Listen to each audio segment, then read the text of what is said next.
The Art of Seduction by Robert Greene. This book offers advice on sexual seduction and managing a relationship. The book contains the process of seducing someone to gain power over him or her by using mental and physical techniques. By understanding the principles of seduction and of anti-seduction, you will have a framework with which you can adjust your behavior. Here are the 9 seducer types. Number 1. The siren is the highly charged, traditionally feminine. Number 2. The rake is characterized as the masculine siren. Number 3. The ideal lover comes to us from our childhood dreams. Number 4. The dandy is the siren or the rake of the same sex. Number 5. Natural seducers are a reflection of those golden years of comfort and innocent affection, childhood. Number 6. The coquette attracts you with hopeful words or sensual maneuvers and then step back and distance themselves from you. Number 7. The charmer has almost a devilish smile you're willing to swoon over. Number 8. The charismatic is the excitement in the room. Number 9. The star is almost, or completely is, of celebrity status. Let's begin. The Art of Seduction was a power that was so temporary and frail. Yet women had no choice but to submit to this condition. There were some, though, whose hunger for power was too great, and who, over the years, through much cleverness and creativity, invented a way of turning the dynamic around, creating a more lasting and effective form of power.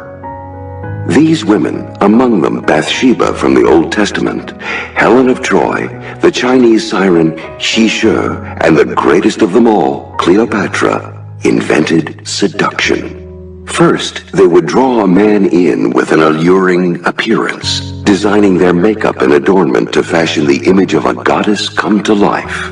By showing only glimpses of flesh, they would tease a man's imagination, stimulating the desire not just for sex, but for something greater, the chance to possess a fantasy figure.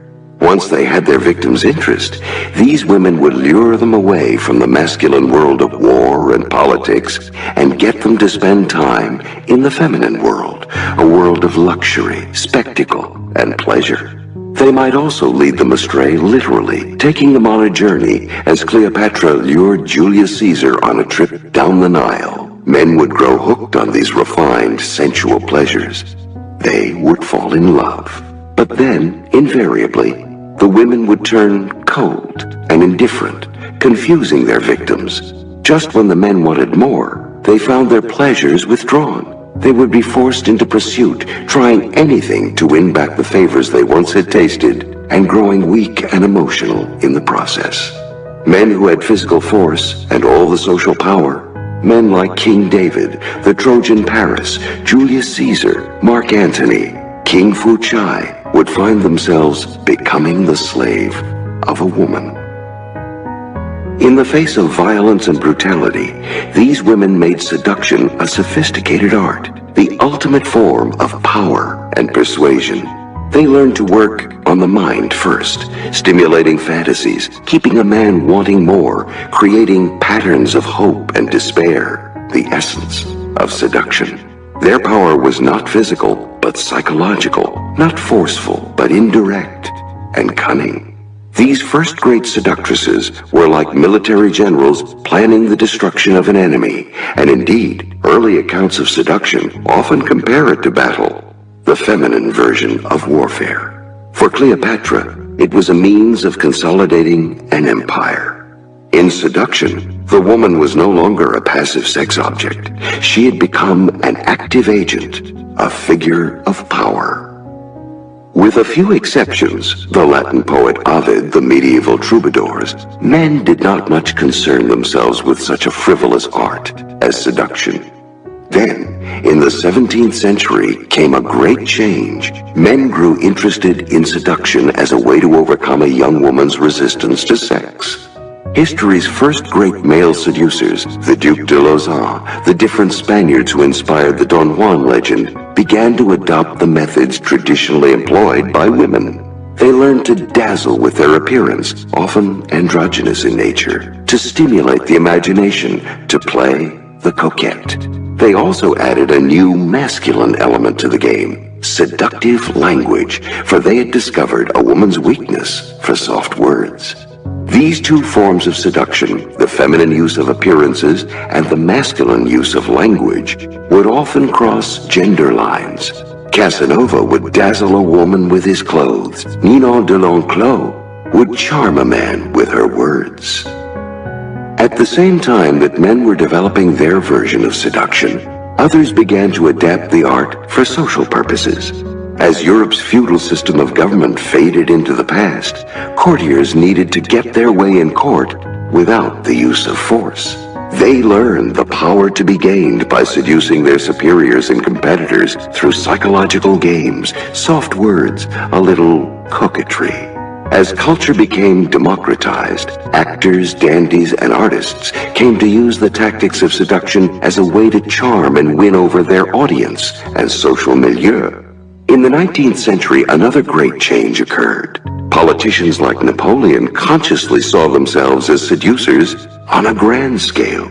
These men depended on the art of seductive oratory, but they also mastered what had once been feminine strategies, staging vast spectacles, using theatrical devices, creating a charged physical presence. All this, they learned, was the essence of charisma, and remains so today. By seducing the masses, they could accumulate immense power without the use of force. Today, we have reached the ultimate point in the evolution of seduction. Now, more than ever, force or brutality of any kind is discouraged. All areas of social life require the ability to persuade people in a way that does not offend or impose itself. Forms of seduction can be found everywhere, blending male and female strategies. Advertisements insinuate, the soft sell dominates. If we are to change people's opinions, and affecting opinion is basic to seduction, we must act in subtle, subliminal ways. Today, no political campaign can work without seduction. Since the era of John F. Kennedy, political figures are required to have a degree of charisma, a fascinating presence to keep their audience's attention, which is half the battle. The film world and media create a galaxy of seductive stars and images. We are saturated with the seductive. But even if much has changed in degree and scope, the essence of seduction is constant. Never be forceful or direct. Instead, use pleasure as bait, playing on people's emotions, stirring desire and confusion, inducing psychological surrender. In seduction, as it is practiced today, the methods of Cleopatra still hold. People are constantly trying to influence us, to tell us what to do, and just as often, we tune them out, resisting their attempts at persuasion. There is a moment in our lives, however, when we all act differently. When we are in love, we fall under a kind of spell. Our minds are usually preoccupied with our own concerns. Now they become filled with thoughts of the loved one. We grow emotional, lose the ability to think straight, act in foolish ways that we would never do otherwise. If this goes on long enough, something inside us gives way. We surrender to the will of the loved one and to our desire to possess them. Seducers are people who understand the tremendous power contained in such moments of surrender. They analyze what happens when people are in love, study the psychological components of the process, what spurs the imagination, what casts a spell. By instinct and through practice, they master the art of making people fall in love. As the first seductresses knew, it is much more effective to create love than lust. A person in love is emotional, pliable, and easily misled. The origin of the word seduction is the Latin for to lead astray. A person in lust is harder to control and, once satisfied, may easily leave you. Seducers take their time, create enchantment and the bonds of love so that when sex ensues, it only further enslaves the victim. Creating love and enchantment becomes the model for all seductions, sexual, social, political. A person in love will surrender. It is pointless to try to argue against such power, to imagine that you are not interested in it, or that it is evil and ugly. The harder you try to resist the lure of seduction as an idea, as a form of power, the more you will find yourself fascinated. The reason is simple. Most of us have known the power of having someone fall in love with us. Our actions, gestures, the things we say, all have positive effects on this person. We may not completely understand what we have done right, but this feeling of power is intoxicating. It gives us confidence, which makes us more seductive. We may also experience this in a social or work setting. One day we're in an elevated mood, and people seem more responsive, more charmed by us. These moments of power are fleeting, but they resonate in the memory with great intensity. We want them back. Nobody likes to feel awkward or timid or unable to reach people. The siren call of seduction is irresistible because power is irresistible, and nothing will bring you more power in the modern world than the ability to seduce. Repressing the desire to seduce is a kind of hysterical reaction, revealing your deep-down fascination with the process. You are only making your desires stronger. Someday, they will come to the surface. To have such power does not require a total transformation in your character or any kind of physical improvement in your looks. Seduction is a game of psychology, not beauty, and it is within the grasp of any person to become a master at the game. All that is required is that you look at the world differently, through the eyes of a seducer. A seducer does not turn the power off and on. Every social and personal interaction is seen as a potential seduction. There is never a moment to waste. This is so for several reasons. The power seducers have over a man or woman works in social environments because they have learned how to tone down the sexual element without getting rid of it. We may think that we see through them, but they are so pleasant to be around anyway that it doesn't matter. Trying to divide your life into moments in which you seduce and others in which you hold back will only confuse and constrain you. Erotic desire and love lurk beneath the surface of almost every human endeavor. Better to give free rein to your skills than to try to use them only in the bedroom. In fact, the seducer sees the world as his or her bedroom. This attitude creates great seductive momentum, and with each seduction you gain experience and practice. One social or sexual seduction makes the next one easier, your confidence growing and making you more alluring. People are drawn to you in greater numbers as the seducer's aura descends upon you. Seducers have a warrior's outlook on life. They see each person as a kind of walled castle to which they are laying siege. Seduction is a process of penetration, initially penetrating the target's mind, their first point of defense. Once seducers have penetrated the mind, making the target fantasize about them, it is easy to lower resistance and create physical surrender. Seducers do not improvise. They don't leave this process to chance. Like any good general, they plan and strategize, aiming at the target's particular weaknesses. The main obstacle to becoming a seducer is this foolish prejudice we have of seeing love and romance as some kind of sacred, magical realm where things just fall into place, if they're meant to. This might seem romantic and quaint, but it is really just a cover for our laziness. What will seduce a person is the effort we expend on their behalf, showing how much we care, how much they are worth. Leaving things to chance is a recipe for disaster and reveals that we don't take love and romance very seriously. It was the effort Casanova expended, the artfulness he applied to each affair that made him so devilishly seductive. Falling in love is not a matter of magic, but of psychology. Once you understand your target's psychology and strategize to suit it, you will be better able to cast a magical spell. A seducer sees love not as sacred, but as warfare, where all is fair. Seducers are never self-absorbed. Their gaze is directed outward, not inward. When they meet someone, Their first move is to get inside that person's skin, to see the world through their eyes. The reasons for this are several. First, self-absorption is a sign of insecurity. It is anti-seductive. Everyone has insecurities, but seducers manage to ignore them, finding therapy for moments of self-doubt by being absorbed in the world. This gives them a buoyant spirit. We want to be around them.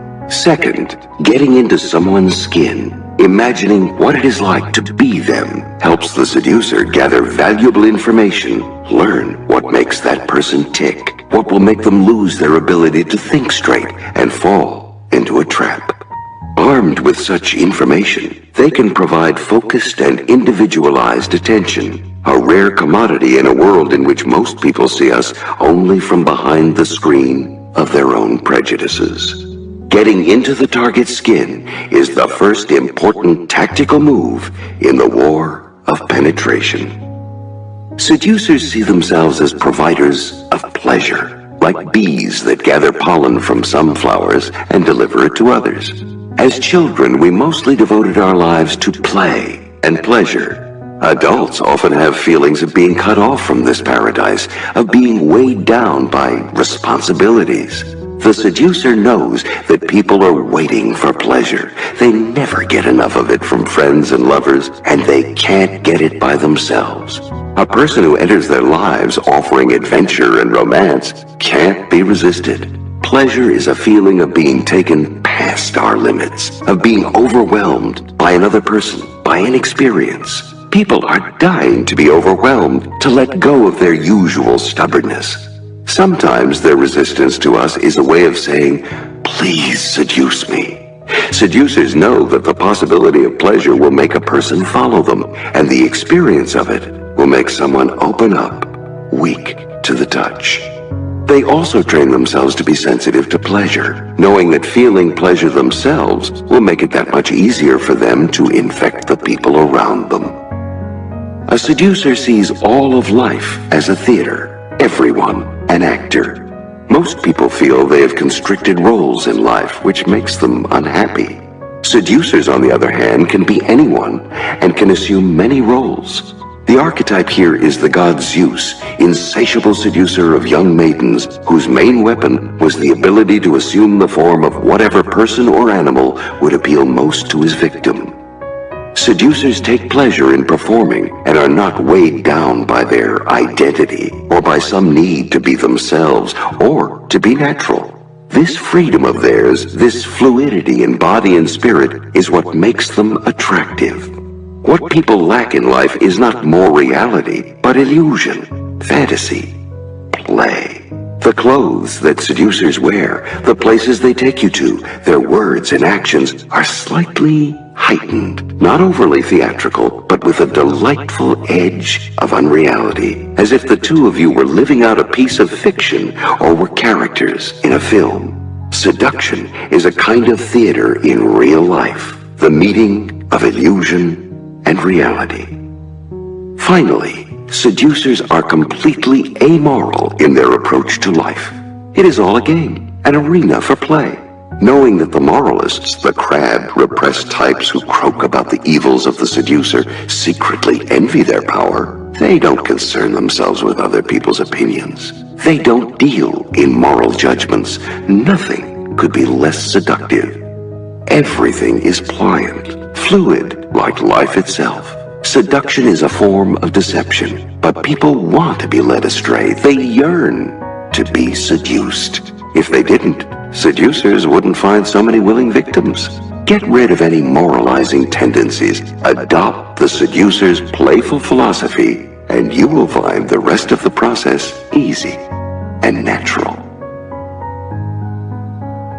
The Art of Seduction is designed to arm you with weapons of persuasion and charm so that those around you will slowly lose their ability to resist without knowing how or why it has happened. It is an art of war for delicate times.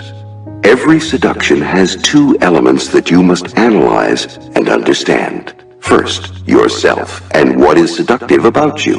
And second, your target and the actions that will penetrate their defenses and create surrender. The two sides are equally important. If you strategize without paying attention to the parts of your character that draw people to you, you will be seen as a mechanical seducer, slimy and manipulative. If you rely on your seductive personality without paying attention to the other person, you will make terrible mistakes and limit your potential. Finally, the spirit that will make you a consummate seducer is the spirit in which you should listen to this program.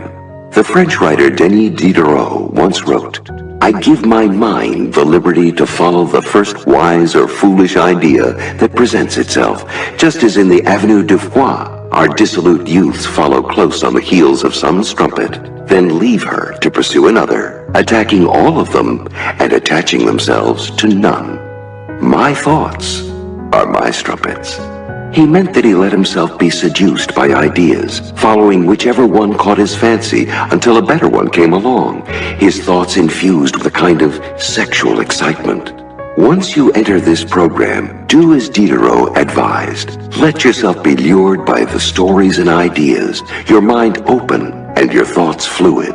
Slowly, you will begin to see everything as a seduction, including the way you think and how you look at the world. Part 1. The Seductive Character.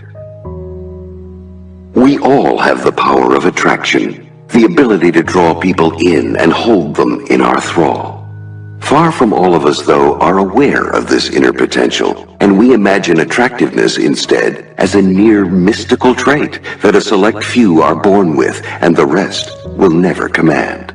Yet all we need to do to realize our potential is understand what it is in a person's character that naturally excites people and develop these latent qualities within us. Successful seductions rarely begin with an obvious maneuver or strategic device. That is certain to arouse suspicion. Successful seductions begin with your character, your ability to radiate some quality that attracts people and stirs their emotions in a way that is beyond their control. Hypnotized by your seductive character, your victims will not notice your subsequent manipulations. It will then be child's play to mislead and seduce them. There are 9 seducer types in the world. Each type has a particular character trait that comes from deep within and creates a seductive pull. Sirens have an abundance of sexual energy and know how to use it. Rakes insatiably adore the opposite sex, and their desire is infectious. Ideal lovers have an aesthetic sensibility that they apply to romance. Dandies like to play with their image, creating a striking and androgynous allure. Naturals are spontaneous and open. Coquettes are self-sufficient, with a fascinating cool at their core. Charmers want and know how to please. They are social creatures. Charismatics have an unusual confidence in themselves. Stars are ethereal and envelop themselves in mystery. This section will take you inside each of the 9 types. At least one should strike a chord. You will recognize part of yourself. That will be the key to developing your own powers of attraction. Let us say you have coquettish tendencies. The coquette segment will show you how to build upon your own self-sufficiency, alternating heat and coldness to ensnare your victims. It will show you how to take your natural qualities further, becoming a grand coquette, the type we fight over. There is no point in being timid with a seductive quality. We are charmed by an unabashed rake and excuse his excesses, but a half-hearted rake gets no respect. Once you have cultivated your dominant character trait, adding some art to what nature has given you, you can then develop a second or third trait, adding depth and mystery to your persona. Think of the 9 types as shadows, silhouettes. Only by stepping into one of them and letting it grow inside you can you begin to develop the seductive character that will bring you limitless power. The Siren. The Siren is the most ancient seductress of them all. Her prototype is the goddess Aphrodite. It is her nature to have a mythic quality about her, but do not imagine she is a thing of the past or of legend and history. She represents a powerful male fantasy of a highly sexual, supremely confident, alluring female offering endless pleasure and a bit of danger. In today's world, this fantasy can only appeal the more strongly to the male psyche. For now more than ever, he lives in a world that circumscribes his aggressive instincts by making everything safe and secure. A world that offers less chance for adventure and risk than ever before. In the past, a man had some outlets for these drives: warfare, the high seas, political intrigue.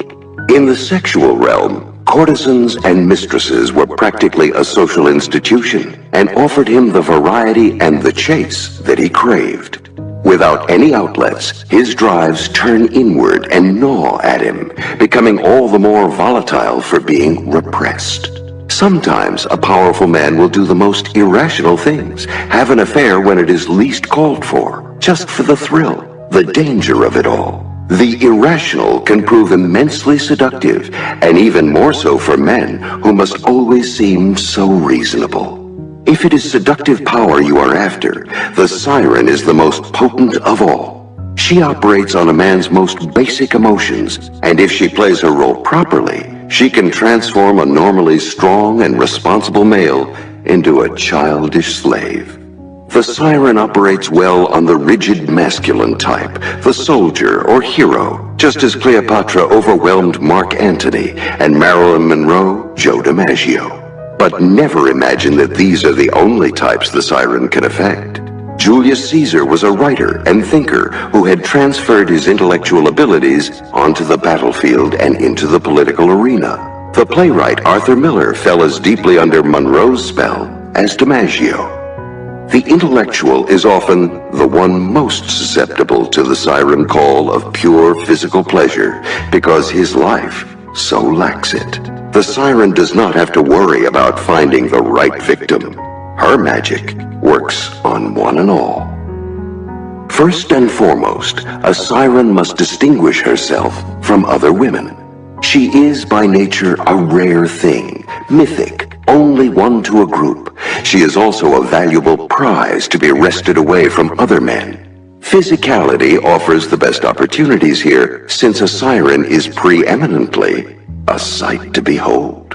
A highly feminine and sexual presence, even to the point of caricature, will quickly differentiate you, since most women lack the confidence to project such an image. Once the siren has made herself stand out from others, she must have two other critical qualities: the ability to get the male to pursue her so feverishly that he loses control, and a touch of the dangerous. Danger is surprisingly seductive. To get the male to pursue you is relatively simple. A highly sexual presence will do this quite well. But you must not resemble a courtesan or whore whom the male may pursue only to quickly lose interest in her. Instead, you are slightly elusive and distant, a fantasy come to life. During the Renaissance, the great sirens would act and look like Grecian goddesses, the fantasy of the day. Today, you might model yourself on a film goddess, anything that seems larger than life, even awe-inspiring. These qualities will make a man chase you vehemently, and the more he chases, the more he will feel that he is acting on his own initiative. This is an excellent way of disguising how deeply you are manipulating him. The notion of danger, challenge, sometimes death, might seem outdated, but danger is critical in seduction. It adds emotional spice and is particularly appealing to men today who are normally so rational and repressed. Danger is present in the original myth of the siren. In Homer's Odyssey, the hero Odysseus must sail by the rocks where the sirens, strange female creatures, sing and beckon sailors to their destruction. They sing of the glories of the past, of a world like childhood, without responsibilities, a world of pure pleasure. Their voices are like water, liquid and inviting. Sailors would leap into the water to join them and drown, or distracted and entranced, they would steer their ship into the rocks. To protect his sailors from the sirens, Odysseus has their ears filled with wax. He himself is tied to the mast so that he can both hear the sirens and live to tell of it. A strange desire, since the thrill of the sirens is giving in to the temptation to follow them. Just as the ancient sailors had to row and steer, ignoring all distractions, a man today must work and follow a straight path in life. The call of something dangerous, emotional, unknown is all the more powerful because it is so forbidden. A man is often ruined by a siren, yet cannot tear himself away. Many powerful men have a masochistic streak. An element of danger is easy to hint at and will enhance your other siren characteristics. Sirens are often fantastically irrational, which is immensely attractive to men who are oppressed by their own reasonableness. An element of fear is also critical. Keeping a man at a proper distance creates respect so that he doesn't get close enough to see through you or notice your weaker qualities. Create such fear by suddenly changing your moods, keeping the man off balance, occasionally intimidating him with capricious behavior. The most important element for an aspiring siren is always the physical, the siren's main instrument of power. Physical qualities, a scent, a heightened femininity evoked through makeup or through elaborate or seductive clothing, act all the more powerfully on men because they have no meaning. In their immediacy, they bypass rational processes, having the same effect that a decoy has on an animal or the movement of a cape on a bull. The proper siren appearance is often confused with physical beauty, particularly the face. But a beautiful face does not a siren make. Instead, it creates too much distance and coldness. Neither Cleopatra nor Marilyn Monroe, the two greatest sirens in history, were known for their beautiful faces. Although a smile and an inviting look are infinitely seductive, they must never dominate your appearance. They are too obvious and direct. The siren must stimulate a generalized desire. And the best way to do this is by creating an overall impression that is both distracting and alluring. It is not one particular trait, but a combination of qualities. The voice. Clearly a critical quality, as the legend indicates, the siren's voice has an immediate animal presence with incredible suggestive power. Perhaps that power is regressive, recalling the ability of the mother's voice to calm or excite her child even before the child understood what she was saying. The siren must have an insinuating voice that hints at the erotic, more often subliminally than overtly. Almost everyone who met Cleopatra commented on her delightful, sweet-sounding voice, which had a mesmerizing quality. The Empress Josephine Bonaparte, one of the great seductresses of the late 18th century, had a languorous voice that men found exotic and suggestive of her Creole origins. Marilyn Monroe was born with her breathy, childlike voice, but she learned to lower it to make it truly seductive. Lauren Bacall's voice is naturally low. Its seductive power comes from its slow, suggestive delivery. The siren never speaks quickly, aggressively, or at a high pitch. Her voice is calm and unhurried, as if she had never quite woken up or left her bed. Body and adornment. If the voice must lull, the body and its adornment must dazzle. It is with her clothes that the siren aims to create the goddess effect that Baudelaire described in his essay In Praise of Makeup. Woman is well within her rights, and indeed she is accomplishing a kind of duty in striving to appear magical and supernatural. She must astonish and bewitch. An idol, she must adorn herself with gold in order to be adored. She must borrow from all of the arts in order to raise herself above nature, the better to subjugate hearts and stir souls. The key? Everything must dazzle, but must also be harmonious so that no single ornament draws attention. Your presence must be charged, larger than life, a fantasy come true. ornament is used to cast a spell and distract. The siren can also use clothing to hint at the sexual, at times overtly, but more often by suggesting it rather than screaming it. That would make you seem manipulative. Related to this is the notion of selective disclosure, the revealing of only a part of the body, but a part that will excite and stir the imagination. In the late 16th century, Marguerite de Valois, the infamous daughter of Queen Catherine de' Medici of France, was one of the first women ever to incorporate décolletage in her wardrobe, simply because she had the most beautiful breasts in the realm. For Josephine Bonaparte, it was her arms, which she carefully always left bare. Movement and demeanor. The siren moves gracefully and unhurriedly. The proper gestures, movement, and demeanor for a siren are like the proper voice. They hint at something exciting, stirring desire without being obvious. Your air must be languorous, as if you had all the time in the world for love and pleasure. Your gestures must have a certain ambiguity, suggesting something both innocent and erotic. Anything that cannot immediately be understood is supremely seductive, and all the more so if it permeates your manner. The rake. The rake teaches us a simple lesson. Intense desire has a distracting power on a woman, just as the siren's physical presence does on a man. A woman is often defensive and can sense insincerity or calculation. But if she feels consumed by your attentions and is confident you will do anything for her, she will notice nothing else about you, or will find a way to forgive your indiscretions. This is the perfect cover for a seducer. The key is to show no hesitation, to abandon all restraint, to let yourself go, to show that you can't control yourself and are fundamentally weak.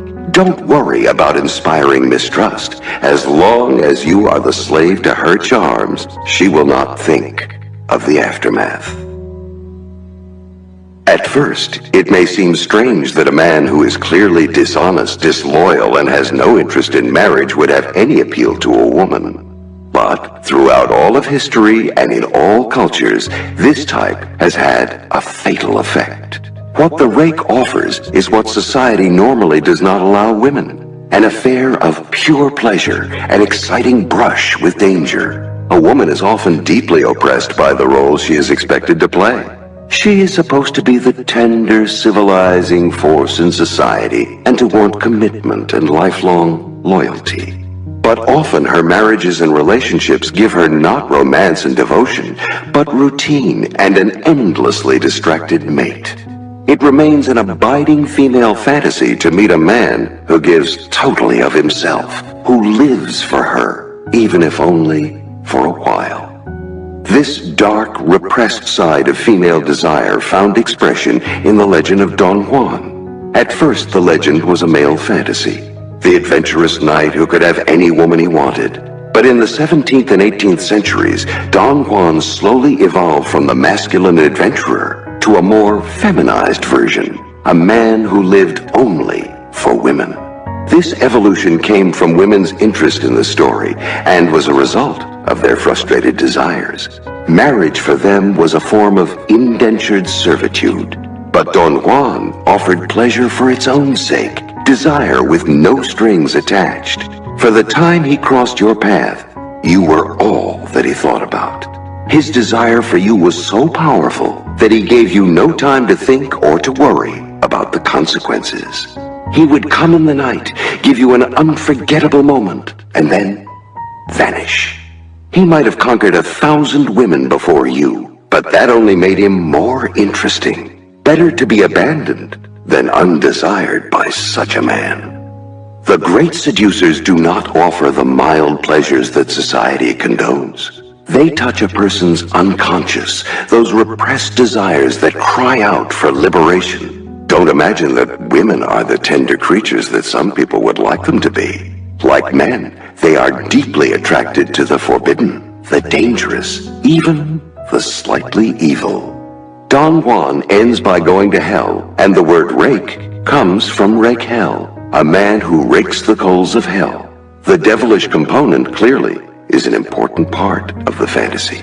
Always remember, if you are to play the rake, you must convey a sense of risk and darkness, suggesting to your victim that she is participating in something rare and thrilling, a chance to play out her own rakish desires. To play the rake, the most obvious requirement is the ability to let yourself go, to draw a woman into the kind of purely sensual moment in which past and future lose meaning. You must be able to abandon yourself to the moment. An added benefit of this quality is that it makes you seem unable to control yourself, a display of weakness that a woman enjoys.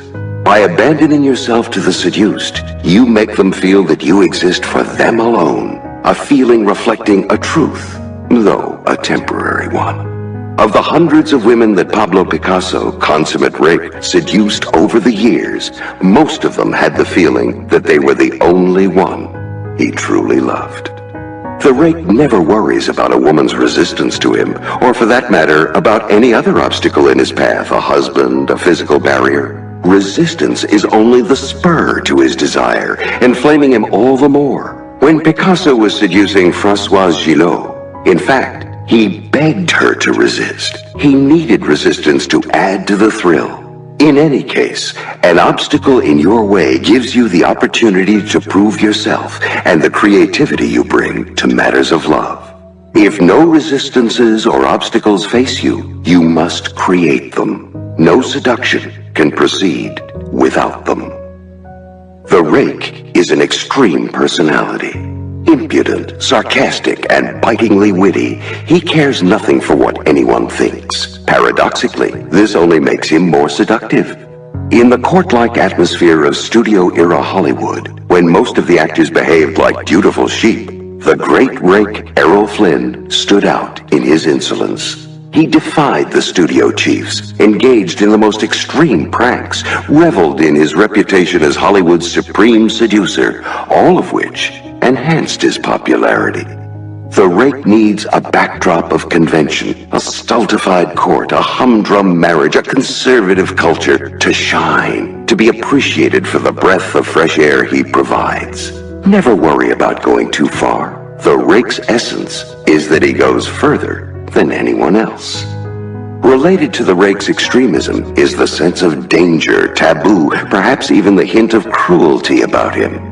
Danger and taboo appeal to a repressed side in women, who are supposed to represent a civilizing, moralizing force in culture. Just as a man may fall victim to the siren through his desire to be free of his sense of masculine responsibility, a woman may succumb to the rake through her yearning to be free of the constraints of virtue and decency.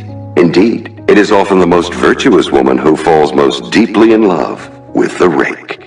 Among the rake's most seductive qualities is his ability to make women want to reform him. How many of Picasso's women thought they would finally be the one with whom he would spend the rest of his life?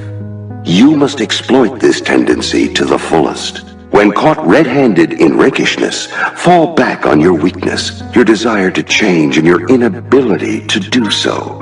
With so many women at your feet, what can you do? You are the one who is the victim. You need help. Women will jump at this opportunity. They are uncommonly indulgent of the rake, for he is such a pleasant, dashing figure. The desire to reform him disguises the true nature of their desire, the secret thrill they get from him.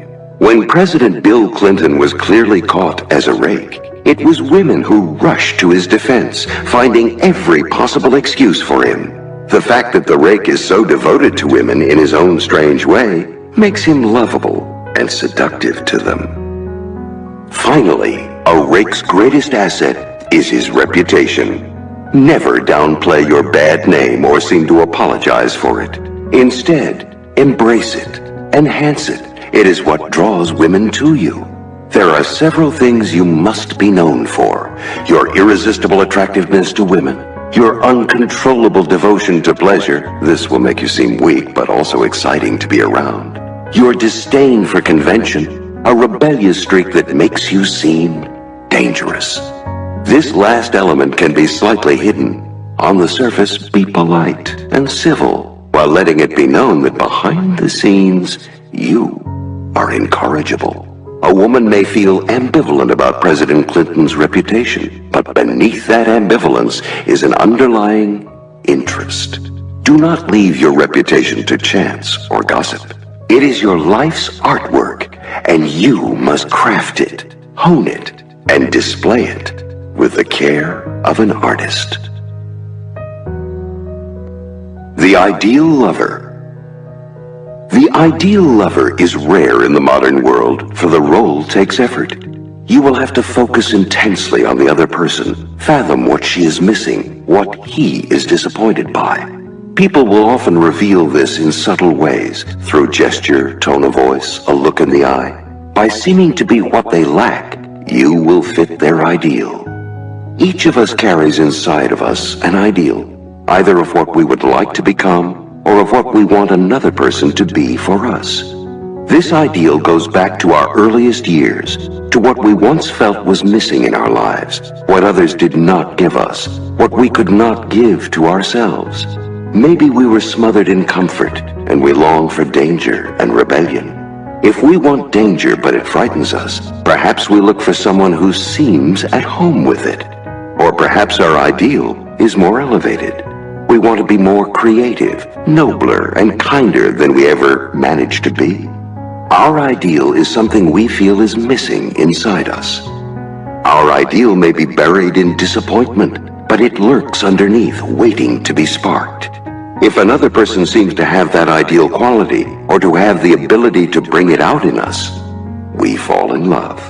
That is the response to ideal lovers. Attuned to what is missing inside you, to the fantasy that will stir you, they reflect your ideal, and you do the rest, projecting onto them your deepest desires and yearnings. The key to following the path of the ideal lover is the ability to observe. Ignore your target's words and conscious behavior. Focus on the tone of their voice, a blush here, a look there, those signs that betray what their words won't say. Often, the ideal is expressed in contradiction. Never has there been a better moment than now to play the ideal lover. That is because we live in a world in which everything must seem elevated and well-intentioned. Power is the most taboo topic of all.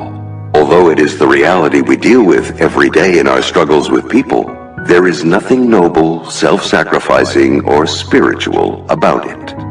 Ideal lovers make you feel nobler, make the sensual and sexual seem spiritual and aesthetic. Like all seducers, they play with power, but they disguise their manipulations behind the facade of an ideal.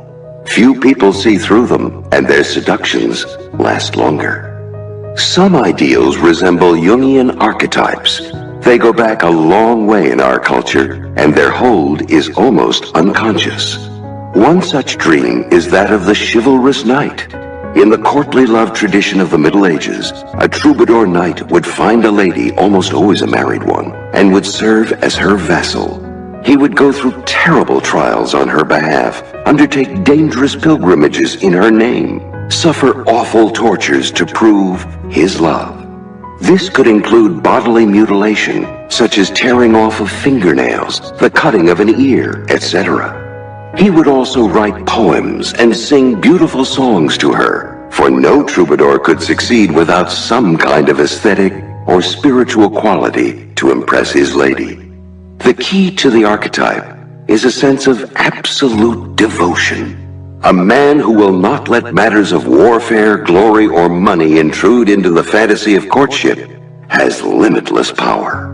The troubadour role is an ideal because people who do not put themselves and their own interests first are truly rare. For a woman to attract the intense attention of such a man is immensely appealing to her vanity. The embodiment of the ideal lover for the 1920s was Rudolph Valentino, or at least the image created of him in film. Everything he did, the gifts, the flowers, the dancing, the way he took a woman's hand, showed a scrupulous attention to the details that would signify how much he was thinking of her. The image was of a man who made courtship take time, transforming it into an aesthetic experience. Men hated Valentino because women now expected them to match the ideal of patience and attentiveness that he represented. Yet nothing is more seductive than patient attentiveness. It makes the affair seem lofty, aesthetic, not really about sex. The power of a Valentino, particularly nowadays, is that people like this are so rare. The art of playing to a woman's ideal has almost disappeared, which only makes it that much more alluring. If the chivalrous lover remains the ideal for women, men often idealize the Madonna whore, a woman who combines sensuality with an air of spirituality or innocence. The key is ambiguity, to combine the appearance of sensitivity to the pleasures of the flesh with an air of innocence, spirituality, a poetic sensibility. This mix of the high and the low is immensely seductive. The dynamics of the ideal lover have limitless possibilities, not all of them erotic. In politics, Talleyrand essentially played the role of the ideal lover with Napoleon, whose ideal in both a cabinet minister and a friend was a man who was aristocratic, smooth with the ladies, all the things that Napoleon himself was not. In 1798, when Talleyrand was the French foreign minister, he hosted a party in Napoleon's honor after the great general's dazzling military victories in Italy. To the day Napoleon died, he remembered this party as the best he ever attended. It was a lavish affair, and Talleyrand wove a subtle message into it by placing Roman busts around the house and by talking to Napoleon of reviving the imperial glories of ancient Rome. This sparked a glint in the leader's eye, and indeed, a few years later, Napoleon gave himself the title of emperor, a move that only made Talleyrand more powerful. The key to Talleyrand's power was his ability to fathom Napoleon's secret ideal, his desire to be an emperor, a dictator. Talleyrand simply held up a mirror to Napoleon and let him glimpse that possibility. People are always vulnerable to insinuations like this which stroke their vanity, almost everyone's weak spot. Hint at something for them to aspire to. Reveal your faith in some untapped potential you see in them, and you will soon have them eating out of your hand. The dandy. Seduction was and will always remain the female form of power and warfare. It was originally the antidote to rape and violence. The man who uses this form of power on a woman is in essence turning the game around, employing feminine weapons against her. Without losing his masculine identity, the more subtly feminine he becomes, the more effective the seduction. Do not be one of those who believe that what is most seductive is being devastatingly masculine. The feminine dandy has a much more sinister effect. He lures the woman in with exactly what she wants, a familiar, pleasing, graceful presence. Mirroring feminine psychology, he displays attention to his appearance, sensitivity to detail, a slight coquettishness, but also a hint of male cruelty. Women are narcissists in love with the charms of their own sex. By showing them feminine charm, a man can mesmerize and disarm them, leaving them vulnerable to a bold, masculine move. The feminine dandy can seduce on a mass scale. No single woman really possesses him. He is too elusive, but all can fantasize about doing so. The key is ambiguity. Your sexuality is decidedly heterosexual, but your body and psychology float delightfully back and forth between the two poles. The masculine dandy succeeds by reversing the normal pattern of male superiority in matters of love and seduction. A man's apparent independence, his capacity for detachment, often seems to give him the upper hand in the dynamic between men and women. A purely feminine woman will arouse desire, but is always vulnerable to the man's capricious loss of interest. A purely masculine woman, on the other hand, will not arouse that interest at all. Follow the path of the masculine dandy, however, and you will neutralize all a man's powers. Never give completely of yourself. While you are passionate and sexual, always retain an air of independence and self-possession. You might move on to the next man, or so he will think. You have other more important matters to concern yourself with, such as your work. Men do not know how to fight women who use their own weapons against them. They are intrigued, aroused, and disarmed. Few men can resist the taboo pleasures offered up to them by the masculine dandy. Many of us today imagine that sexual freedom has progressed in recent years, that everything has changed for better or worse. This is mostly an illusion. A reading of history reveals periods of licentiousness. Imperial Rome, late 17th century England, the floating world of 18th century Japan, far in excess of what we are currently experiencing. Gender roles are certainly changing, but they have changed before. Society is in a state of constant flux, but there is something that does not change. The vast majority of people conform to whatever is normal for the time. They play the role allotted to them. Conformity is a constant because humans are social creatures who are always imitating one another. At certain points in history, it may be fashionable to be different and rebellious, but if a lot of people are playing that role, there is nothing different or rebellious about it. We should never complain about most people's slavish conformity, however, for it offers untold possibilities of power and seduction to those who are up for a few risks. Dandies have existed in all ages and cultures. Alcibiades in ancient Greece, Korechika in late 10th century Japan, and wherever they have gone, they have thrived on the conformist role-playing of others. The dandy displays a true and radical difference from other people, a difference of appearance and manner. Since most of us are secretly oppressed by our lack of freedom, we are drawn to those who are more fluid and flaunt their difference. Dandies seduce socially as well as sexually. Groups form around them. Their style is wildly imitated. An entire court or crowd will fall in love with them. In adapting the dandy character for your own purposes, remember that the dandy is by nature a rare and beautiful flower. Be different in ways that are both striking and aesthetic, never vulgar. Poke fun at current trends and styles, go in a novel direction, and be supremely uninterested in what anyone else is doing. Most people are insecure. They will wonder what you are up to, and slowly they will come to admire and imitate you because you express yourself with total confidence. The dandy has traditionally been defined by clothing, and certainly most dandies create a unique visual style. Beau Brummel, the most famous dandy of all, would spend hours on his toilette, particularly the inimitably styled knot in his necktie, for which he was famous throughout the early 19th century England. But a dandy style cannot be obvious, for dandies are subtle and never try hard for attention. Attention comes to them. The person whose clothes are flagrantly different has little imagination or taste. Dandies show their difference in the little touches that mark their disdain for convention.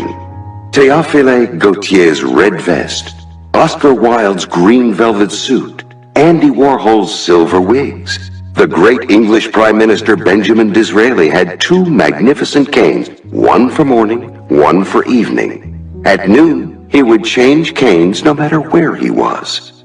The female dandy works similarly. She may adopt male clothing, say, but if she does, a touch here or there will set her truly apart. Remember, there must be a reference point. If your visual style is totally unfamiliar, people will think you at best an obvious attention getter, at worst, crazy. Instead, create your own fashion sense by adapting and altering prevailing styles to make yourself an object of fascination. Do this right, and you will be wildly imitated. The Count d'Orsay, a great London dandy of the 1830s and 40s, was closely watched by fashionable people. One day, caught in a sudden London rainstorm, he bought a paltruck, a kind of heavy hooded duffel coat off the back of a Dutch sailor. The paltruck immediately became the coat to wear. Having people imitate you, of course, is a sign of your powers of seduction. The nonconformity of dandies, however, goes far beyond appearances. It is an attitude toward life that sets them apart. Adopt that attitude and a circle of followers will form around you. Dandies are supremely impudent.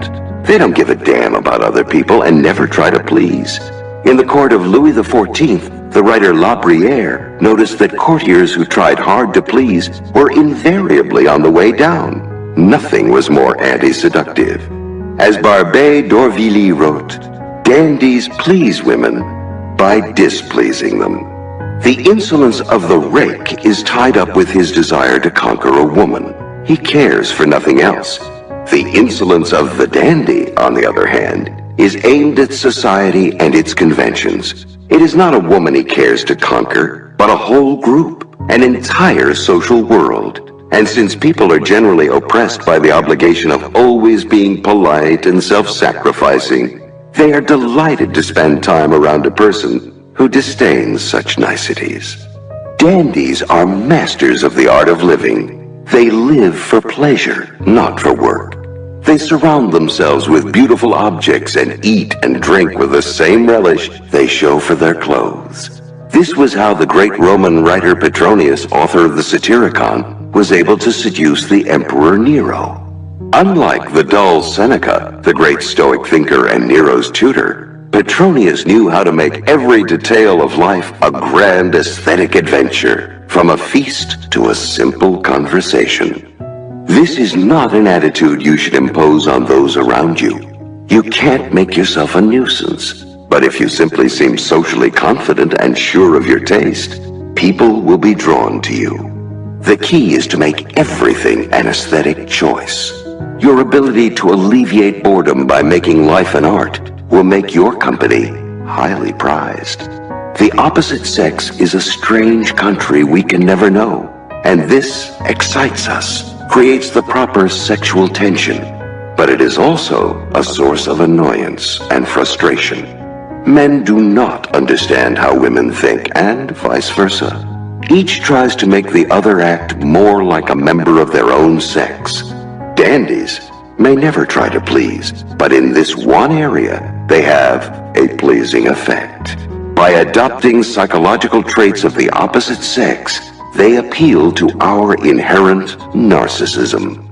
This kind of mental transvestism, the ability to enter the spirit of the opposite sex, adapt to their way of thinking, mirror their tastes and attitudes, can be a key element in seduction. It is a way of mesmerizing your victim. According to Freud, the human libido is essentially bisexual. Most people are in some way attracted to people of their own sex, but social constraints, varying with culture and historical period, repress these impulses. The dandy represents a release from such constraints. In several of Shakespeare's plays, a young girl, back then the female roles in the theater were actually played by male actors, has to go into disguise and dresses up as a boy, eliciting all kinds of sexual interest from men, who are later delighted to find out that the boy is actually a girl. Think, for example, of Rosalind in As You Like It. Entertainers such as Josephine Baker and Marlene Dietrich would dress up as men in their acts, making themselves wildly popular among men.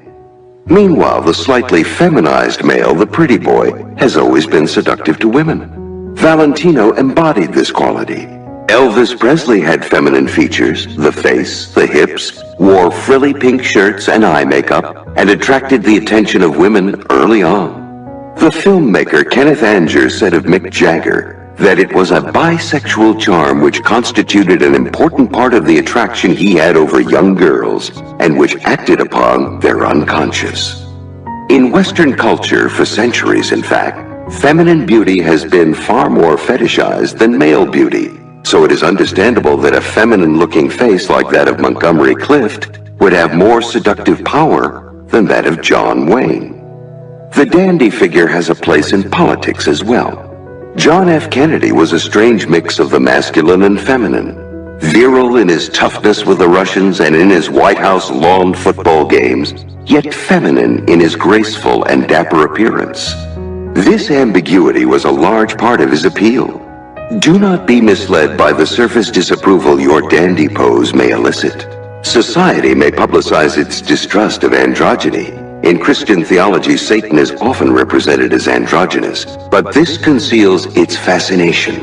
What is most seductive is often what is most repressed. Learn a playful dandyism and you will become the magnet for people's dark, unrealized yearnings. The key to such power is ambiguity. In a society where the roles everyone plays are obvious, the refusal to conform to any standard will excite interest. Be both masculine and feminine, impudent and charming, subtle and outrageous. Let other people worry about being socially acceptable. Those types are a dime a dozen, and you are after a power greater than they can imagine. Children are not as guileless as we like to imagine. They suffer from feelings of helplessness and sense early on the power of their natural charm to remedy their weakness in the adult world. They learn to play a game. If their natural innocence can persuade a parent to yield to their desires in one instance, then it is something they can use strategically in another instance, laying it on thick at the right moment to get their way. If their vulnerability and weakness is so attractive, then it is something they can use for effect. Why are we seduced by children's naturalness? First, because anything natural has an uncanny effect on us. Since the beginning of time, natural phenomena such as lightning storms or eclipses have instilled in human beings an awe tinged with fear. The more civilized we become, the greater the effect such natural events have on us. The modern world surrounds us with so much that is manufactured and artificial that something sudden and inexplicable fascinates us. Children also have this natural power, but because they are unthreatening and human, they are not so much awe-inspiring as charming. Most people try to please, but the pleasantness of the child comes effortlessly, defying logical explanation, and what is irrational is often dangerously seductive. More important, a child represents a world from which we have been forever exiled. Because adult life is full of boredom and compromise, we harbor an illusion of childhood as a kind of golden age, even though it can often be a period of great confusion and pain. It cannot be denied, however, that childhood had certain privileges, and as children, we had a pleasurable attitude to life. Confronted with a particularly charming child, we often feel wistful. We remember our own golden past, the qualities we have lost and wish we had again. And in the presence of the child, we get a little of that goldenness back. Natural seducers are people who somehow avoid getting certain childish traits drummed out of them by adult experience.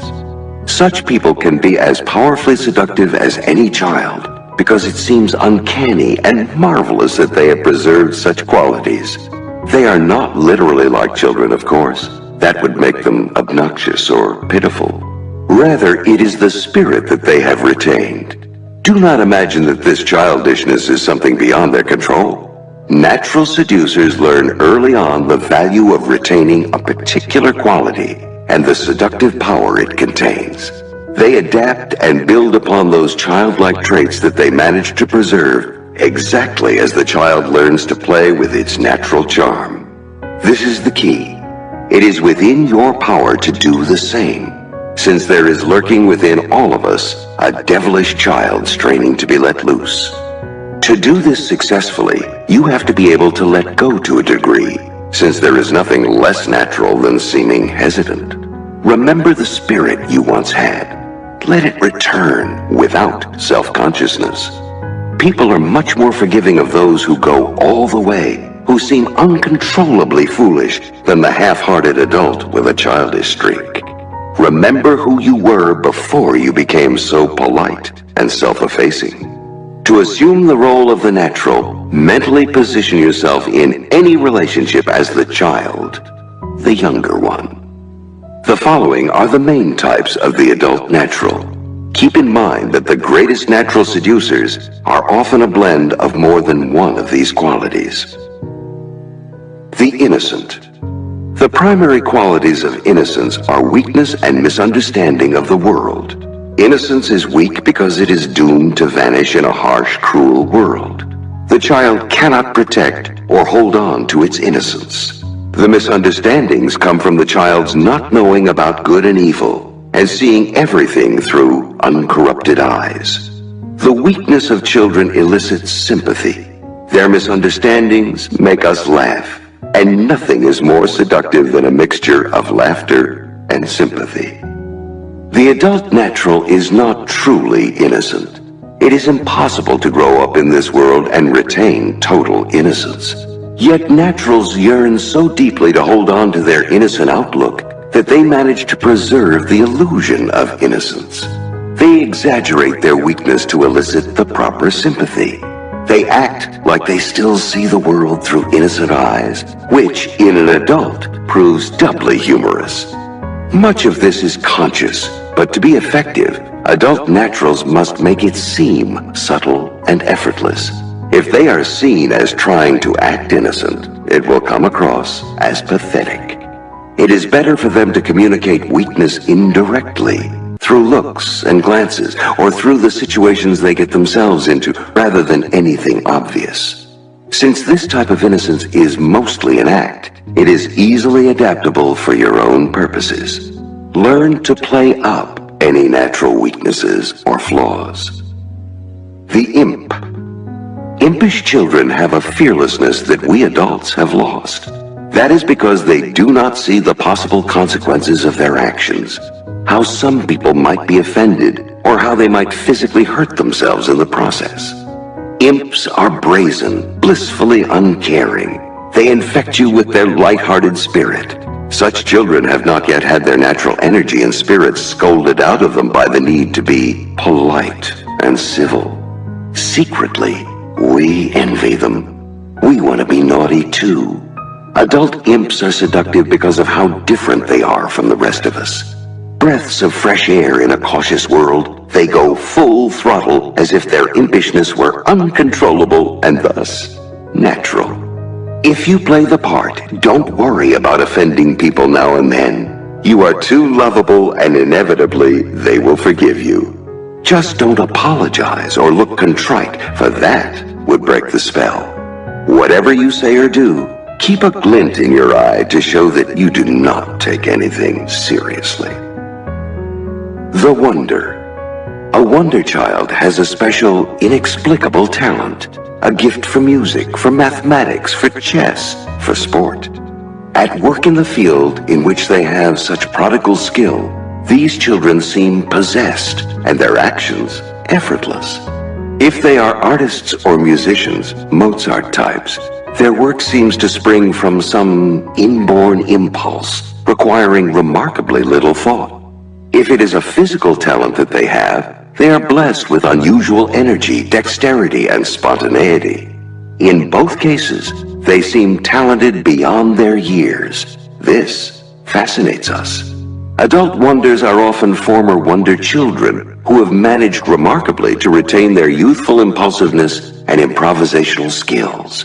True spontaneity is a delightful rarity, for everything in life conspires to rob us of it. We have to learn to act carefully and deliberately, to think about how we look in other people's eyes. To play the wonder, you need some skill that seems easy and natural, along with the ability to improvise. If in fact your skill takes practice, you must hide this and learn to make your work appear effortless. The more you hide the sweat behind what you do, the more natural and seductive it will appear.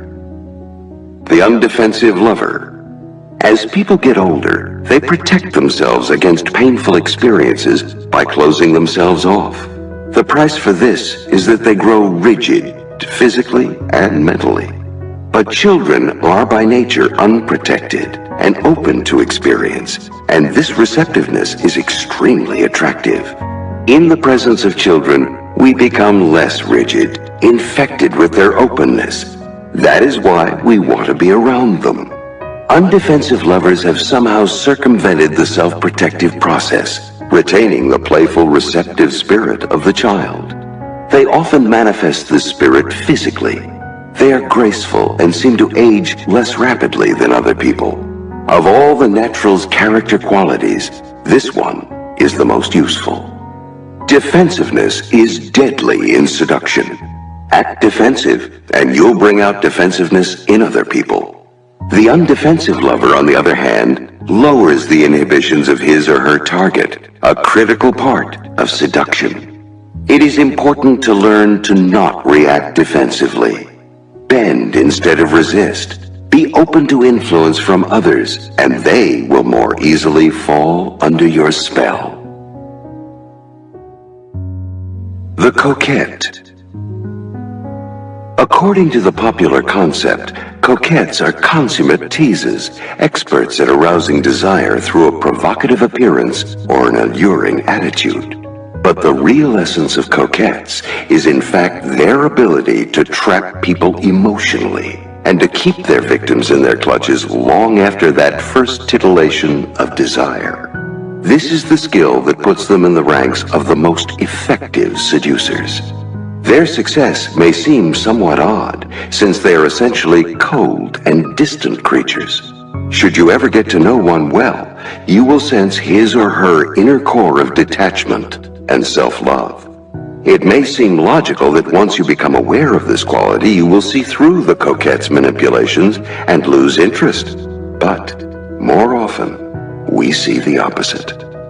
To understand the peculiar power of the coquette, you must first understand a critical property of love and desire. The more obviously you pursue a person, the more likely you are to chase them away.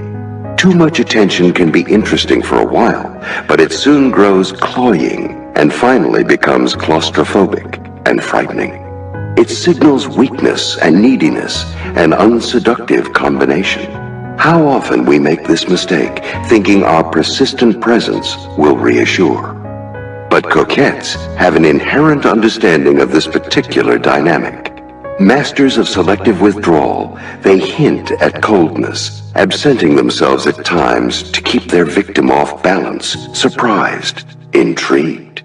Their withdrawals make them mysterious, and we build them up in our imaginations. Familiarity, on the other hand, undermines what we have built. A bout of distance engages the emotions further. Instead of making us angry, it makes us insecure. Perhaps they don't really like us. Perhaps we've lost their interest. Once our vanity is at stake, we succumb to the coquette just to prove we are still desirable.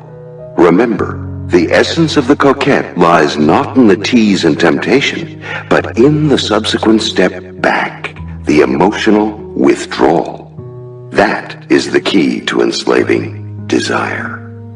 To adopt the power of the coquette, you must understand one other quality: narcissism. Sigmund Freud characterized the narcissistic woman, most often obsessed with her appearance, as the type with the greatest effect on men. As children, he explains, we pass through a narcissistic phase that is immensely pleasurable. Happily self-contained and self-involved, we have little psychic need of other people. Then, slowly, we are socialized and taught to pay attention to others, but we secretly yearn for those blissful early days. The narcissistic woman reminds a man of that period and makes him envious. Perhaps contact with her will restore that feeling of self-involvement. A man is also challenged by the female coquette's independence. He wants to be the one to make her dependent, to burst her bubble.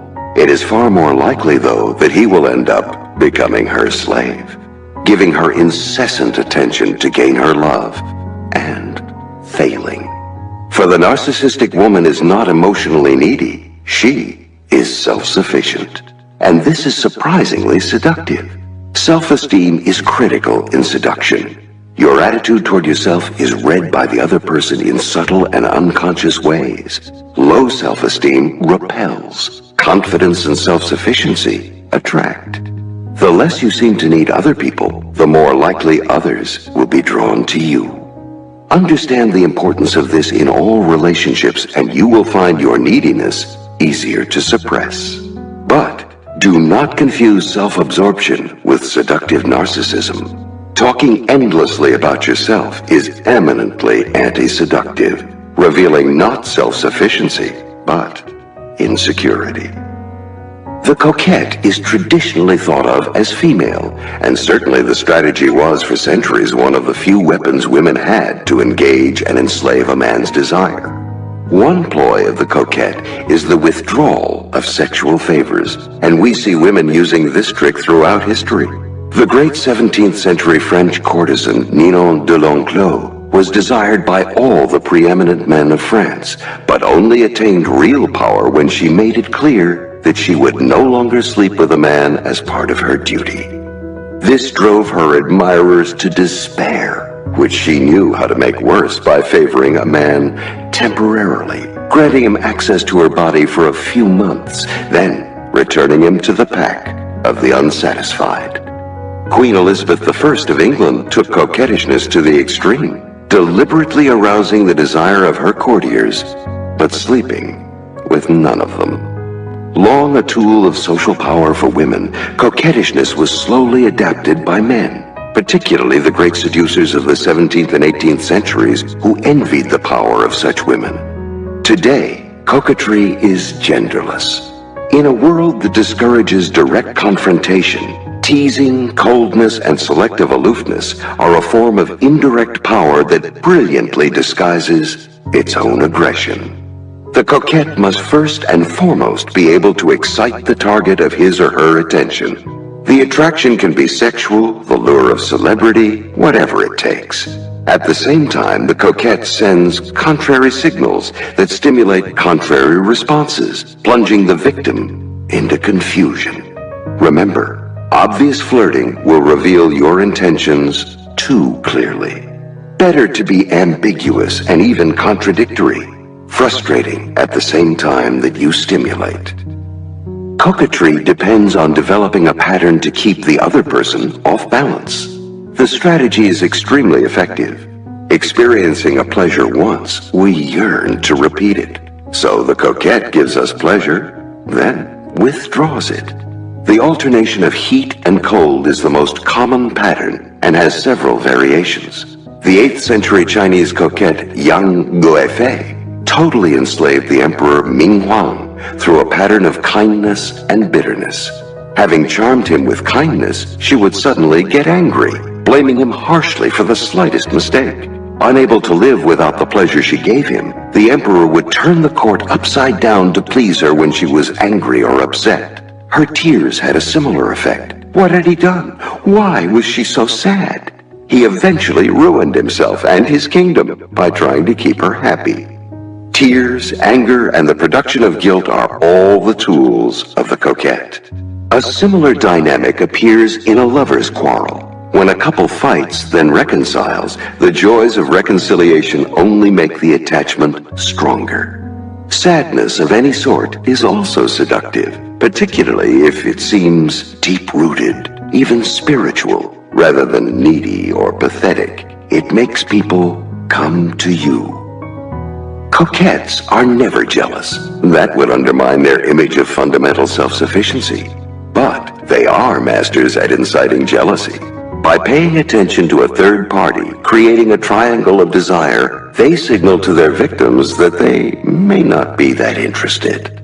This triangulation is extremely seductive in social contexts as well as erotic ones. Interested in narcissistic women, Freud was a narcissist himself, and his aloofness drove his disciples crazy. They even had a name for it, his God complex.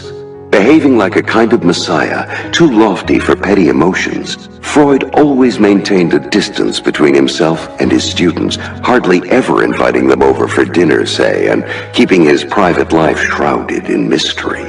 Yet he would occasionally choose an acolyte to confide in: Carl Jung, Otto Rank, Lou Andreas Salome. The result was that his disciples went berserk trying to win his favor, to be the one he chose. Their jealousy when he suddenly favored one of them only increased his power over them.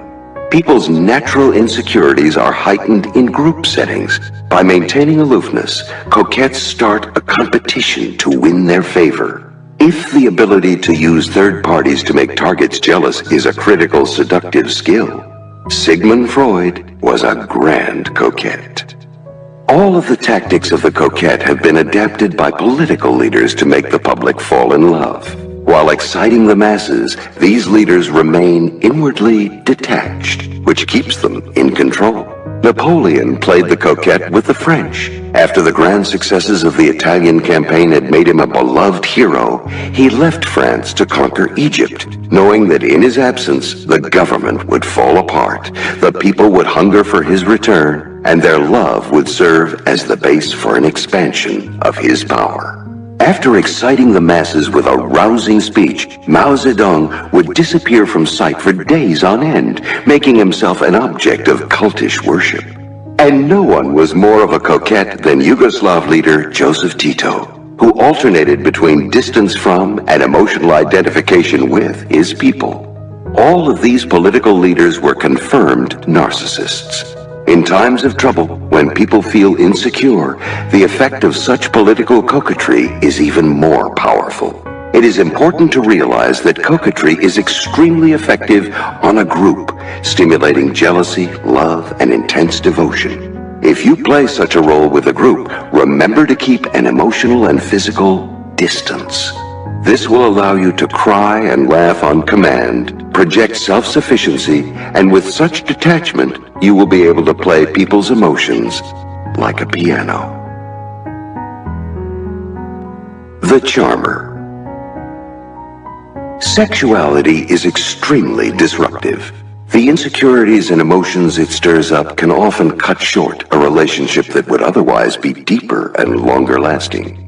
The charmer's solution is to fulfill the aspects of sexuality that are so alluring and addictive. The focused attention, the boosted self-esteem, the pleasurable wooing, the understanding, real or illusory. But subtract the sex itself. It's not that the charmer represses or discourages sexuality. Lurking beneath the surface of any attempt at charm is a sexual tease, a possibility. Charm cannot exist without a hint of sexual tension. It cannot be maintained, however, unless sex is kept at bay or in the background. The word charm comes from the Latin carmen, a song, but also an incantation tied to the casting of a magical spell. The charmer implicitly grasps this history, casting a spell by giving people something that holds their attention, that fascinates them. And the secret to capturing people's attention while lowering their powers of reason is to strike at the things they have the least control over: their ego, their vanity, and their self-esteem. As Benjamin Disraeli said, "Talk to a man about himself, and he will listen for hours." The strategy can never be obvious. Subtlety is the charmer's great skill. If the target is to be kept from seeing through the charmer's efforts and from growing suspicious, maybe even tiring of the attention, a light touch is essential. The charmer is like a beam of light that doesn't play directly on a target, but throws a pleasantly diffused glow over it. Charm can be applied to a group as well as to an individual. A leader can charm the public. The dynamic is similar. The following are the laws of charm. Make your target the center of attention. Charmers fade into the background. Their targets become the subject of their interest. To be a charmer, you have to learn to listen and observe. Let your targets talk, revealing themselves in the process. As you find out more about them, their strengths and, more important, their weaknesses, you can individualize your attention, appealing to their specific desires and needs, tailoring your flatteries to their insecurities. By adapting to their spirit and empathizing with their woes, you can make them feel bigger and better, validating their sense of self-worth. Make them the star of the show, and they will become addicted to you and grow dependent on you. On a mass level, make gestures of self-sacrifice, no matter how fake, to show the public that you share their pain and are working in their interest, self-interest being the public form of egotism. Be a source of pleasure. No one wants to hear about your problems and troubles. Listen to your target's complaints, but more important, distract them from their problems by giving them pleasure. Do this often enough and they will fall under your spell. Being lighthearted and fun is always more charming than being serious and critical. An energetic presence is likewise more charming than lethargy, which hints at boredom, an enormous social taboo. And elegance and style will usually win out over vulgarity, since most people like to associate themselves with whatever they think elevated and cultured. In politics, provide illusion and myth rather than reality. Instead of asking people to sacrifice for the greater good, talk of grand moral issues. An appeal that makes people feel good will translate into votes and power. Bring antagonism into harmony. The court is a cauldron of resentment and envy, where sourness can quickly turn into a conspiracy. The charmer knows how to smooth out conflict. Never stir up antagonisms that will prove immune to your charm. In the face of those who are aggressive, retreat. Let them have their little victories. Yielding and indulgence will charm the fight out of any potential enemies. Never criticize people overtly. That will make them insecure and resistant to change. Plant ideas. Insinuate suggestions. Charmed by your diplomatic skills, people will not notice your growing power. Lull your victims into ease and comfort. Charm is like the hypnotist's trick with the swinging watch. The more relaxed the target, the easier it is to bend him or her to your will. The key to making your victims feel comfortable is to mirror them, adapt to their moods. People are narcissists. They are drawn to those most similar to themselves. Seem to share their values and tastes, to understand their spirit, and they will fall under your spell. This works particularly well if you're an outsider.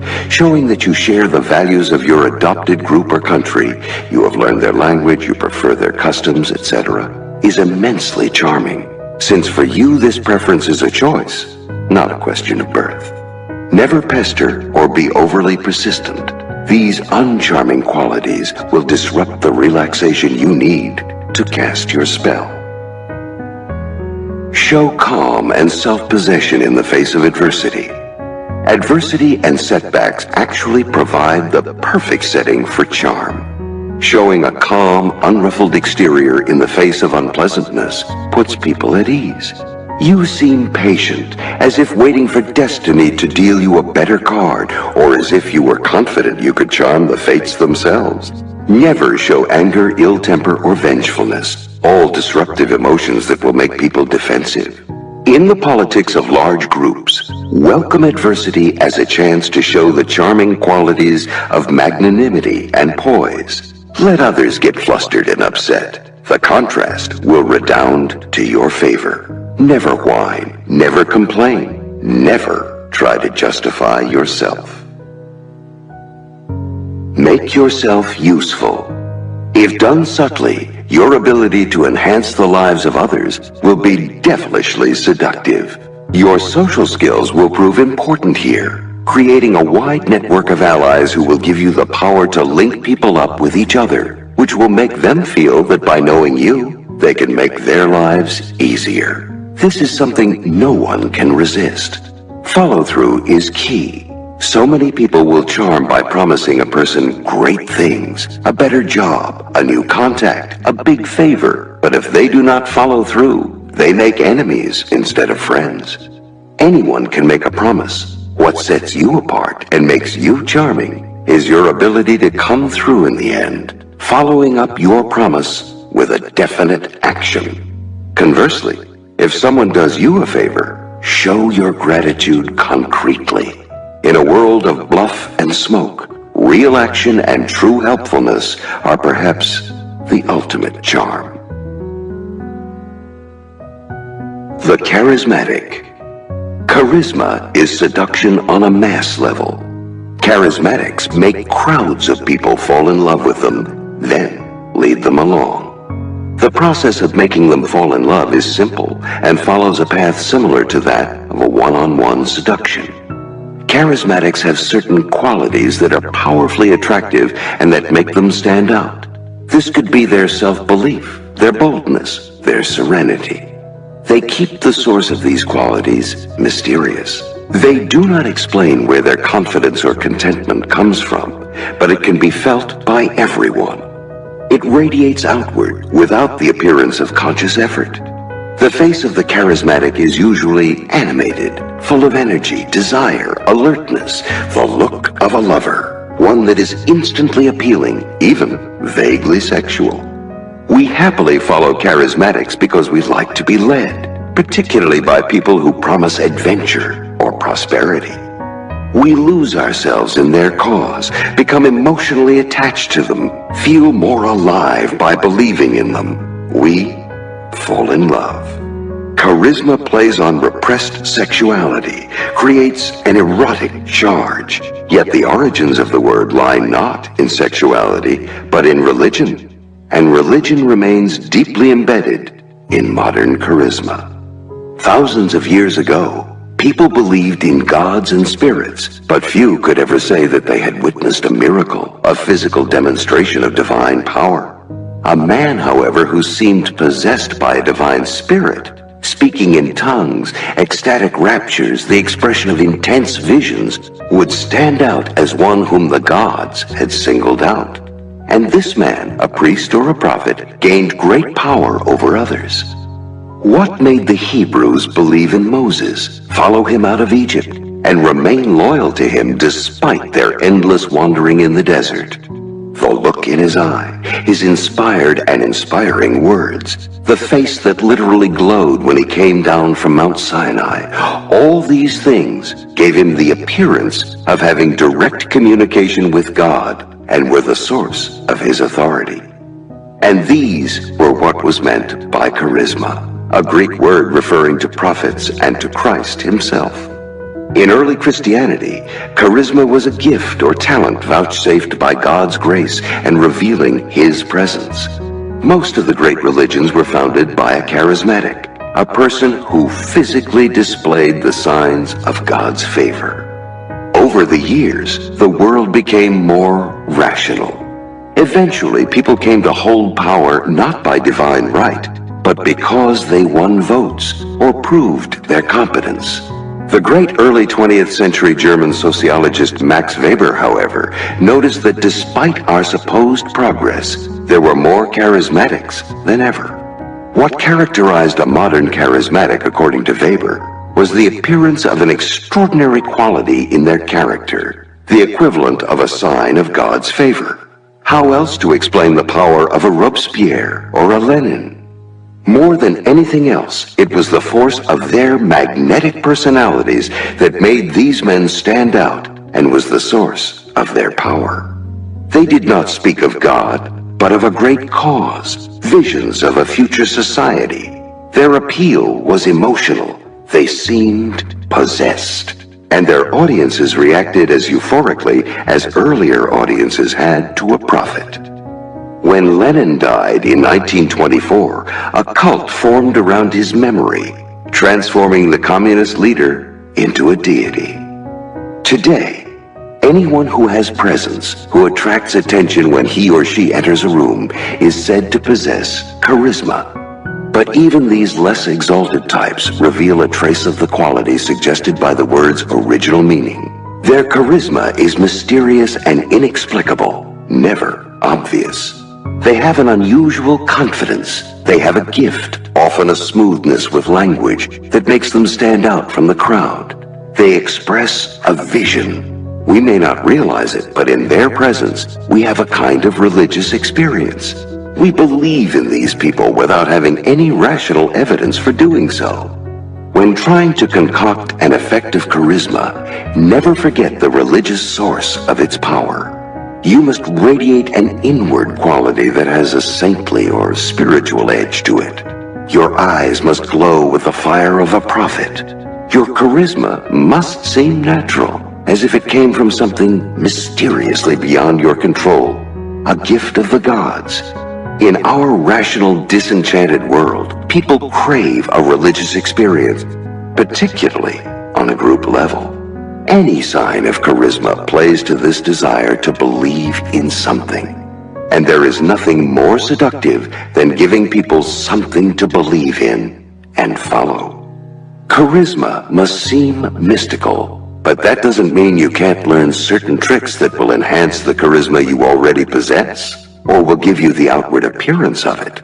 The following are basic qualities that will help create the illusion of charisma. Purpose. If people believe you have a plan, that you know where you're going, they will follow you instinctively. The direction does not matter. Pick a cause, an ideal, a vision, and show that you will not sway from your goal. People will imagine that your confidence comes from something real, just as the ancient Hebrews believed Moses was in communion with God simply because he showed the outward signs. Purposefulness is doubly charismatic in times of trouble. Since most people hesitate before taking bold action, even when action is what is required, single-minded self-assurance will make you the focus of attention. People will believe in you through the simple force of your character. Mystery. Mystery lies at charisma's heart, but it is a particular kind of mystery, a mystery expressed by contradiction. The charismatic may be both proletarian and aristocratic, both cruel and kind, both excitable and icily detached, both intimate and distant. Since most people are predictable, the effect of these contradictions is devastatingly charismatic. They make you hard to fathom, add richness to your character, make people talk about you. It is often better to reveal your contradictions slowly and subtly.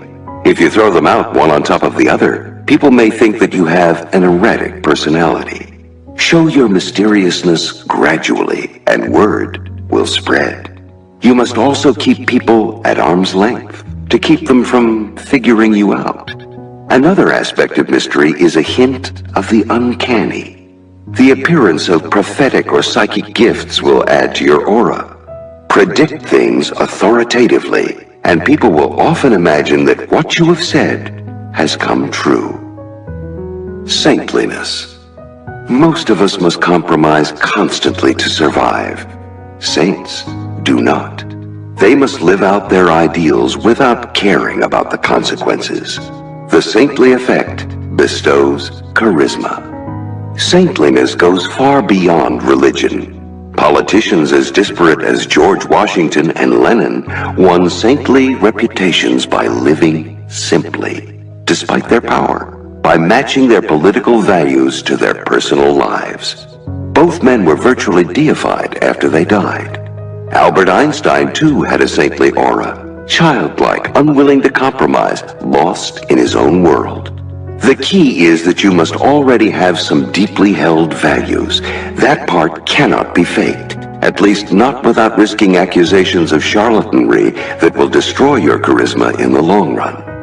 The next step is to show as simply and subtly as possible that you live what you believe. Finally, the appearance of being mild and unassuming can eventually turn into charisma, as long as you seem completely comfortable with it. The source of Harry Truman's charisma, and even of Abraham Lincoln's, was to appear to be an everyman. Eloquence. A charismatic relies on the power of words. The reason is simple. Words are the quickest way to create emotional disturbance. They can uplift, elevate, stir anger without referring to anything real.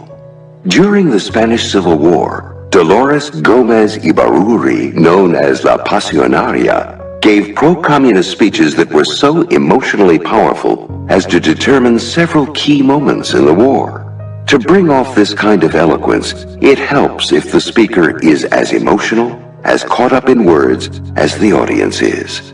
Yet eloquence can be learned. The devices La Pasionaria used, catchwords, slogans, rhythmic repetitions, phrases for the audience to repeat, can easily be acquired. Roosevelt, a calm, patrician type, was able to make himself a dynamic speaker, both through his style of delivery, which was slow and hypnotic, and through his brilliant use of imagery, alliteration, and biblical rhetoric. The crowds at his rallies were often moved to tears. The slow, authoritative style is often more effective than passion in the long run, for it is more subtly spellbinding and less tiring. Theatricality. A charismatic is larger than life, has extra presence. Actors have studied this kind of presence for centuries. They know how to stand on a crowded stage and command attention. Surprisingly, it is not the actor who screams the loudest or gestures the most wildly who works this magic best, but the actor who stays calm, radiating self-assurance. The effect is ruined by trying too hard. It is essential to be self-aware, to have the ability to see yourself as others see you. De Gaulle understood that self-awareness was key to his charisma.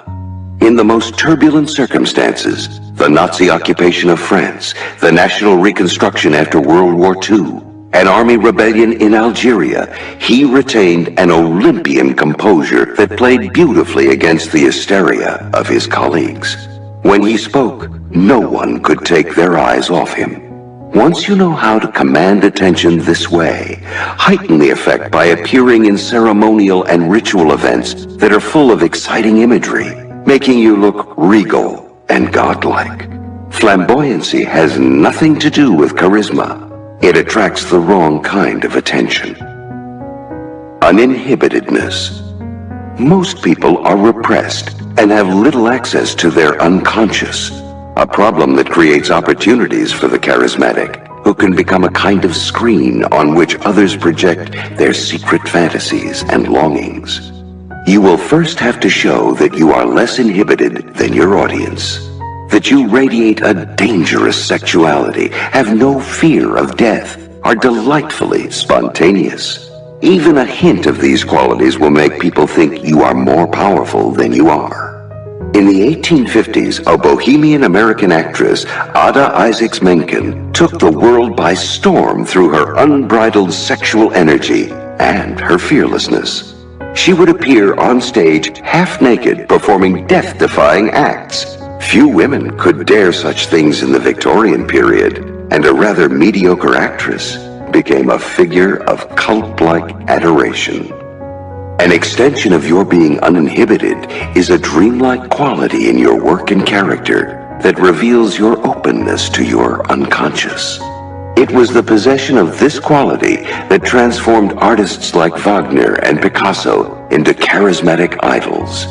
Its cousin is a fluidity of body and spirit. While the repressed are rigid, charismatics have an ease and adaptability that show their openness to experience. Fervency. You need to believe in something, and to believe in it strongly enough for it to animate all your gestures and make your eyes light up. This cannot be faked. Politicians inevitably lie to the public. What distinguishes charismatics is that they believe their own lies, which makes them that much more believable. A prerequisite for fiery belief is some great cause to rally around, a crusade. Become the rallying point for people's discontent and show that you share none of the doubts that plague normal humans. In 1490, the Florentine Girolamo Savonarola railed at the immorality of the Pope and the Catholic Church.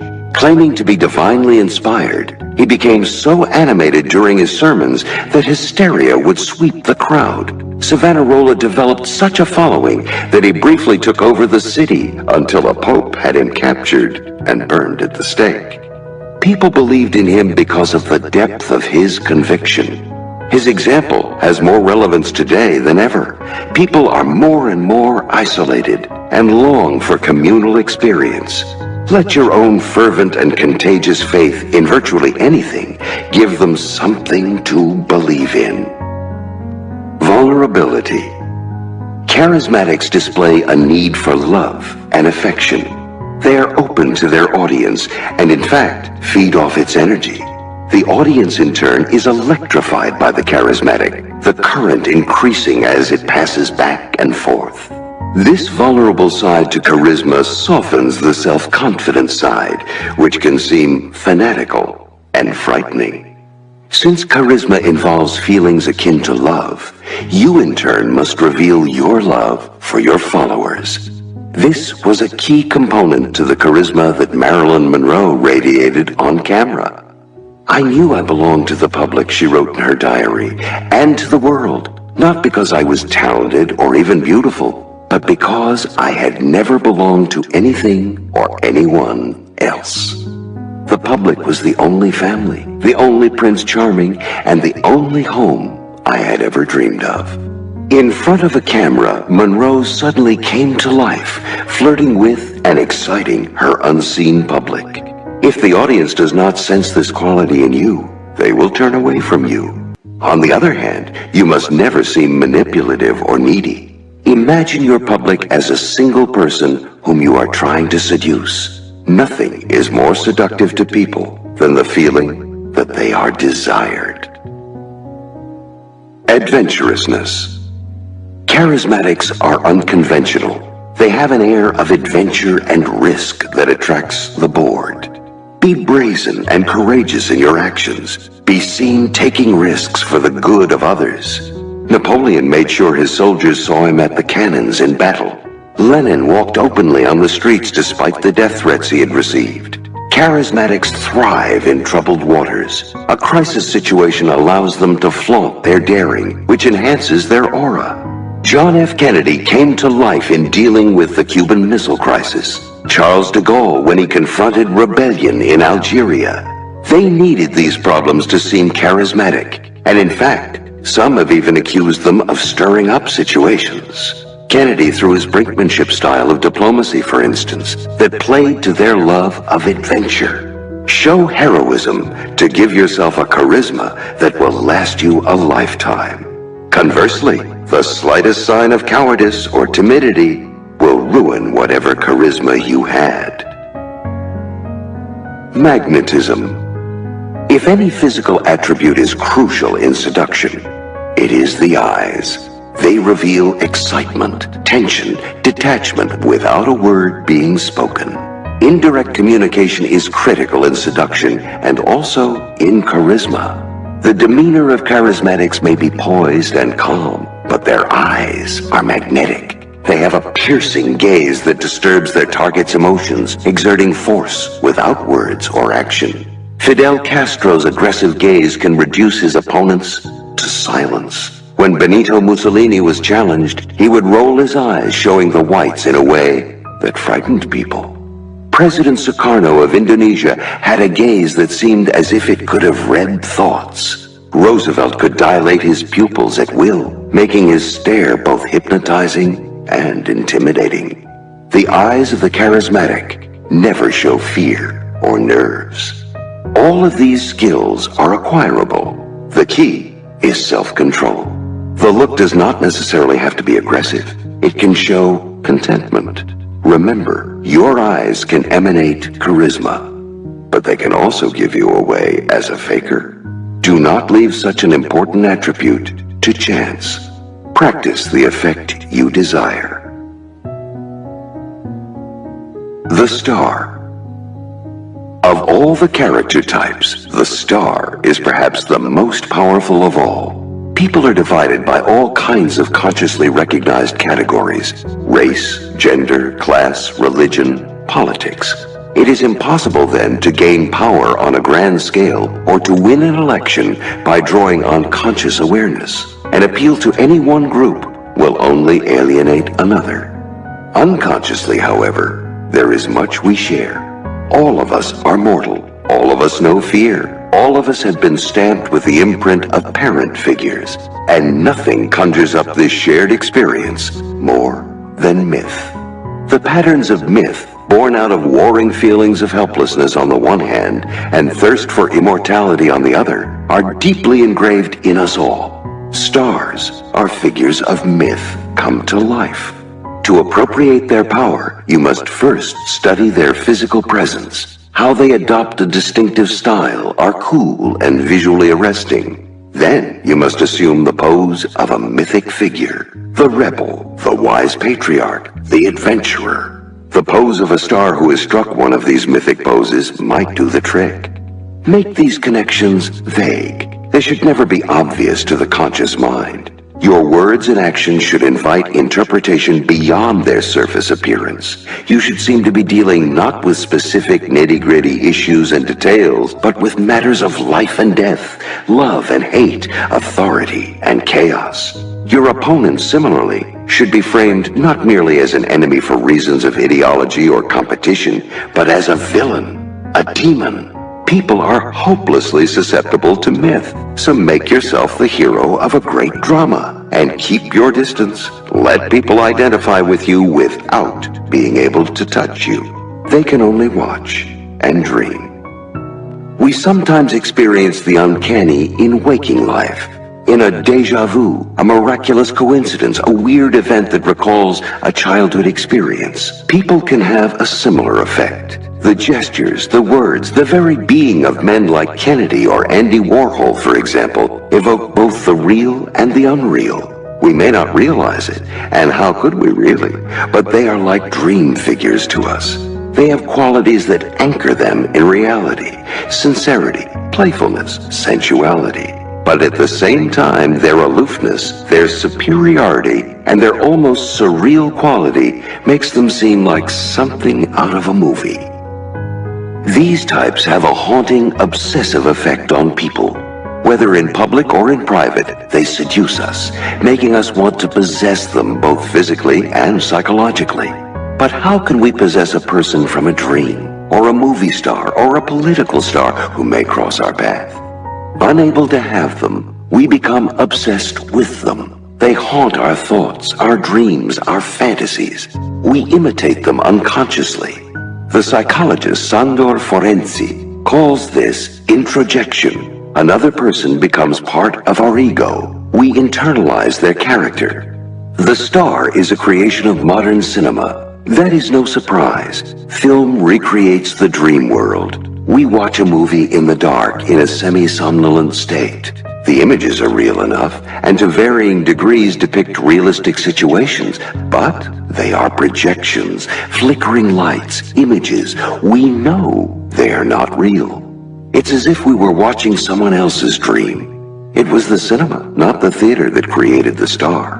On a theater stage, actors are far away, lost in a crowd, too real in their bodily presence. What enabled film to manufacture the star was the close-up, which suddenly separates actors from their contexts, filling your mind with their image. The close-up seems to reveal something not so much about the character they're playing, but about themselves.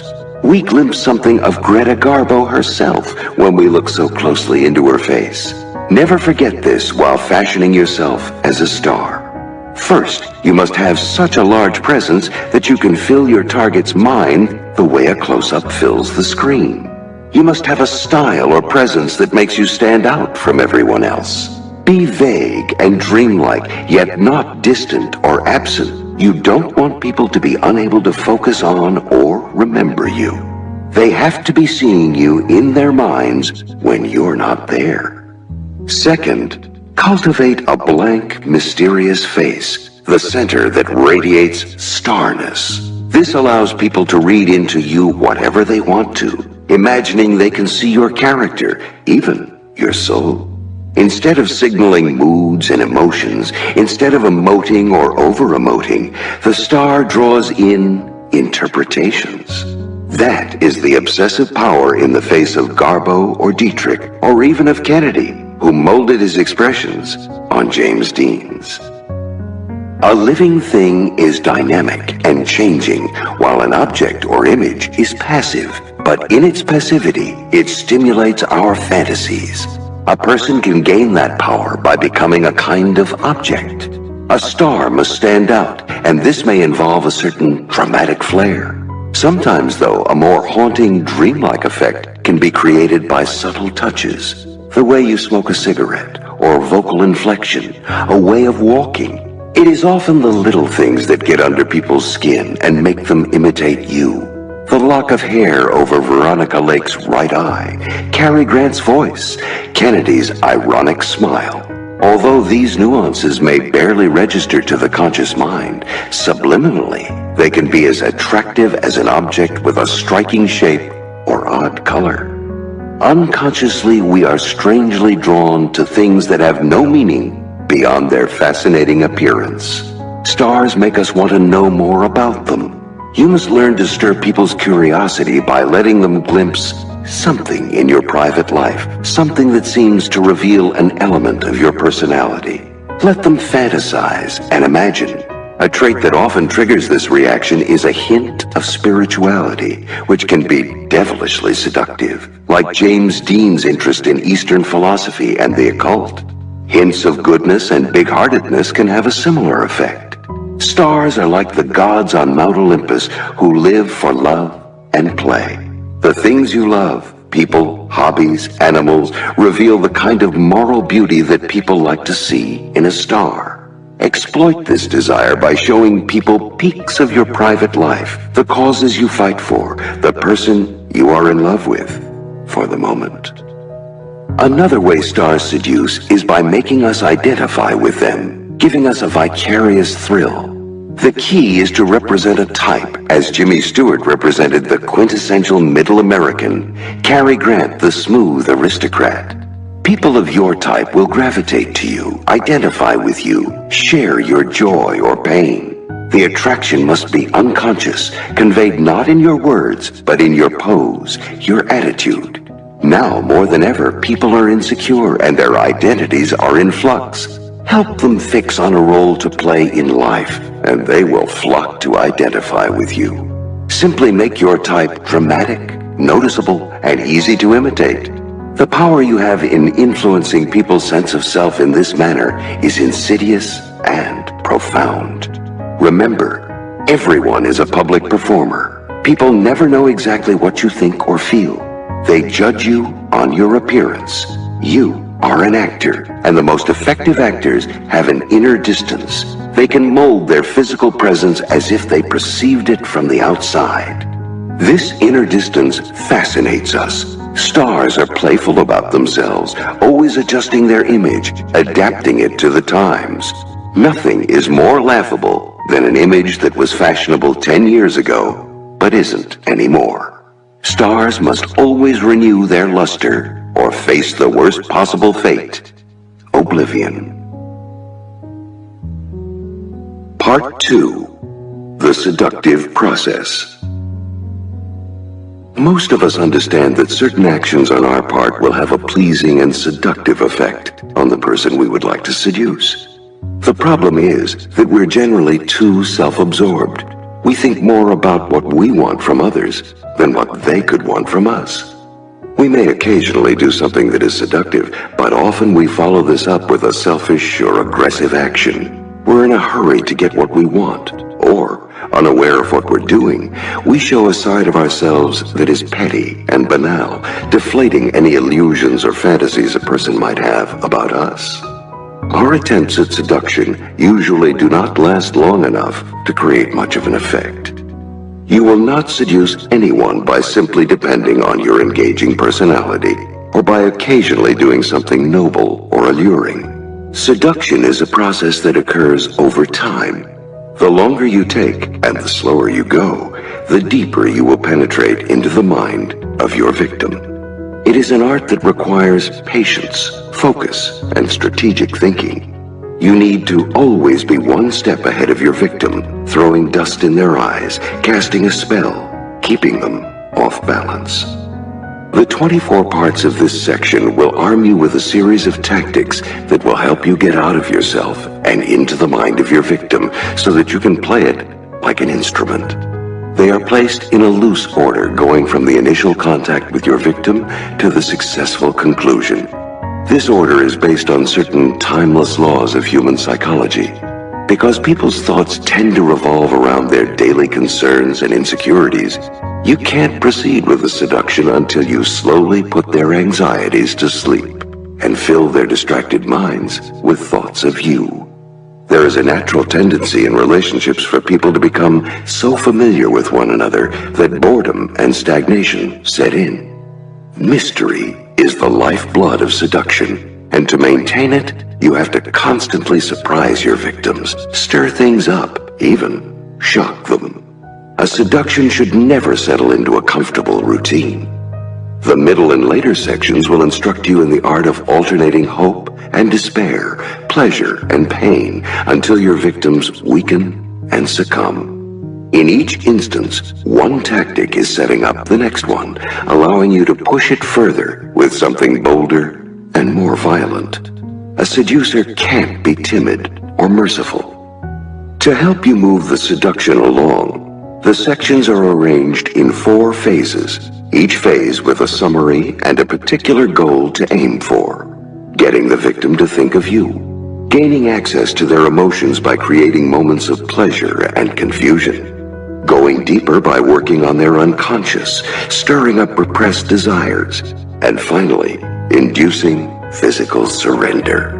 By following these phases, you will work more effectively on your victim's mind and create the slow and hypnotic pace of a ritual. In fact, the seductive process may be thought of as a kind of initiation ritual, in which you are uprooting people from their habits, giving them novel experiences, putting them through tests before initiating them into a new life. It is best to listen to all of the sections and gain as much knowledge as possible. When it comes time to apply these tactics, you will want to pick and choose which ones are appropriate for your particular victim. Sometimes only a few are sufficient, depending on the level of resistance you meet and the complexity of your victim's problems. These tactics are equally applicable to social and political seductions, minus the sexual component in phase 4. At all costs, resist the temptation to hurry to the climax of your seduction or to improvise. You are not being seductive, but selfish.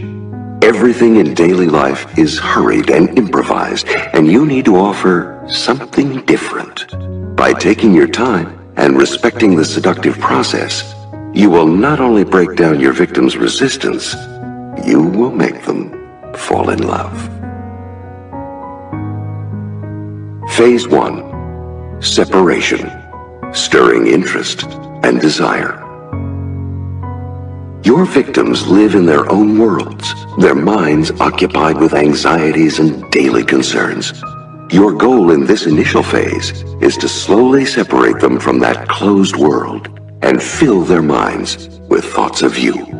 Once you have decided whom to seduce, your first task is to get your victim's attention, to stir interest in you. For those who might be more resistant or difficult, you should try a slower, more insidious approach, first winning their friendship. For those who are bored and less difficult to reach, a more dramatic approach will work, either fascinating them with a mysterious presence or seeming to be someone who is coveted and fought over by others.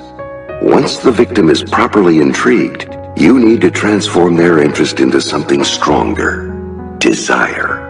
Desire is generally preceded by feelings of emptiness, of something missing inside that needs fulfillment. You must deliberately instill such feelings. Make your victims aware of the adventure and romance that are lacking in their lives.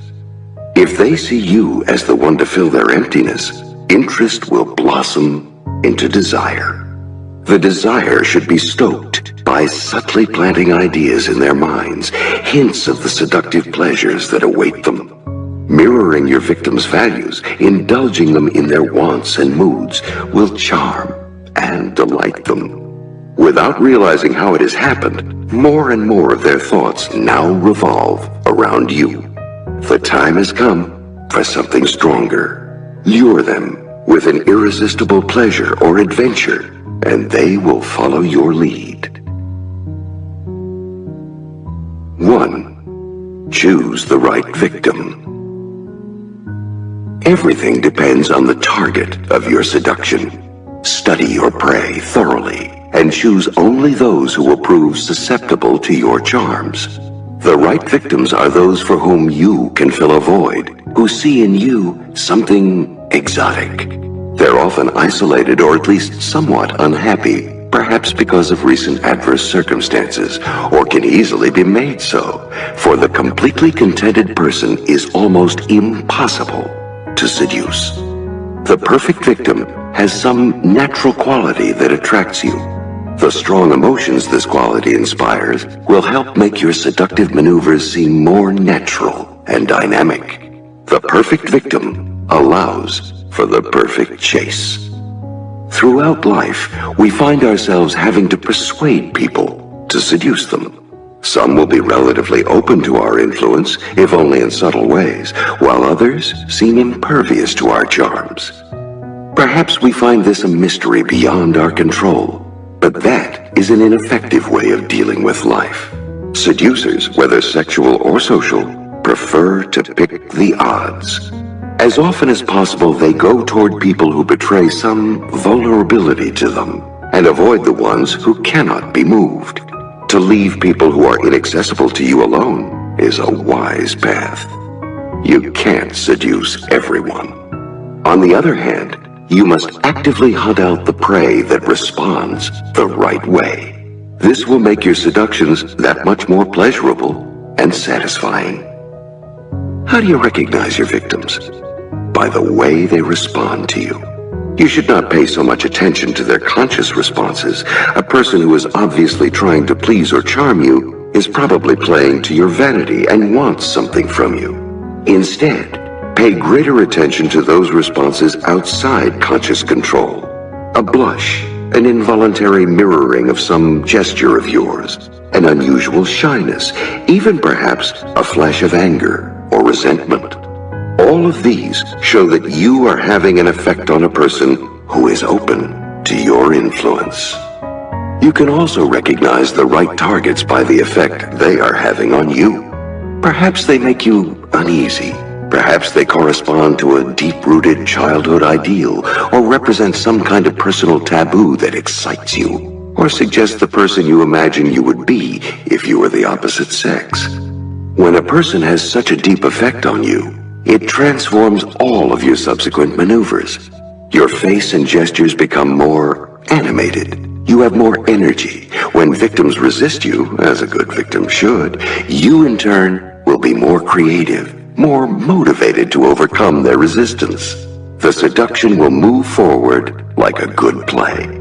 Your strong desire will infect the target and give them the dangerous sensation that they have a power over you. Of course, you are the one ultimately in control, since you are making your victims emotional at the right moments, leading them back and forth.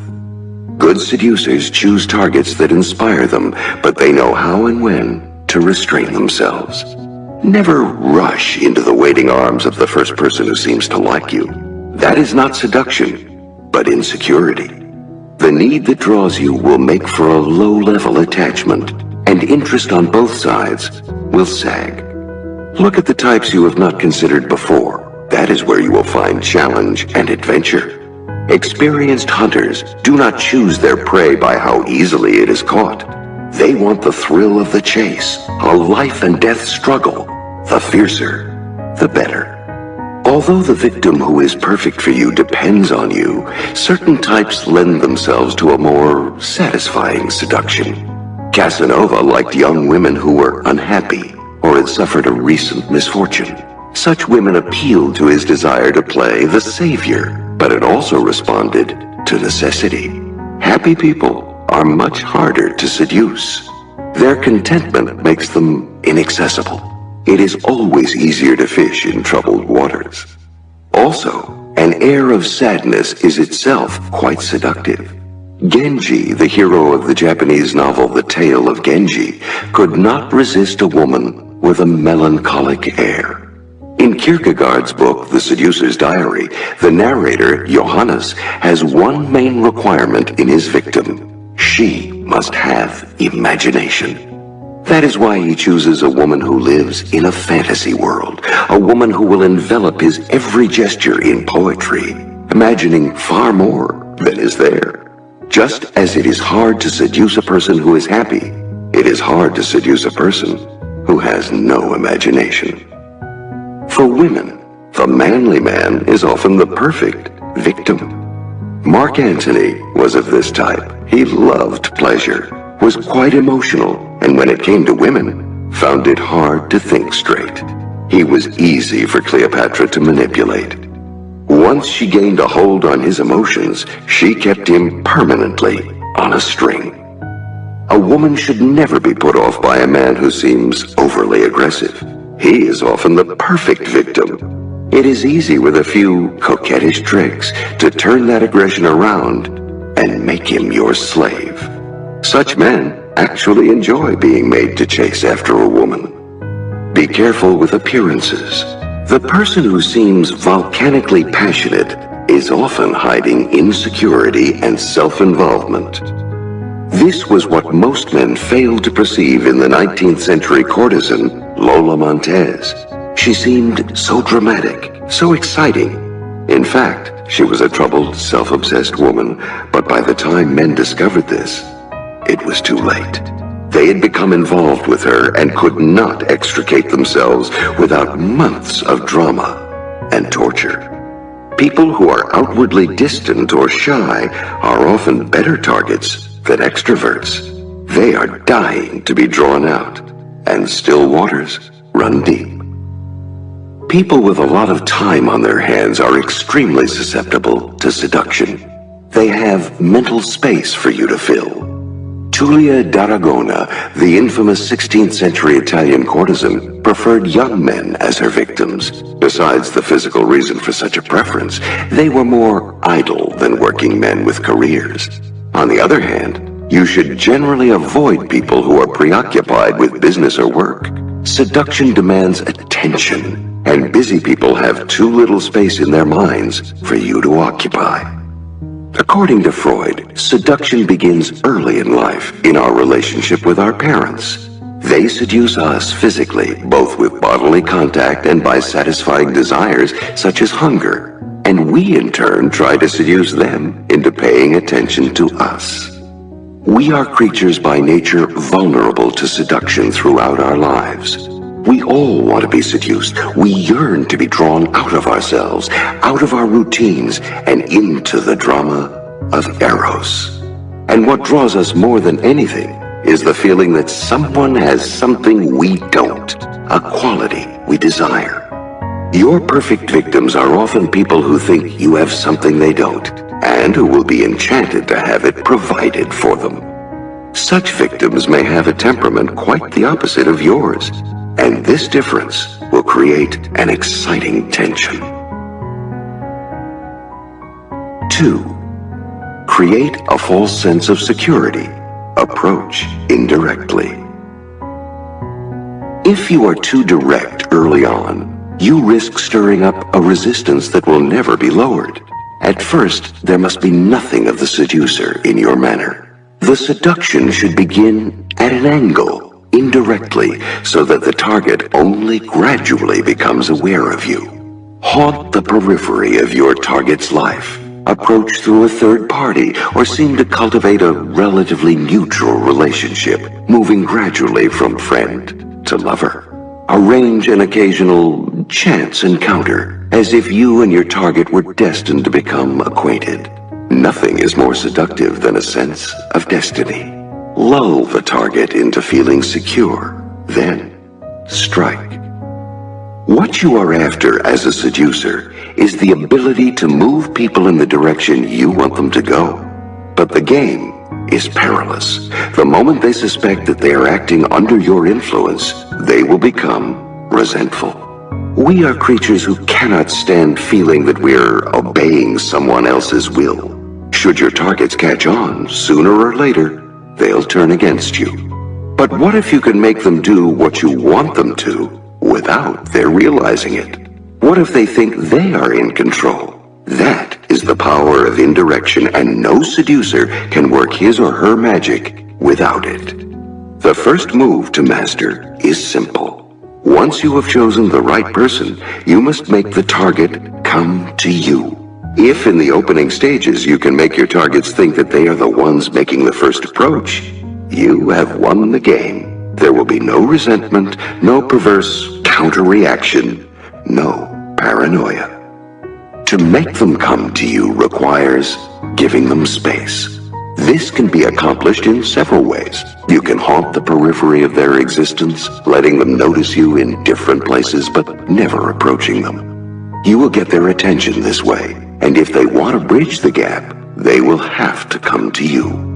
You can befriend them, moving steadily closer while always maintaining the distance appropriate for friends of the opposite sex. You can also play cat and mouse with them, first seeming interested, then stepping back, actively luring them to follow you into your web.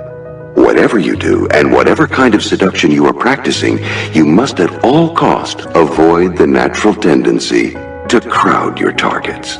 Do not make the mistake of thinking they will lose interest unless you apply pressure, or that they will enjoy a flood of attention.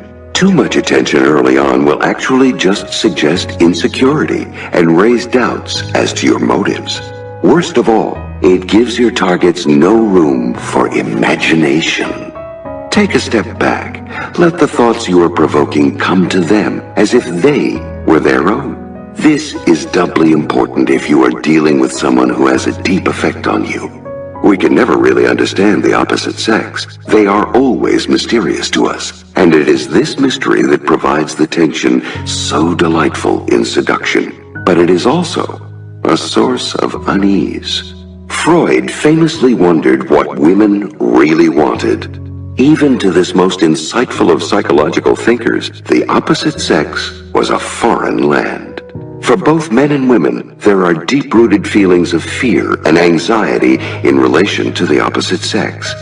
In the initial stages of a seduction, then, you must find ways to calm any sense of mistrust that the other person may experience. A sense of danger and fear can heighten the seduction later on, but if you stir such emotions in the first stages, you will more likely scare the target away. Establish a neutral distance, seem harmless, and you give yourself room to move. Getting to your targets through other people is extremely effective. Infiltrate their circle and you are no longer a stranger.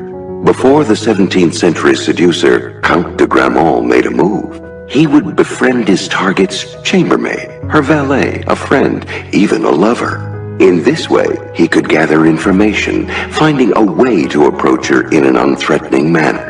He could also plant ideas, saying things the third party was likely to repeat, things that would intrigue the lady, particularly when they came from someone she knew. Ninon de L'Enclos, the 17th century courtesan and strategist of seduction, believed that disguising one's intentions was not only a necessity, it added to the pleasure of the game. A man should never declare his feelings, she felt, particularly early on. It is irritating and provokes mistrust. A woman is much better persuaded that she is loved by what she guesses than by what she is told, Ninon once remarked. Often, a person's haste in declaring his or her feelings comes from a false desire to please, thinking this will flatter the other. But the desire to please can annoy and offend. Children, cats, and coquettes draw us to them by apparently not trying, even by seeming uninterested. Learn to disguise your feelings and let people figure out what is happening for themselves. In all arenas of life, you should never give the impression that you are angling for something. That will raise a resistance that you will never lower. Learn to approach people from the side. Mute your colors. Blend in. Seem unthreatening, and you will have more room to maneuver later on. 3. Send mixed signals. Once people are aware of your presence, and perhaps vaguely intrigued, you need to stir their interest before it settles on someone else. What is obvious and striking may attract their attention at first, but that attention is often short-lived. In the long run, ambiguity is much more potent. Most of us are much too obvious. Instead, be hard to figure out. Send mixed signals, both tough and tender, both spiritual and earthy, both innocent and cunning. A mix of qualities suggests depth, which fascinates even as it confuses. An elusive, enigmatic aura will make people want to know more, drawing them into your circle. Create such a power by hinting at something contradictory within you. Nothing can proceed in seduction unless you can attract and hold your victim's attention, your physical presence becoming a haunting mental presence. It is actually quite easy to create that first stir. An alluring style of dress, a suggestive glance, something extreme about you. But what happens next? Our minds are barraged with images, not just from media, but from the disorder of daily life. And many of these images are quite striking. You become just one more thing screaming for attention. Your attractiveness will pass unless you spark the more enduring kind of spell that makes people think of you in your absence. That means engaging their imaginations, making them think there is more to you than what they see. Once they start embellishing your image with their fantasies, they are hooked. This must, however, be done early on, before your targets know too much and their impressions of you are set. It should occur the moment they lay eyes on you. By sending mixed signals in that first encounter, you create a little surprise, a little tension. You seem to be one thing, innocent, brash, intellectual, witty, but you also throw them a glimpse of something else. Devilish, shy, spontaneous, sad. Keep things subtle. If the second quality is too strong, you will seem schizophrenic. But make them wonder why you might be shy or sad underneath your brash intellectual wit, and you will have their attention. Give them an ambiguity that lets them see what they want to see. Capture their imagination with little voyeuristic glimpses into your dark soul. To capture and hold attention, you need to show attributes that go against your physical appearance, creating depth and mystery. If you have a sweet face and an innocent air, let out hints of something dark, even vaguely cruel in your character. It is not advertised in your words, but in your manner. The actor Errol Flynn had a boyishly angelic face and a slight air of sadness. Beneath this outward appearance, however, women could sense an underlying cruelty, a criminal streak, an exciting kind of dangerousness. This play of contrary qualities attracted obsessive interest. The female equivalent is the type epitomized by Marilyn Monroe. She had the face and voice of a little girl, but something sexual and naughty emanated powerfully from her as well. Playing with gender roles is a kind of intriguing paradox that has a long history in seduction. The greatest Don Juans have had a touch of prettiness and femininity, and the most attractive courtesans have had a masculine streak. The strategy, though, is only powerful when the underquality is merely hinted at. If the mix is too obvious or striking, it will seem bizarre or even threatening. The great 17th century French courtesan Ninon de L'Enclos was decidedly feminine in appearance, yet everyone who met her was struck by a touch of aggressiveness and independence in her, but just a touch. The late 19th century Italian novelist Gabriele D'Annunzio was certainly masculine in his approaches, but there was a gentleness, a consideration mixed in, and an interest in feminine finery. A potent variation on this theme is the blending of physical heat and emotional coldness. Dandies like Beau Brummel and Andy Warhol combine striking physical appearances with a kind of coldness of manner, a distance from everything and everyone. They are both enticing and elusive, and people spend lifetimes chasing after such men, trying to shatter their unattainability. The power of apparently unattainable people is devilishly seductive. We want to be the one to break them down. They also wrap themselves in ambiguity and mystery, either talking very little or talking only of surface matters, hinting at a depth of character you can never reach. When Marlene Dietrich entered a room or arrived at a party, all eyes inevitably turned to her. First, there were her startling clothes, chosen to make heads turn. Then, there was her air of nonchalant indifference. Men, and women too, became obsessed with her, thinking of her long after other memories of the evening had faded. Remember, that first impression, that entrance, is critical. To show too much desire for attention is to signal insecurity, and will often drive people away. Play it too cold and disinterested, on the other hand, and no one will bother coming near. The trick is to combine the two attitudes at the same moment. It is the essence of coquetry. Perhaps you have a reputation for a particular quality which immediately comes to mind when people see you. You will better hold their attention by suggesting that behind this reputation, some other quality lies lurking. These principles have applications far beyond sexual seduction. To hold the attention of a broad public, to seduce them into thinking about you, you need to mix your signals. Display too much of one quality, even if it is a noble one like knowledge or efficiency, and people will feel that you lack humanity. We're all complex and ambiguous, full of contradictory impulses. If you show only one side, even if it's your good side, you will wear on people's nerves. They will suspect you are a hypocrite. Mahatma Gandhi, a saintly figure, openly confessed to feelings of anger and vengefulness. John F. Kennedy, the most seductive American public figure of modern times, was a walking paradox. An East Coast aristocrat with the love of the common man. An obviously masculine man, a war hero, with a vulnerability you could sense underneath. An intellectual who loved popular culture. People were drawn to Kennedy. A bright surface may have a decorative charm, but what draws your eye into a painting is a depth of field, an inexpressible ambiguity, a surreal complexity.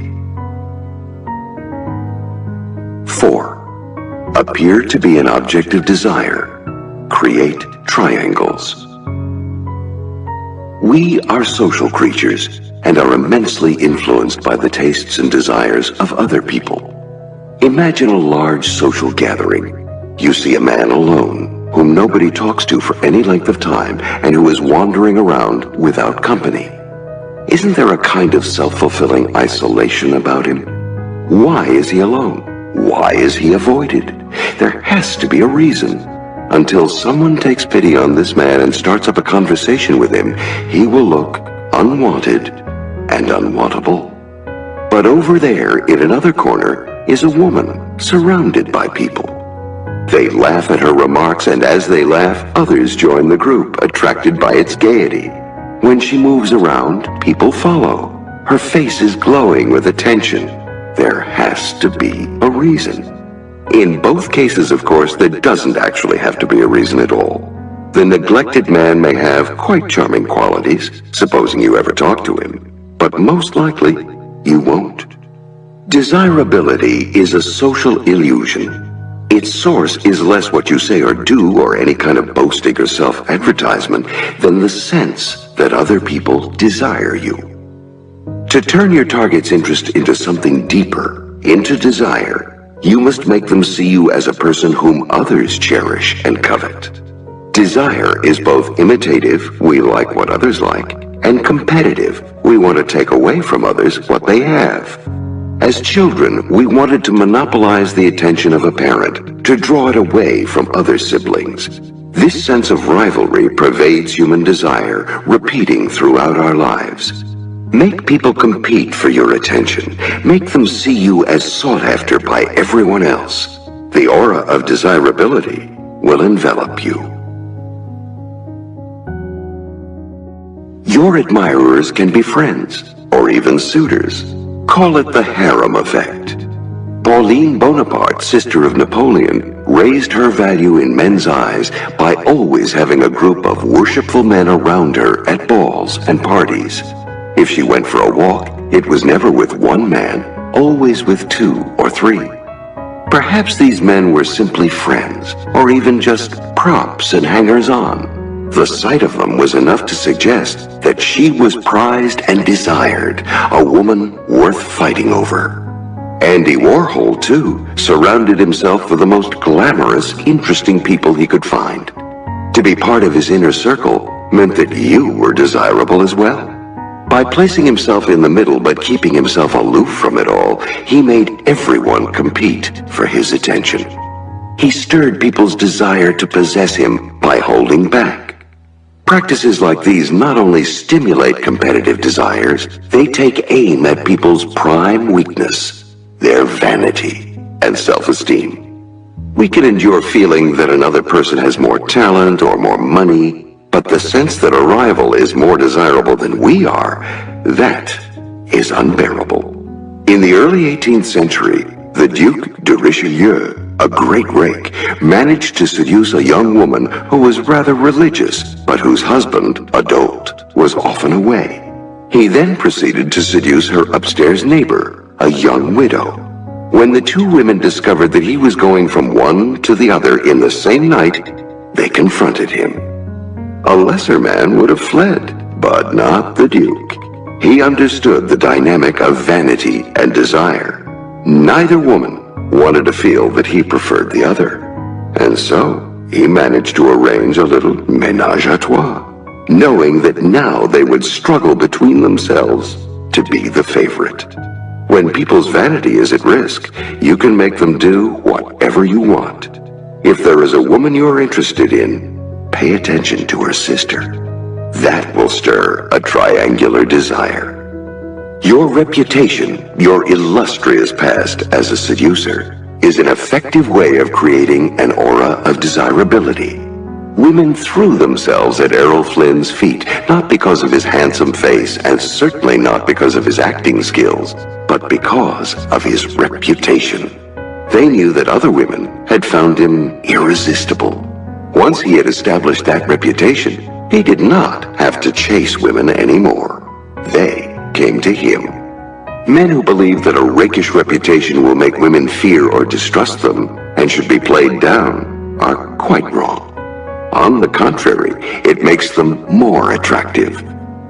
The virtuous Duchess de Montpensier, the grande mademoiselle of 17th century France, began by enjoying a friendship with the rake Lausanne. But a troubling thought soon occurred to her. If a man with Lausanne's past did not see her as a possible lover, something had to be wrong with her. This anxiety eventually pushed her into his arms.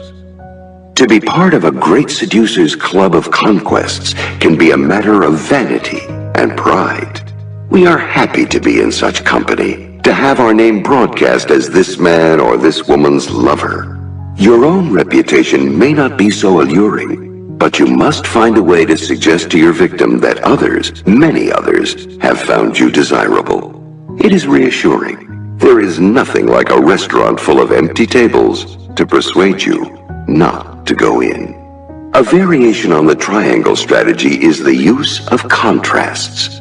Careful exploitation of people who are dull or unattractive may enhance your desirability by comparison. At a social affair, for instance, make sure your target has to chat with the most boring person available. Come to the rescue and your target will be delighted to see you. To make use of contrasts, either develop and display those attractive attributes, humor, vivacity, and so on, that are the scarcest in your own social group, or choose a group in which your natural qualities are rare and will shine. The use of contrasts has vast political ramifications, for a political figure must also seduce and seem desirable. Learn to play up the qualities that your rivals lack. Peter II, Tsar in 18th century Russia, was arrogant and irresponsible, so his wife, Catherine the Great, did all she could do to seem modest and dependable. When Vladimir Lenin returned to Russia in 1917 after Tsar Nicholas II had been deposed, he made a show of decisiveness and discipline, precisely what no other leader had at the time. In the American presidential race of 1980, the irresoluteness of Jimmy Carter made the single-mindedness of Ronald Reagan look desirable. Contrasts are eminently seductive because they do not depend on your own words or self-advertisements. The public reads them unconsciously and sees what it wants to see.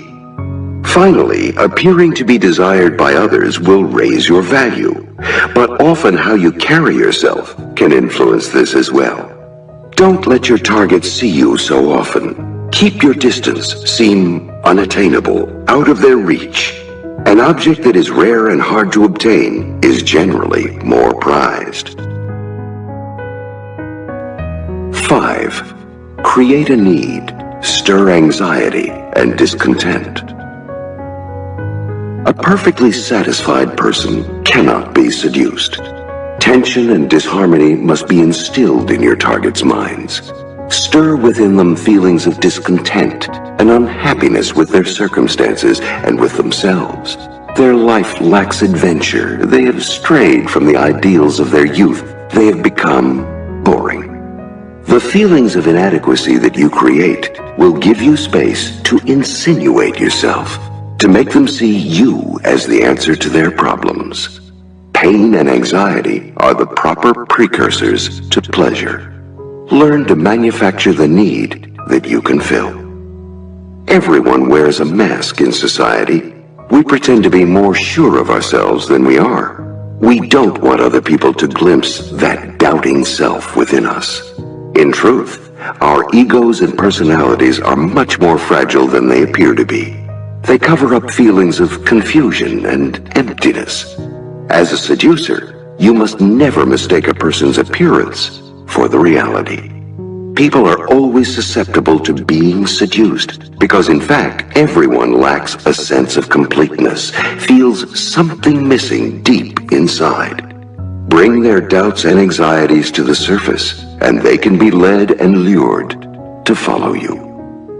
No one can see you as someone to follow or fall in love with unless they first reflect on themselves somehow and on what they are missing. Before the seduction proceeds, you must place a mirror in front of them in which they glimpse that inner emptiness. Made aware of a lack, they now can focus on you as the person who can fill that empty space. Remember, most of us are lazy. To relieve our feelings of boredom or inadequacy on our own takes too much effort. Letting someone else do the job is both easier and more exciting. The desire to have someone fill up our emptiness is the weakness on which all seducers prey. Make people anxious about the future, make them depressed, make them question their identity, make them sense the boredom that gnaws at their life. The ground is prepared. The seeds of seduction can be sown. Cleopatra got Julius Caesar to sleep with her the first night he met her, but the real seduction, the one that made him her slave, began later.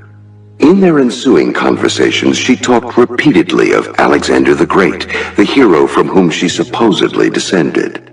No one could compare to him. By implication, Caesar was made to feel inferior.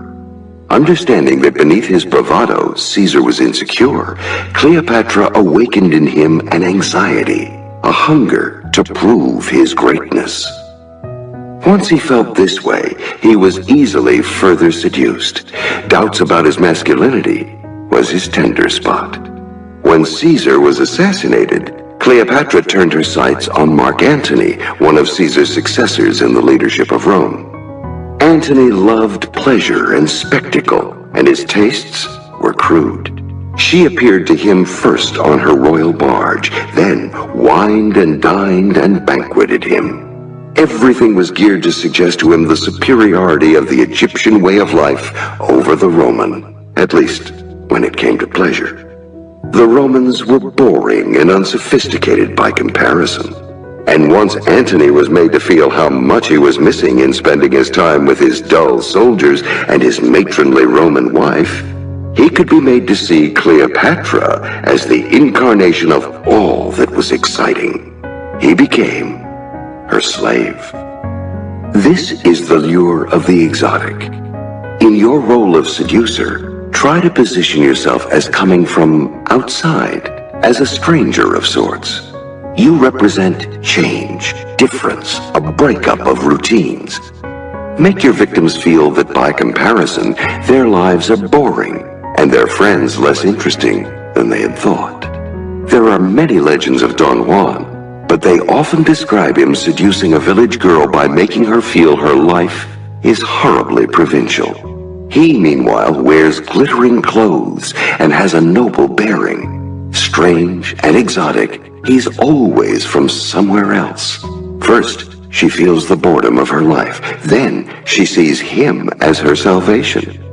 Remember, people prefer to feel that if their life is uninteresting, it's not because of themselves, but because of their circumstances, the dull people they know, the town into which they were born. Once you make them feel the lure of the exotic,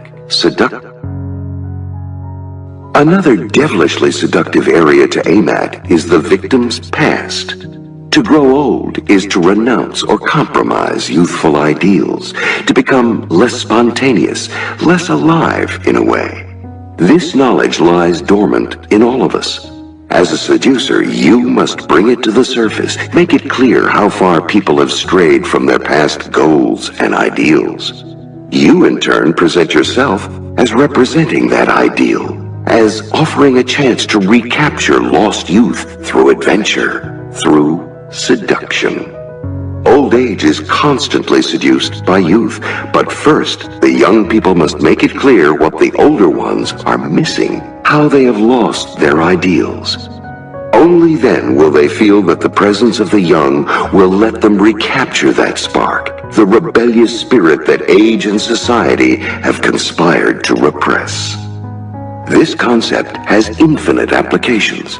Corporations and politicians know that they cannot seduce their public into buying what they want them to buy or doing what they want them to do unless they first awaken a sense of need and discontent.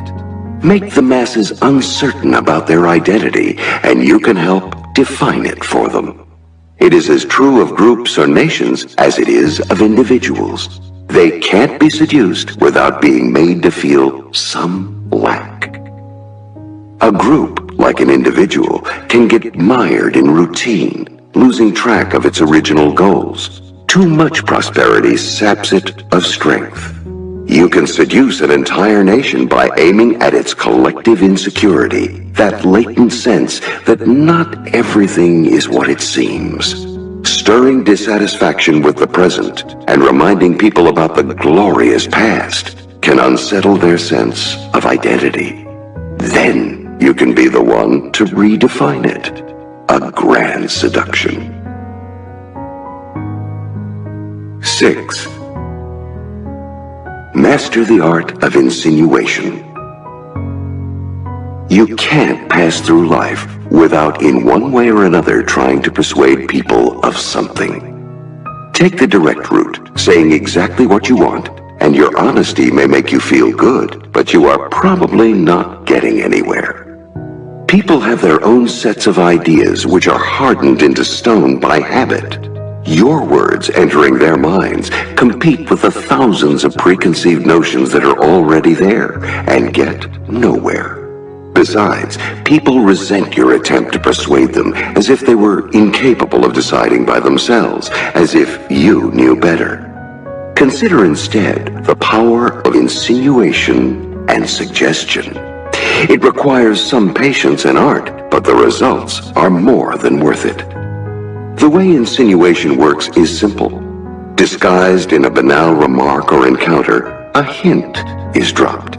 It is about some emotional issue, a possible pleasure not yet attained, a lack of excitement in a person's life. The hint registers in the back of the target's mind, a subtle stab at his or her insecurities. Its source is quickly forgotten. It is too subtle to be memorable at the time, and later, when it takes root and grows, it seems to have emerged naturally from the target's own mind, as if it was there all along. Insinuation lets you bypass people's natural resistance, for they seem to be listening only to what has originated in themselves. It is a language on its own, communicating directly with the unconscious. No seducer, no persuader can hope to succeed without mastering the language and art of insinuation. Slips of the tongue, apparently inadvertent sleep-on-it comments, alluring references, statements for which you quickly apologize. All of these have immense insinuating power. They get under people's skin and take on a life of their own. The key to succeeding with your insinuations is to make them when your targets are at their most relaxed or distracted, so that they are not aware of what is happening. Polite banter is often the perfect front for this. People are thinking about what they will say next or are absorbed in their own thoughts. Your insinuations will barely register, which is how you want it. In one of his early campaigns, John F. Kennedy addressed a group of veterans. Kennedy's brave exploits during World War II, the PT-109 incident that made him a war hero, were known to all. But in the speech, he talked of the other men on the boat, never mentioning himself. He knew, however, that what he had done was on everyone's mind, because in fact, he had put it there. Not only did his silence on the subject make them think of it on their own, it made Kennedy seem humble and modest, qualities that go well with heroism. In Seduction, as the French courtesan Ninon de L'Enclos advised, it is better not to talk about your love for a person. Let your target read it in your manner. Your silence on the subject will have more insinuating power than if you had addressed it directly. Not only words insinuate, pay attention to gestures and looks. The face speaks its own language. We're used to trying to read people's faces, which are often better indicators of their feelings than what they say, which is so easy to control. Since people are always reading your looks, use them to transmit the insinuating. Finally, the reason insinuation works so well is not just that it bypasses people's natural resistance. It is also the language of pleasure. There is too little mystery in the world. Too many people say exactly what they feel or want. We yearn for something enigmatic, for something to feed our fantasies. Because of the lack of suggestion and ambiguity in daily life, the person who uses them suddenly seems to have something alluring and full of promise. It's a kind of titillating game. What is this person up to? What does he mean? Or she mean? Hints, suggestions, and insinuations create a seductive atmosphere, signaling that their victim is no longer involved in the routines of daily life, but has entered into another realm. 7. Enter their spirit. One of the great sources of frustration in our lives is other people's stubbornness. How hard it is to reach them, to make them see things our way. We often have the impression that when they seem to be listening to us and apparently agreeing with us, it is all superficial. The moment we are gone, they revert to their own ideas. We spend our lives butting up against people as if they were stone walls. But instead of complaining about how misunderstood or ignored you are, why not try something different? Instead of seeing other people as spiteful or indifferent, instead of trying to figure out why they act the way they do, look at them through the eyes of the seducer. The way to lure people out of their natural intractability and self-obsession is to enter their spirit. All of us are narcissists. When we were children, our narcissism was physical. We were interested in our own image, our own body, as if it were a separate being. As we grow older, our narcissism grows more psychological. We become absorbed in our own tastes, opinions, experiences. A hard shell forms around us. Paradoxically, the way to entice people out of this shell is to become more like them. In fact, a kind of mirror image of them. You do not have to spend days studying their minds. Simply conform to their moods, adapt to their tastes, play along with whatever they send your way. In doing so, you will lower their natural defensiveness. Their sense of self-esteem does not feel threatened by your strangeness or different habits. People truly love themselves, but what they love most of all is to see their ideas and tastes reflected in another person. This validates them. Their habitual insecurity vanishes. Hypnotized by their mirror image, they relax. Now that their inner wall has crumbled, you can slowly draw them out and eventually turn the dynamic around. Once they are open to you, it becomes easy to infect them with your own moods and heat. Entering the other person's spirit is a kind of hypnosis. It is the most insidious and effective form of persuasion known to man. 8. Create temptation. Most of the time, people struggle to maintain security and a sense of balance in their lives. If they were always uprooting themselves in pursuit of every new person or fantasy that passed them by, they could not survive the daily grind. They usually win the struggle, but it doesn't come easy. The world is full of temptation. They read about people who have more than they do, about adventures others are having, about people who have found wealth and happiness. The security that they strive for and that they seem to have in their lives is actually an illusion. It covers up a constant tension. As a seducer, you can never mistake people's appearance for reality. You know that their fight to keep order in their lives is exhausting, and that they are gnawed by doubts and regrets. It is hard to be good and virtuous, always having to repress the strongest desires. With that knowledge in mind, seduction is easier. What people want is not temptation. Temptation happens every day. What people want is to give in to temptation, to yield. That is the only way to get rid of the tension in their lives. It costs much more to resist temptation than to surrender. Your task then is to create a temptation that is stronger than the daily variety. It has to be focused on them, aimed at them as individuals. Understand, everyone has a principal weakness from which others stem.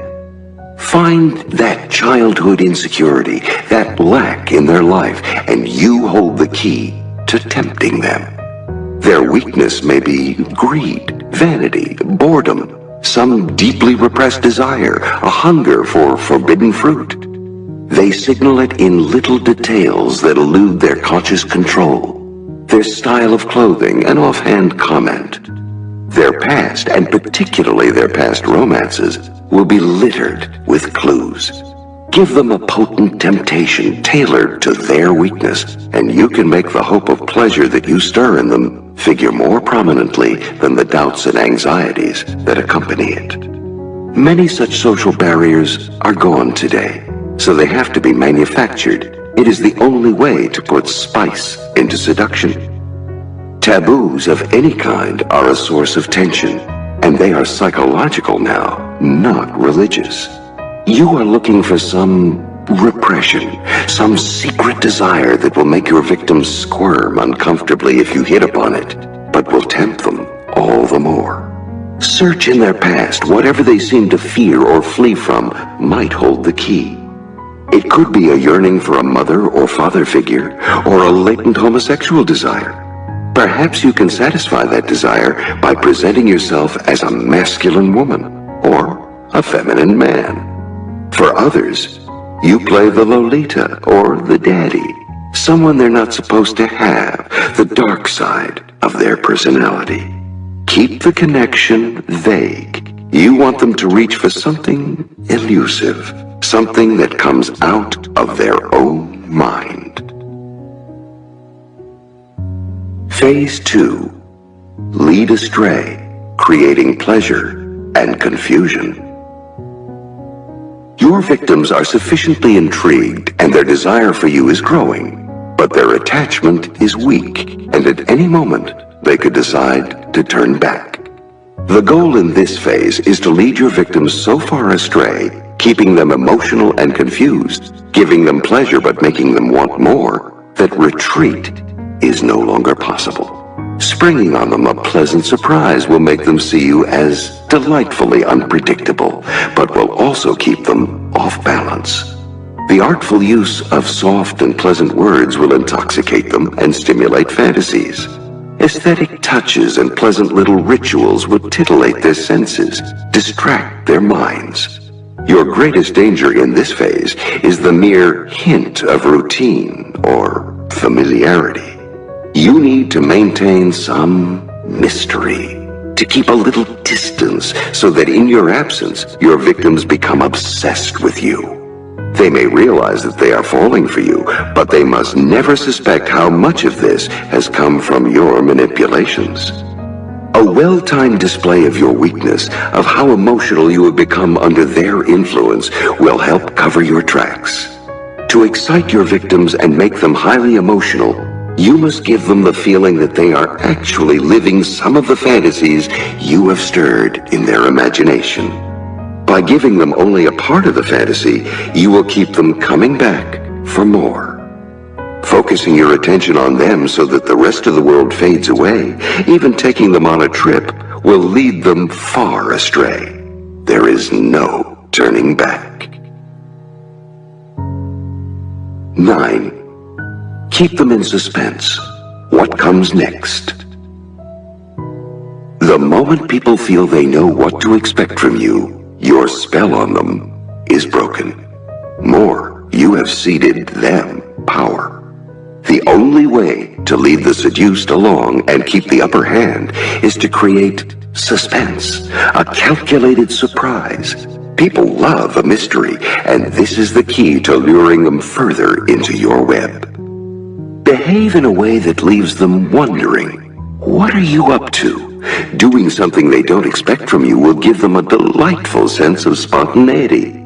They will not be able to foresee what comes next. You are always one step ahead and in control. Give the victim a thrill with a sudden change of direction. A child is usually a willful, stubborn creature who will deliberately do the opposite of what we ask. But there is one scenario in which children will happily give up their usual willfulness when they are promised a surprise. Perhaps it is a present hidden in a box, a game with an unforeseeable ending, a journey with an unknown destination, a suspenseful story with a surprise finish. In those moments when children are waiting for a surprise, their willpower is suspended. They are in your thrall for as long as you dangle possibility before them. This childish habit is buried deep within us and is the source of an elemental human pleasure. Being led by a person who knows where they are going and who takes us. We get a similar thrill when we watch a movie or read a thriller. We are in the hands of a director or author who is leading us along, taking us through twists and turns. We stay in our seats. We turn the pages, happily enslaved by the suspense. It is the pleasure a woman has in being led by a confident dancer, letting go of any defensiveness she may feel and letting another person do the work. Falling in love involves anticipation. We are about to head off in a new direction, enter a new life where everything will be strange. The seduced wants to be led, to be carried along like a child. If you are predictable, the charm wears off. Everyday life is predictable. Not only does suddenness create a seductive jolt, it conceals manipulations. Appear somewhere unexpectedly.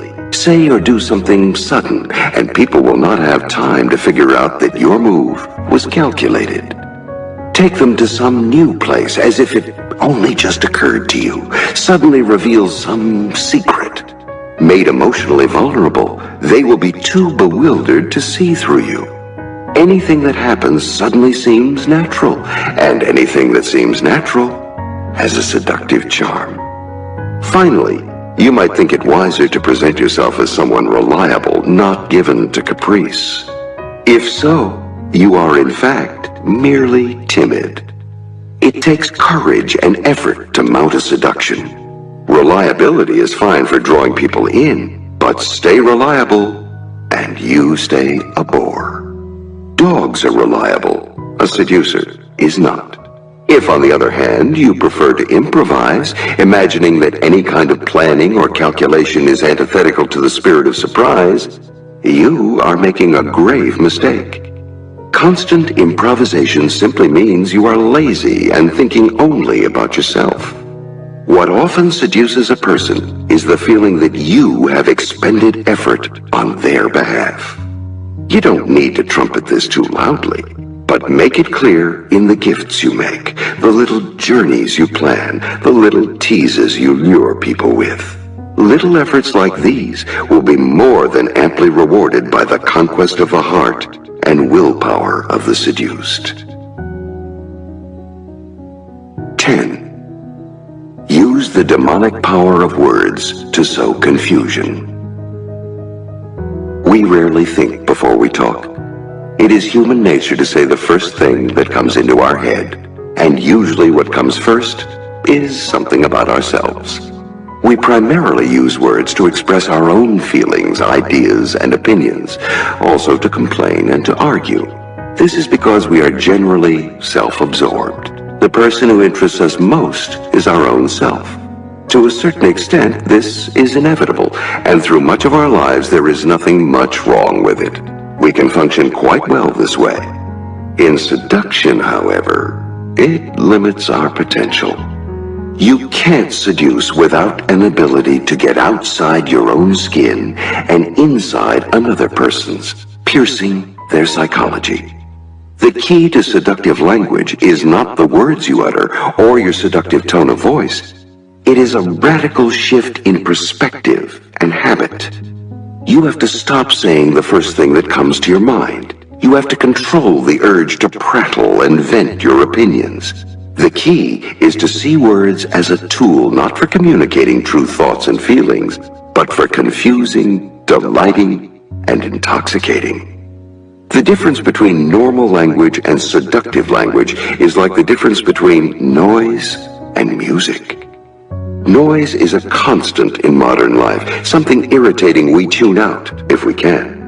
Our normal language is like noise. People may half listen to us as we go on about ourselves, but just as often their thoughts are a million miles away. Every now and then their ears prick up when something we say touches on them. But this lasts only until we return to yet another story about ourselves. As early as childhood, we learn to tune out this kind of noise, particularly when it comes from our parents.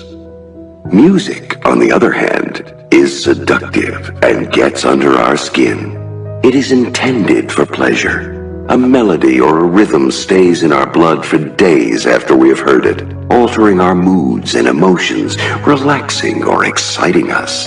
To make music instead of noise, you must say things that please, things that relate to people's lives, that touch their vanity. If they have many problems, you can produce the same effect by distracting them, focusing their attention away from themselves by saying things that are witty and entertaining, or that make the future seem bright and hopeful. Promises and flattery are music to anyone's ears. This is language designed to move people and lower their resistance. It is language designed for them, not to. Flattery is seductive language in its purest form. Its purpose is not to express a truth or a real feeling, but only to create an effect on the recipient. Learn to aim your flattery directly at a person's insecurities. For instance, if a man is a fine actor and feels confident about his professional skills, to flatter him about his acting will have little effect, and may even accomplish the opposite. He could feel that he is above the need to have his ego stroked, and your flattery will seem to say otherwise. But let us say that this actor is an amateur musician or painter. He does this work on his own without professional support or publicity, and he is well aware that others make their living at it. Flattery of his artistic pretensions will go straight to his head and earn you double points. Learn to sniff out the parts of a person's ego that need validation. Make it a surprise, something no one else has thought to flatter before, something you can describe as a talent or positive quality that others have not noticed. Speak with a little tremor, as if your target's charms had overwhelmed you and made you emotional. Flattery can be a kind of verbal foreplay. Aphrodite's powers of seduction, which were said to come from the magnificent girdle she wore, involved a sweetness of language, a skill with the soft, flattering words that prepare the way for erotic thoughts. Insecurities and nagging self-doubts have a dampening effect on the libido. Make your targets feel secure and alluring through your flattering words, and their resistance will melt away. Sometimes the most pleasant thing to hear is the promise of something wonderful, a vague but rosy future that is just around the corner. President Franklin Delano Roosevelt, in his public speeches, talked little about specific programs for dealing with the Depression. Instead, he used rousing rhetoric to paint a picture of America's glorious future. In the various legends of Don Juan, the great seducer would immediately focus women's attention on the future, a fantastic world to which he promised to whisk them off. Tailor your sweet words to your target's particular problems and fantasies. Promise something realizable, something possible, but do not make it too specific. You are inviting them to dream. If they are mired in dull routine, talk of adventure, preferably with you. Don't discuss how it will be accomplished. Speak as if it magically already existed somewhere in the future. Lift people's thoughts into the clouds, and they will relax. Their defenses will come down, and it will be that much easier to maneuver and lead them astray. Your words become a kind of elevating drug. The most anti-seductive form of language is argument. How many silent enemies do we create by arguing? There is a superior way to get people to listen and be persuaded: humor and a light touch. The 19th century English politician Benjamin Disraeli was a master at this game. In Parliament, to fail to reply to an accusation or slanderous comment was a deadly mistake. Silence meant the accuser was right. Yet to respond angrily to get into an argument was to look ugly and defensive. Disraeli used a different tactic. He stayed calm. When the time came to reply to an attack, he would slowly make his way to the speaker's table, pause, and then utter a humorous or sarcastic retort. Everyone would laugh. Now that he had warmed people up, he would proceed to refute his enemy, still mixing in amusing comments, or perhaps he would simply move on to another subject, as if he were above it all. His humor took out the sting of any attack on him. Laughter and applause have a domino effect. Once your listeners have laughed, they are more likely to laugh again. In this light-hearted mood, they are also more apt to listen. A subtle touch and a bit of irony give you room to persuade them, move them to your side, mock your enemies. That is the seductive form. Perhaps you are not trying to whip a crowd into a frenzy. You just want to bring people over to your side. Choose your strategy and words carefully. You might think it is better to reason with people, explain your ideas. But it is hard for an audience to decide whether an argument is reasonable as they listen to you talk. They have to concentrate and listen closely, which requires great effort. People are easily distracted by other stimuli, and if they miss a part of your argument, they will feel confused, intellectually inferior, and vaguely insecure. It is more persuasive to appeal to people's hearts than their heads. Everyone shares emotions, and no one feels inferior to a speaker who stirs up their feelings. The crowd bonds together, everyone contagiously experiencing the same emotions. Use changes of perspective to make your listeners feel what you're saying. Orchestrate your effects. It is more effective to move from one emotion to another than to just hit one note. The emotions you're trying to arouse should be strong ones.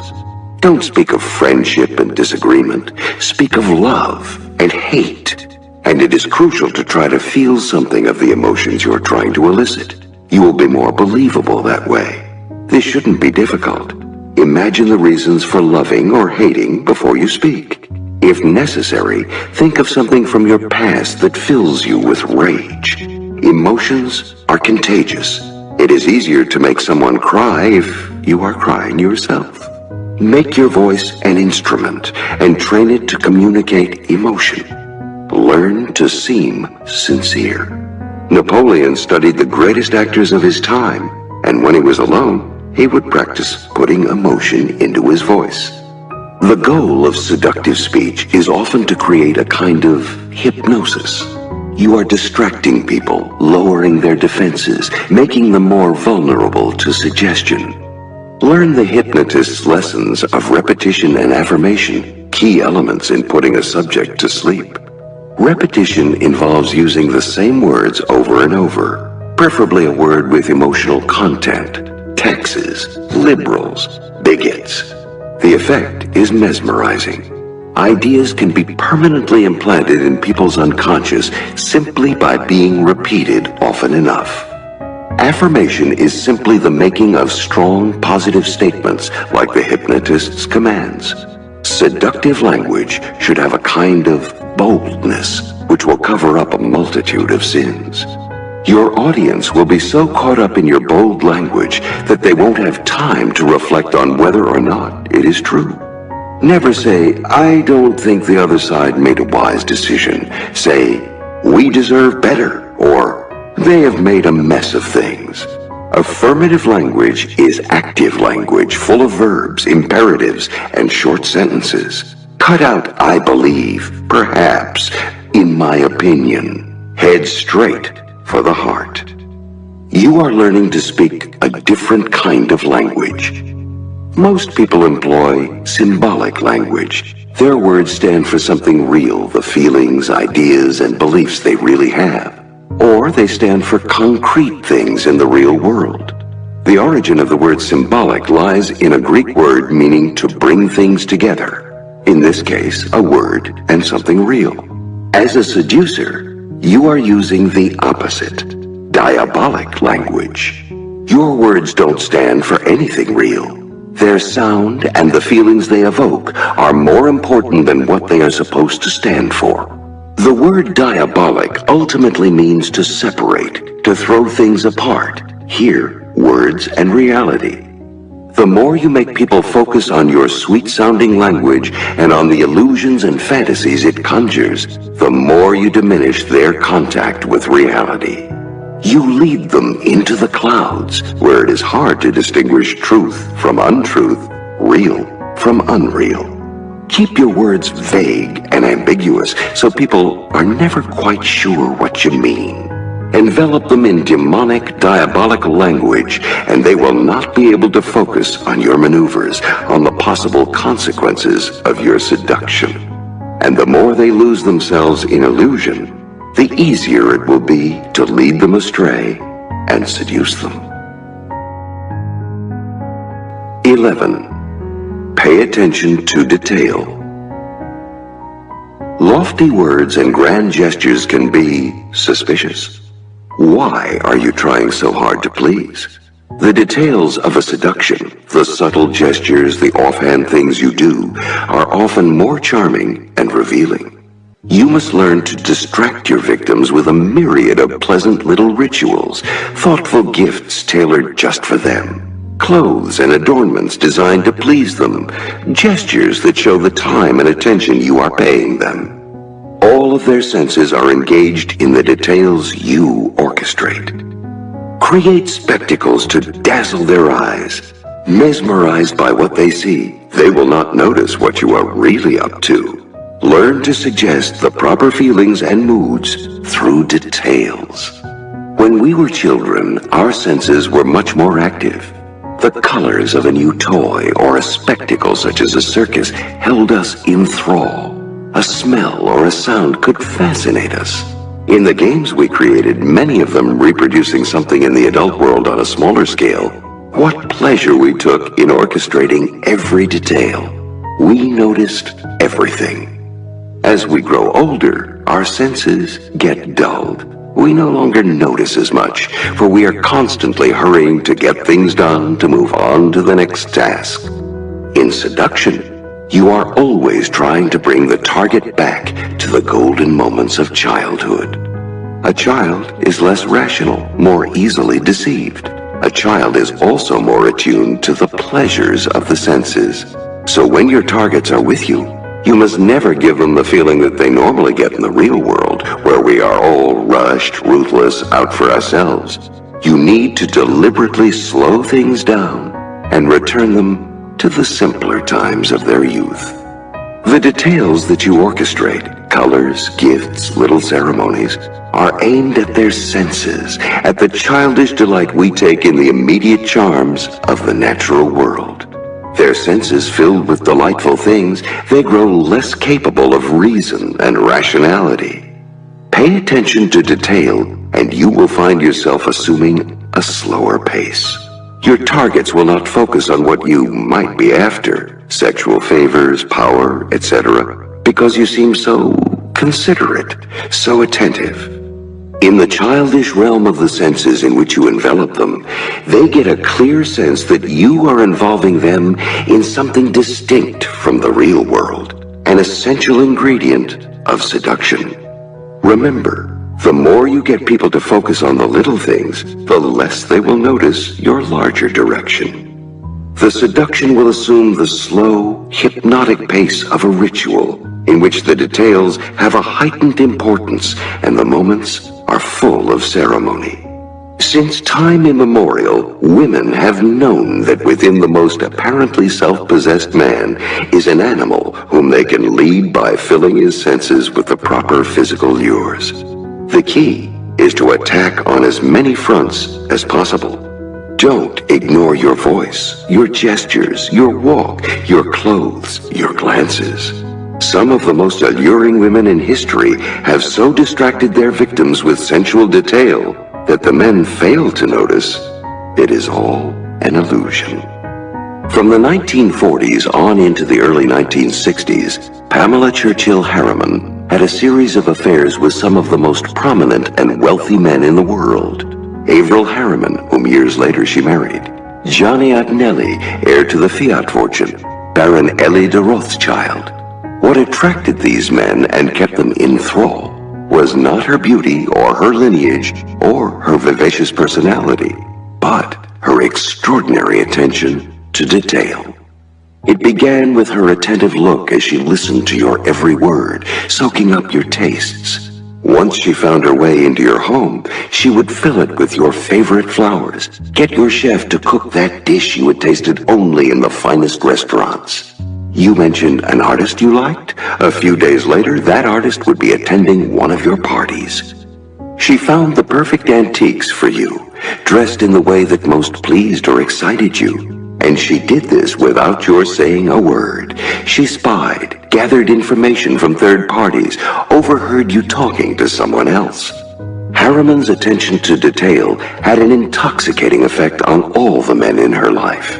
It had something in common with the pampering of a mother, there to bring order and comfort into their lives, attending to their needs.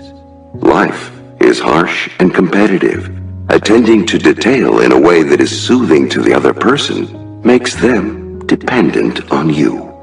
The key is probing their needs in a way that is not too obvious, so that when you make precisely the right gesture, it seems uncanny, as if you had read their mind. This is another way of returning your targets to childhood when all of everything in seduction is a sign, nothing more so than clothes. It is not that you have to dress interestingly, elegantly, or provocatively, but that you have to dress for your target, have to appeal to your target's tastes. When Cleopatra was seducing Mark Antony, her dress was not brazenly sexual. She dressed as a Greek goddess, knowing his weakness for such fantasy figures. Madame de Pompadour, the mistress of King Louis XV, knew the king's weakness, his chronic boredom. She constantly wore different clothes, changing not only their color, but their style, supplying the king with a constant feast for his eyes.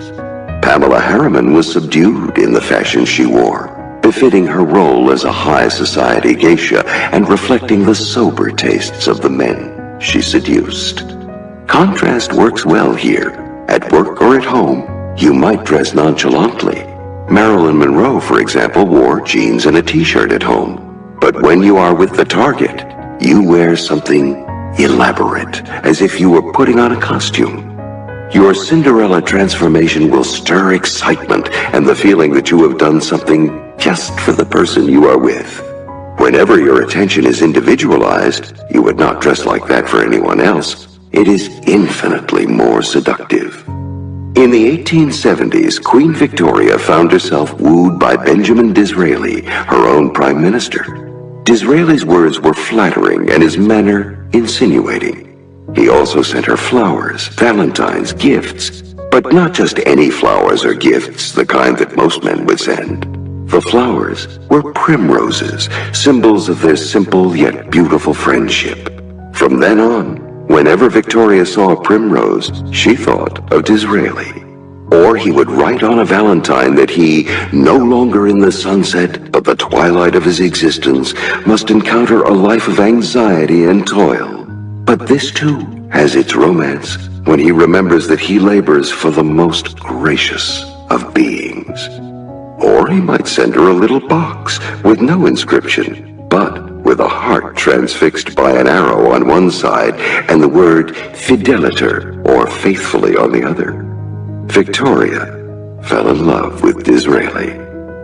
A gift has immense seductive power, but the object itself is less important than the gesture and the subtle thought or emotion that it communicates.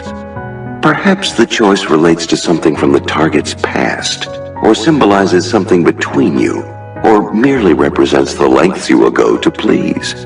It was not the money Disraeli spent that impressed Victoria, but the time he took to find the appropriate thing or make the appropriate gesture. Expensive gifts have no sentiment attached. They may temporarily excite their recipient, but they are quickly forgotten as a child forgets a new toy. The object that reflects its giver's attentiveness has a lingering, sentimental power, which resurfaces every time its owner sees it. Finally, words are important in seduction and have a great deal of power to confuse, distract, and boost the vanity of the target. But what is most seductive in the long run is what you do not say, what you communicate indirectly. Words come easily and people distrust them. Anyone can say the right words, and once they are said, nothing is binding, and they may even be forgotten altogether. The gesture, the thoughtful gift, the little details seem much more real and substantial. They are also much more charming than lofty words about love, precisely because they speak for themselves and let the seduced read into them more than is there. Never tell someone what you are feeling. Let them guess it in your looks and gestures. That is the more convincing language. 12. Poeticize your presence. We all have a self-image that is more flattering than the truth. We think of ourselves as more generous, selfless, honest, kindly, intelligent, or good-looking than in fact we are. It is extremely difficult for us to be honest with ourselves about our own limitations. We have a desperate need to idealize ourselves.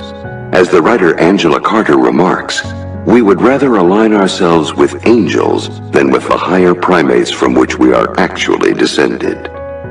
This need to idealize extends to our romantic entanglements, because when we fall in love or under the spell of another person, we see a reflection of ourselves. The choice we make in deciding to become involved with another person reveals something important and intimate about us. We resist seeing ourselves as having fallen for someone who is cheap or tacky or tasteless because it reflects badly on who we are. Furthermore, we're often likely to fall for someone who resembles us in some way. Should that person be deficient, or worst of all, ordinary, then there is something deficient and ordinary about us.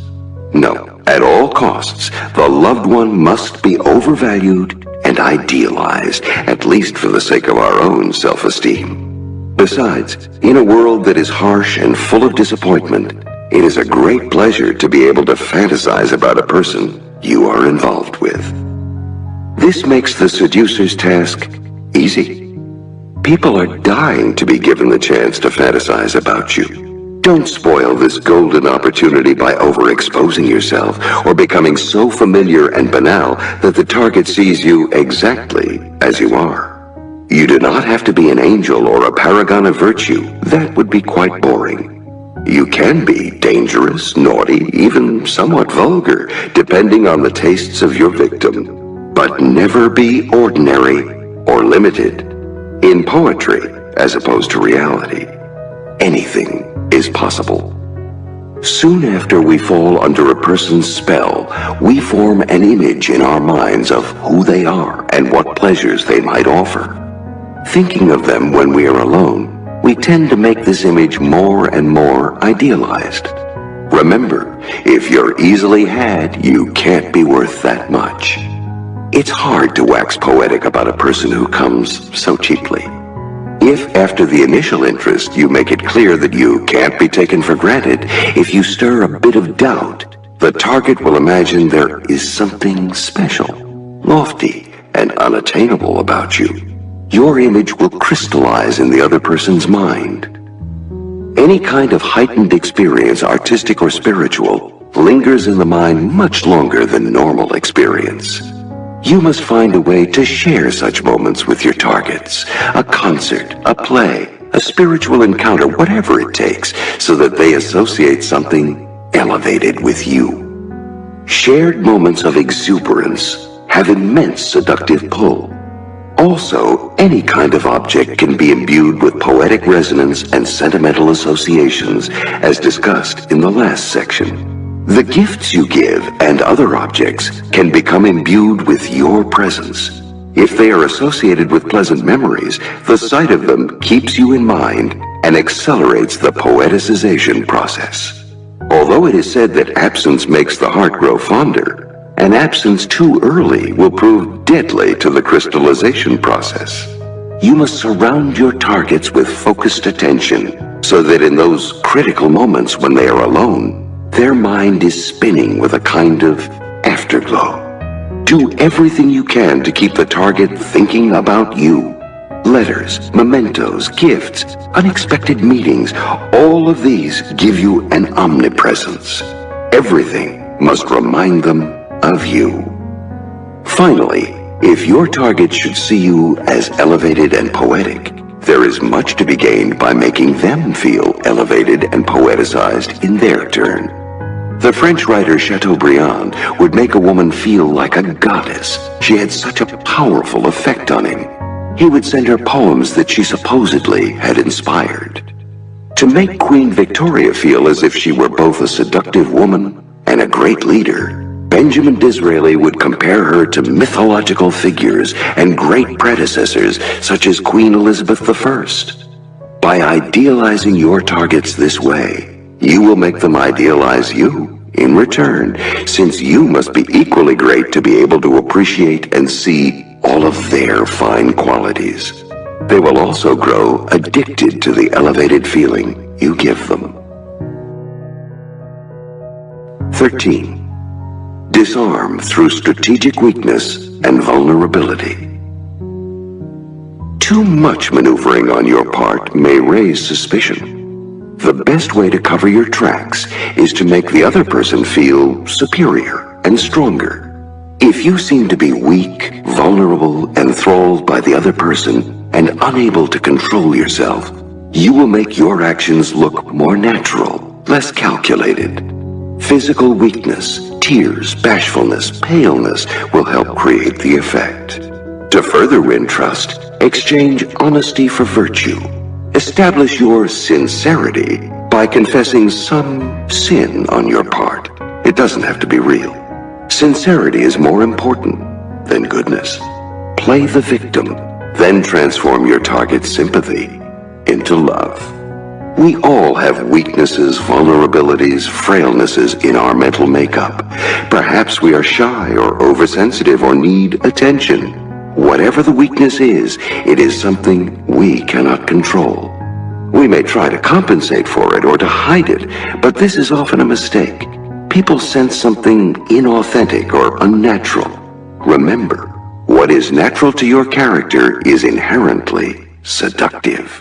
A person's vulnerability, what they seem to be unable to control, is often what is most seductive about them.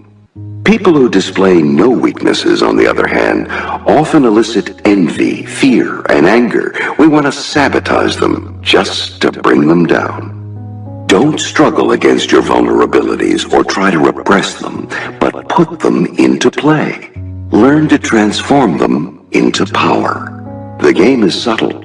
If you wallow in your weakness, overplay your hand, you will be seen as angling for sympathy, or worse, as pathetic. No. What works best is to allow people an occasional glimpse into the soft, frail side of your character, and usually only after they have known you for a while. That glimpse will humanize you, lowering their suspicions and preparing the ground for a deeper attachment. Normally strong and in control, at moments you let go. Give in to your weakness. Let them see it. There are fears and insecurities peculiar to each sex. Your use of strategic weakness must always take these differences into account. A woman, for instance, may be attracted by a man's strength and self-confidence, but too much of it can create fear, seeming unnatural, even ugly. Particularly intimidating is the sense that the man is cold and unfeeling. She may feel insecure that he is only after sex and nothing else. Male seducers long ago learned to become more feminine, to show their emotions and to seem interested in their targets' lives. The medieval troubadours were the first to master this strategy. They wrote poetry in honor of women, emoted endlessly about their feelings, and spent hours in their ladies' boudoirs listening to the women's complaints and soaking up their spirit. In return for their willingness to play weak, the troubadours earned the right to love. Little has changed since then. Some of the greatest seducers in recent history understood the value of acting slavishly to a woman like a troubadour on bended knee. The key is to indulge your softer side while still remaining as masculine as possible. This may include an occasional show of bashfulness, an extremely seductive tactic for a man. It gives the woman a sense of comfort and even of superiority. Remember, though, to keep everything in moderation. A glimpse of shyness is sufficient. Too much of it, and the target will despair, afraid that you will end up having to do all the work. A man's fears and insecurities often concern his sense of masculinity. He usually will feel threatened by a woman who is too overtly manipulative, who is too much in control. The greatest seductresses in history knew how to cover up their manipulations by playing the little girl in need of masculine protection. The women were the ones in control of the dynamic, boosting a man's sense of masculinity in order to ultimately enslave him. To make this most effective, a woman should seem both in need of protection and sexually excitable, giving the man his... The Empress Josephine, wife of Napoleon Bonaparte, won dominance over her husband early on through a calculated coquetry. Later on, though, she held on to that power through her constant and not so innocent use of tears. Seeing someone cry usually has an immediate effect on our emotions. We can't remain neutral. We feel sympathy, and most often will do anything to stop the tears, including things that we normally wouldn't do. Weeping is an incredibly potent tactic, but the weeper is not always so innocent. There is usually something real behind the tears, but there may also be an element of acting, of playing for effect, and if the target senses this, the tactic is doomed. Beyond the emotional impact of tears, there is something seductive about sadness. We want to comfort the other person, as Tourvel discovered that desire quickly turns into love. Affecting sadness, even crying sometimes, has great strategic value, even for a man. It is a skill you can learn. Use tears sparingly and save them for the right moment. Perhaps this might be a time when the target seems suspicious of your motives, or when you are worrying about having no effect on him or her. Tears are a sure barometer of how deeply the other person is falling for you. If they seem annoyed or resist the bait, your case is probably hopeless. In social and political situations, seeming too ambitious or too controlled will make people fear you. It is crucial to show your soft side. The display of a single weakness will hide a multitude of manipulations. Emotion or even tears will work here too. Most seductive of all is playing the victim. For his first speech in Parliament, Benjamin Disraeli prepared an elaborate oration. But when he delivered it, the opposition yelled and laughed so loudly that hardly any of it could be heard. He plowed ahead and gave the whole speech, and by the time he sat down, he felt he had failed miserably. Much to his amazement, his colleagues told him the speech was a marvelous success.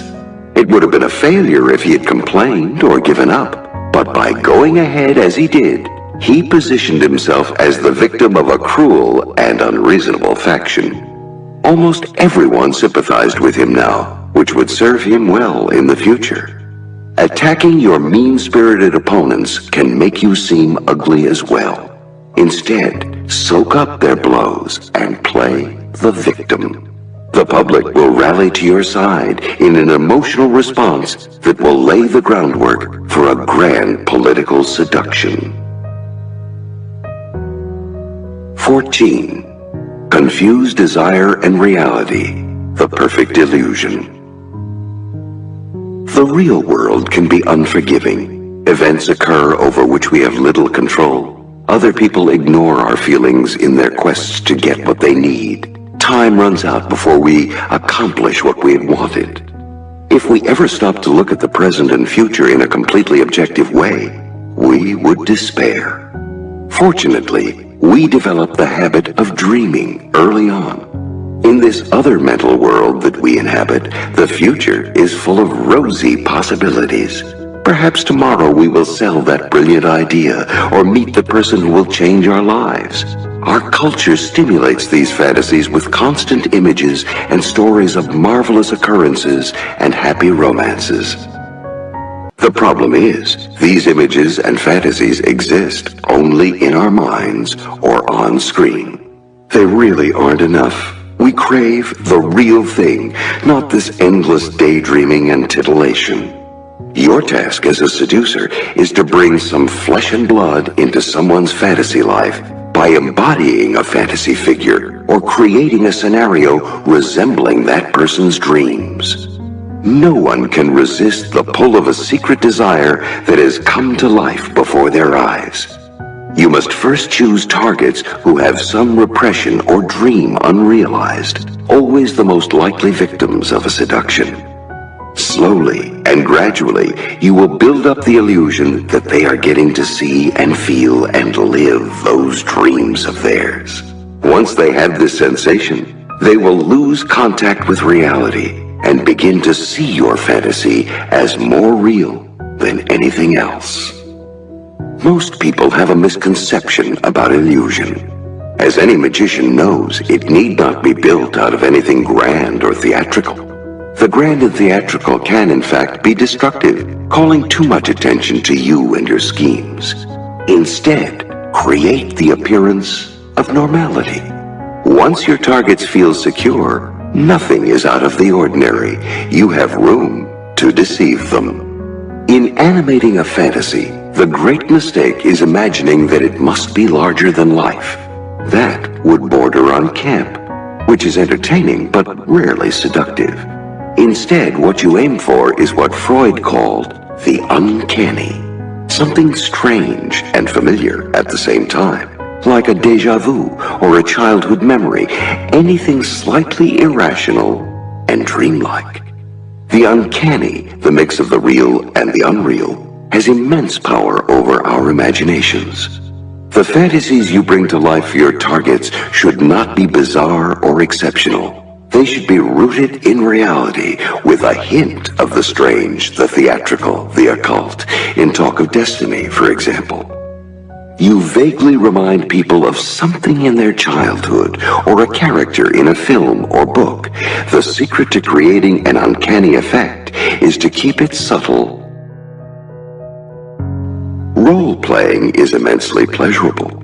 Its appeal goes back to childhood, where we first learn the thrill of trying on different parts, imitating adults or figures out of fiction. As we get older and society fixes a role on us, a part of us yearns for the playful approach we once had, the masks we were able to wear. We still want to play that game, to act a different role in life.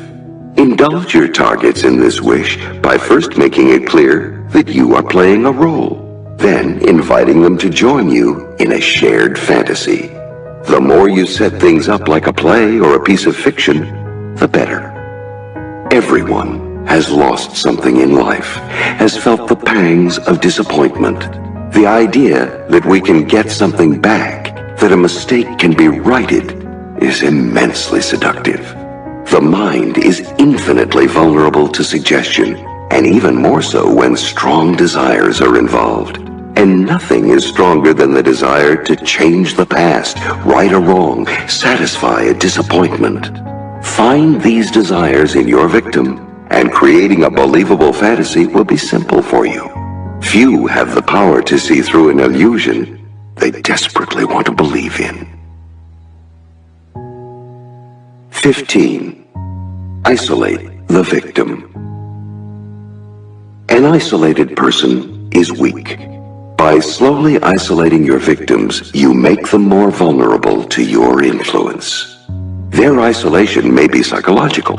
By filling their field of vision through the pleasurable attention you pay them, you crowd out everything else in their mind. They see and think only of you. The isolation may also be physical. You take them away from their normal milieu, friends, family, home. Give them the sense of being marginalized, in limbo. They are leaving one world behind and entering another. Once isolated like this, they have no outside support, and in their confusion, they are easily led astray.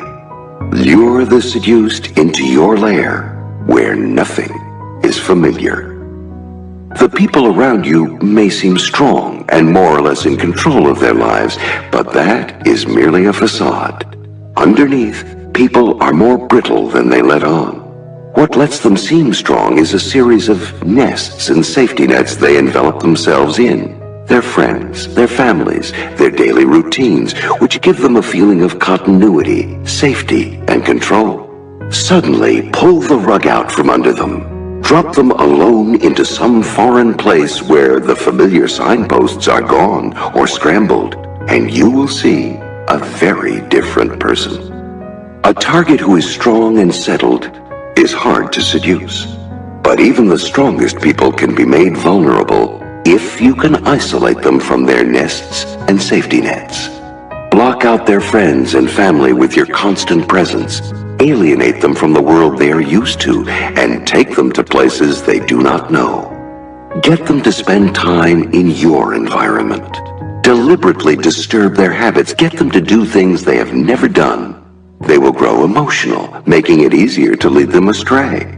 Disguise all this in the form of a pleasurable experience, and your targets will wake up one day distanced from everything that normally comforts them. Then, they will turn to you for help, like a child crying out for its mother when the lights are turned out. In seduction, as in warfare, the isolated target is weak and vulnerable.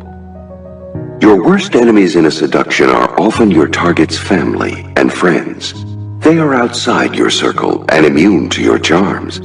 They may provide a voice of reason to the seduced. You must work silently and subtly to alienate the target from them. Insinuate that they are jealous of your target's good fortune in finding you, or that they are parental figures who have lost a taste for adventure. The latter argument is extremely effective with young people. whose identities are in flux, and who are more than ready to rebel against any authority figure, particularly their parents. You represent excitement and life. The friends and parents represent habit and boredom. Murder is not a seductive tactic, but the seducer does enact a kind of killing, a psychological one. Our past attachments are a barrier to the present. Even people we have left behind can continue to have a hold on us. As a seducer, you will be held up to the past, compared to previous suitors, perhaps found inferior. Don't let it get to that point. Crowd out the past with your attentions in the present. If necessary, find ways to disparage their previous lovers, subtly or not so subtly, depending on the situation. Even go so far as to open old wounds, making them feel old pain, and seeing by contrast how much better the present is. The more you can isolate them from their past, the deeper they will sink with you into the present. The principle of isolation can be taken literally by whisking the target off to an exotic locale. Islands cut off from the rest of the world have always been associated with the pursuit of sensual pleasures. The Roman Emperor Tiberius descended into debauchery once he made his home on the island of Capri. The danger of travel is that your targets are intimately exposed to you. It is hard to maintain an air of mystery. But if you take them to a place alluring enough to distract them, you will prevent them from focusing on anything banal in your character. Cleopatra lured Julius Caesar into taking a voyage down the Nile. Moving deeper into Egypt, he was further isolated from Rome, and Cleopatra was all the more seductive. The early 20th century lesbian seductress Natalie Barney had an on-again, off-again affair with the poet Renee Vivian. To regain her affections, she took Renee on a trip to the island of Lesbos, a place Natalie had visited many times. In doing so, she not only isolated Renee, but disarmed and distracted her with the associations of the place, the home of the legendary lesbian poet Sappho. Vivian even began to imagine that Natalie was Sappho herself. Don't take the target just anywhere. Pick the place that will have the most effective associations. The seductive power of isolation goes beyond the sexual realm. When new adherents joined Mahatma Gandhi's circle of devoted followers, they were encouraged to cut off their ties with the past, with their family and friends. This kind of renunciation has been a requirement of many religious sects over the centuries. People who isolate themselves in this way are much more vulnerable to influence and persuasion. A charismatic politician feeds off and even encourages people's feelings of alienation. John F. Kennedy did this to great effect when he subtly disparaged the Eisenhower years. The comfort of the 1950s, he implied, compromised American ideals. He invited Americans to join him in a new life, on a new frontier full of danger and excitement. It was an extremely seductive lure, particularly for the young, who were Kennedy's most enthusiastic supporters. Finally, at some point in the seduction, there must be a hint of danger in the mix. Your target should feel that they are gaining a great adventure in following you, but are also losing something, a part of their past, their cherished comfort. Actively encourage these ambivalent feelings. An element of fear is the proper spice. Although too much fear is debilitating, in small doses, it makes us feel alive. Like diving out of an airplane, it is exciting, a thrill, at the same time that it is a little frightening. And the only person there to break the fall, or to catch them, is you. Phase 3. The precipice, deepening the effect through extreme measures. The goal in this phase is to make everything deeper. The effect you have on their mind, feelings of love and attachment, tension within your victims. With your hooks deep into them, you can push them back and forth between hope and despair until they weaken and snap.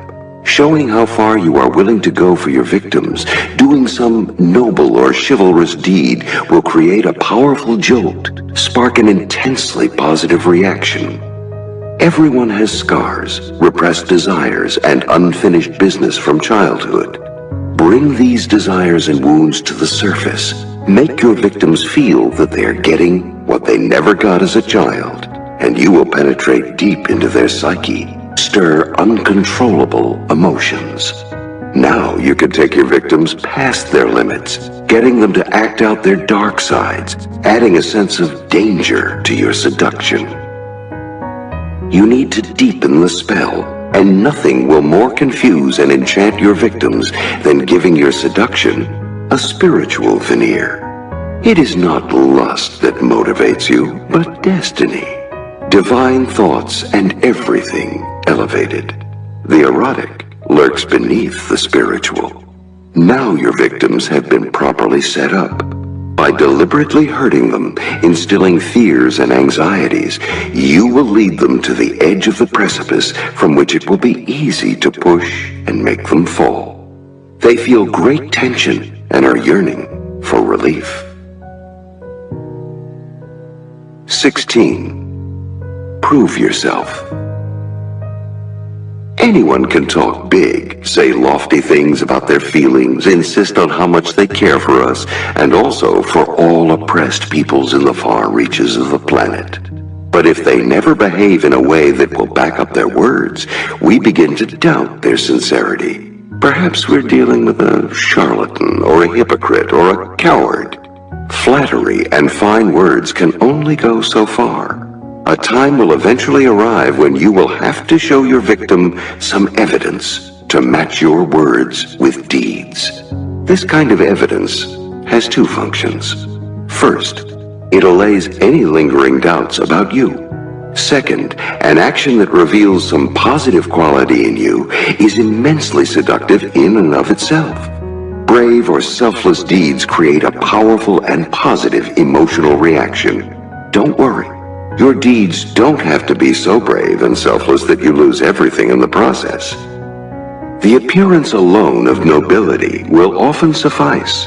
In fact, in a world where people overanalyze and talk too much, any kind of action has a bracing, seductive effect. It is normal in the course of a seduction to encounter resistance. The more obstacles you overcome, of course, the greater the pleasure that awaits you. But many a seduction fails because the seducer does not correctly read the resistances of the target. More often than not, you give up too easily. First, understand a primary law of seduction. Resistance is a sign that the other person's emotions are engaged in the process. The only person you can't seduce is somebody distant and cold. Resistance is emotional and can be transformed into its opposite, much as in jiu-jitsu, the physical resistance of an opponent can be used to make him fall. If people resist you because they don't trust you, an apparently selfless deed showing how far you are willing to go to prove yourself is a powerful remedy. If they resist because they are virtuous or because they are loyal to someone else, all the better. Virtue and repressed desire are easily overcome by action. As the great seductress Natalie Barney once wrote, most virtue is a demand for greater seduction. There are two ways to prove yourself. First, the spontaneous action. A situation arises in which the target needs help, a problem needs solving, or simply he or she needs a favor. You can't foresee these situations, but you must be ready for them, for they can spring up at any time. Impress the target by going further than really necessary, sacrificing more money, more time, more effort than they had expected. Your target will often use these moments or even manufacture them as a kind of test. Will you retreat, or will you rise to the occasion? You cannot hesitate or flinch even for a moment, or all is lost.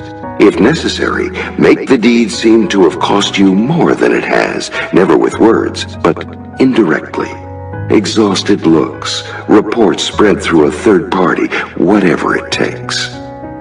The second way to prove yourself is the brave deed that you plan and execute in advance on your own and at the right moment, preferably some way into the seduction when any doubts the victim still has about you are more dangerous than earlier on. Choose a dramatic, difficult action that reveals the painful time and effort involved. Danger can be extremely seductive. Cleverly lead your victim into a crisis, a moment of danger, or indirectly put them in an uncomfortable position. And you can play the rescuer, the gallant knight. The powerful feelings and emotions this elicits can easily be redirected into love. 17. Effect a regression. People who have experienced a certain kind of pleasure in the past will try to repeat it or relive it. The deepest rooted and most pleasurable memories are usually those from earliest childhood and are often unconsciously associated with a parental figure. Bring your targets back to that point by placing yourself in the edible triangle and positioning them as the needy child. Unaware of the cause of their emotional response, they will fall in love with you. Alternatively, you too can regress, letting them play the role of the protecting, nursing parent. In either case, you are offering the ultimate fantasy, the chance to have an intimate relationship with mommy or daddy, son or daughter. As adults, we tend to overvalue our childhood. In their dependency and powerlessness, children genuinely suffer. Yet when we get older, we conveniently forget about that and sentimentalize the supposed paradise we have left behind. We forget the pain and remember only the pleasure. Why? Because the responsibilities of adult life are a burden so oppressive at times that we secretly yearn for the dependency of childhood, for that person who looked after our every need, assumed our cares and worries. This daydream of ours has a strong erotic component, for the child's feeling of being dependent on the parent is charged with sexual undertones. Give people a sensation similar to that protected, dependent feeling of childhood, and they will project all kinds of fantasies onto you, including feelings of love or sexual attraction that they will attribute to something else. We won't admit it, but we long to regress, to shed our adult exterior and vent the childish emotions that linger beneath the surface. Early in his career, Sigmund Freud confronted a strange problem. Many of his female patients were falling in love with him. He thought he knew what was happening. Encouraged by Freud, the patient would delve into her childhood, which of course was the source of her illness or neurosis. She would talk about her relationship with her father, her earliest experiences of tenderness and love, and also of neglect and abandonment. The process would stir up powerful emotions and memories. In a way, she would be transported back into her childhood. Intensifying this effect was the fact that Freud himself said little and made himself a little cold and distant, although he seemed to be caring. In other words, quite like the traditional father figure. Meanwhile, the patient was lying on a couch in a helpless or passive position, so that the situation duplicated the roles of parent and child. Eventually, she would begin to direct some of the confused emotions she was dealing with toward Freud himself. Unaware of what was happening, she would relate to him as to her father. She would regress and fall in love. Freud called this phenomenon transference, and it would become an active part of his therapy. By getting patients to transfer some of their repressed feelings onto the therapist, he would bring their problems into the open, where they could be dealt with on a conscious level. The transference effect was so potent, though, that Freud was often unable to move his patients past their infatuation. In fact, transference is a powerful way of creating an emotional attachment, the goal of any seduction. The method has infinite applications outside psychoanalysis. To practice it in real life, you need to play the therapist, encouraging people to talk about their childhood. Most of us are only too happy to oblige, and our memories are so vivid and emotional that a part of us regresses just in talking about our early years. Also, in the course of talking, little secrets slip out. We reveal all kinds of valuable information about our weaknesses and our mental makeup. Information you must attend to and remember. Don't take your target's words at face value. They will often sugarcoat or over-dramatize events in childhood. But pay attention to their tone of voice, to any nervous tics as they talk, and particularly to anything they don't want to talk about, anything they deny, or that makes them emotional. Many statements actually mean their opposite. Should they say they hated their father, for instance, you can be sure that they are hiding a lot of disappointment, that they actually loved their father only too much, and perhaps never quite got what they wanted from him. Listen closely for recurring themes and stories. Most important, learn to analyze emotional responses and see what lies behind them. While they talk, maintain the therapist's pose, attentive but quiet, making occasional non-judgmental comments. Be caring, yet distant, somewhat blank in fact, and they will begin to transfer emotions and project fantasies onto you. With the information you have gathered about their childhood and the trusting bond you have forged, you can now begin to effect the regression. Perhaps you have uncovered a powerful attachment to a parent, a sibling, a teacher, or any early infatuation, a person who casts a shadow over their present lives. Knowing what it was about this person that affected them so powerfully, you can now take over that role. Or perhaps you've learned of an immense gap in their childhood, a neglectful father, for instance. You act like that parent now, but you replace the original neglect with the attention and affection that the real parent never supplied. Everyone has unfinished business from childhood. Disappointments, lacks, painful memories. Finish what is unfinished. Discover what your target never got, and you have the ingredients for a deep-rooted seduction. The key is not just to talk about memories. That is weak. What you want is to get people to act out in their present old issues from their past without their being aware of what is happening. The regressions you can effect fall into 4 main types. The infantile regression. The first bond, the bond between a mother and her infant, is the most powerful one. Unlike other animals, human babies have a long period of helplessness during which they are dependent on their mother, creating an attachment that influences the rest of their lives. The key to effecting this regression is to reproduce the sense of unconditional love a mother has for her child. Never judge your targets. Let them do whatever they want, including behaving badly. At the same time, surround them with loving attention. Smother them with comfort. A part of them will regress to those earliest years when their mother took care of everything and rarely left them alone. This works on almost everyone, for unconditional love is the rarest and most treasured form. You don't even have to tailor your behavior to anything specific in their childhood. Most of us have experienced this kind of attention. Meanwhile, create atmospheres that reinforce the feeling you are generating. Warm environments, playful activities, bright, happy colors. The edible regression. After the bond between mother and child comes the edible triangle of mother, father, and child. This triangle forms during the period of the child's earliest erotic fantasies. A boy wants his mother to himself. A girl does the same with her father, but they never quite have it that way. For a parent will always have competing connections to a spouse or to other adults. Unconditional love has gone.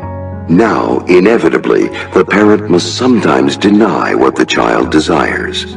Transport your victims back to this period. Play a parental role. Be loving, but also sometimes scold and instill some discipline.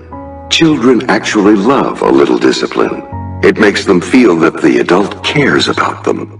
And adult children, too, will be thrilled if you mix your tenderness with a little toughness and punishment. Unlike infantile regression, edible regression must be tailored to your target. It depends on the information you have gathered. Without knowing enough, you might treat a person like a child, scolding them now and then, only to discover that you are stirring up ugly memories. They had too much discipline as a child. Or you might stir up memories of a parent they loathed, and they will transfer those feelings to you. Don't go ahead with the regression until you have learned everything you can about their childhood, what they had too much of, what they lacked, and so on. If the target was strongly attached to a parent, but that attachment was partially negative, the edible regression strategy can still be quite effective. We always feel ambivalent toward a parent. Even as we love them, we resent having had to depend on them. Don't worry about stirring up these ambivalences which don't keep us from being tied to our parents. Remember to include an erotic component in your parental behavior. Now your targets are not only getting their mother or father all to themselves, they're getting something more, something previously forbidden, but now allowed. The ego ideal regression. As children, we often form an ideal figure out of our dreams and ambitions. First, that ideal figure is the person we want to be. We imagine ourselves as brave adventurers, romantic figures. Then, in our adolescence, we turn our attention to others, often projecting our ideals onto them. The first boy or girl we fall in love with may seem to have the ideal qualities we wanted for ourselves, or else may make us feel that we can play that ideal role in relation to them. Most of us carry these ideals around with us, buried just below the surface. We are secretly disappointed in how much we have had to compromise, how far below the ideal we have fallen as we have gotten older. Make your targets feel they are living out this youthful ideal and coming closer to being the person they wanted to be, and you will affect a different kind of regression, creating a feeling reminiscent of adolescence. The relationship between you and the seduced is in this instance more equal than in the previous kinds of regressions, more like the affection between siblings. In fact, the ideal is often modeled on a brother or sister. To create this effect, strive to reproduce the intense, innocent mood of a youthful infatuation. The reverse parental regression. Here, you are the one to regress. You deliberately play the role of the cute, adorable, yet also sexually charged child. Older people always find younger people incredibly seductive. In the presence of youth, they feel a little of their own youth return. But they are in fact older, and mixed into the invigoration they feel in younger people's company is the pleasure of playing the mother or father to them. If a child has erotic feelings toward a parent, feelings that are quickly repressed, the parent must deal with the same problem in reverse. Assume the role of the child in relation to your targets, however, and they get to act out some of those repressed erotic sentiments. The strategy may seem to call for a difference in age, but this is actually not critical. Marilyn Monroe's exaggerated little girl qualities work just fine on men her age. Emphasizing a weakness or vulnerability on your part will give the target a chance to play the protector. 18. Stir up the transgressive and taboo. Society and culture are based on limits. This kind of behavior is acceptable, that is not. The limits are fluid and change with time, but there are always limits. The alternative is anarchy, the lawlessness of nature, which we dread. But we are strange animals. The moment any kind of limit is imposed, physically or psychologically, we are instantly curious. A part of us wants to go beyond that limit, to explore what is forbidden.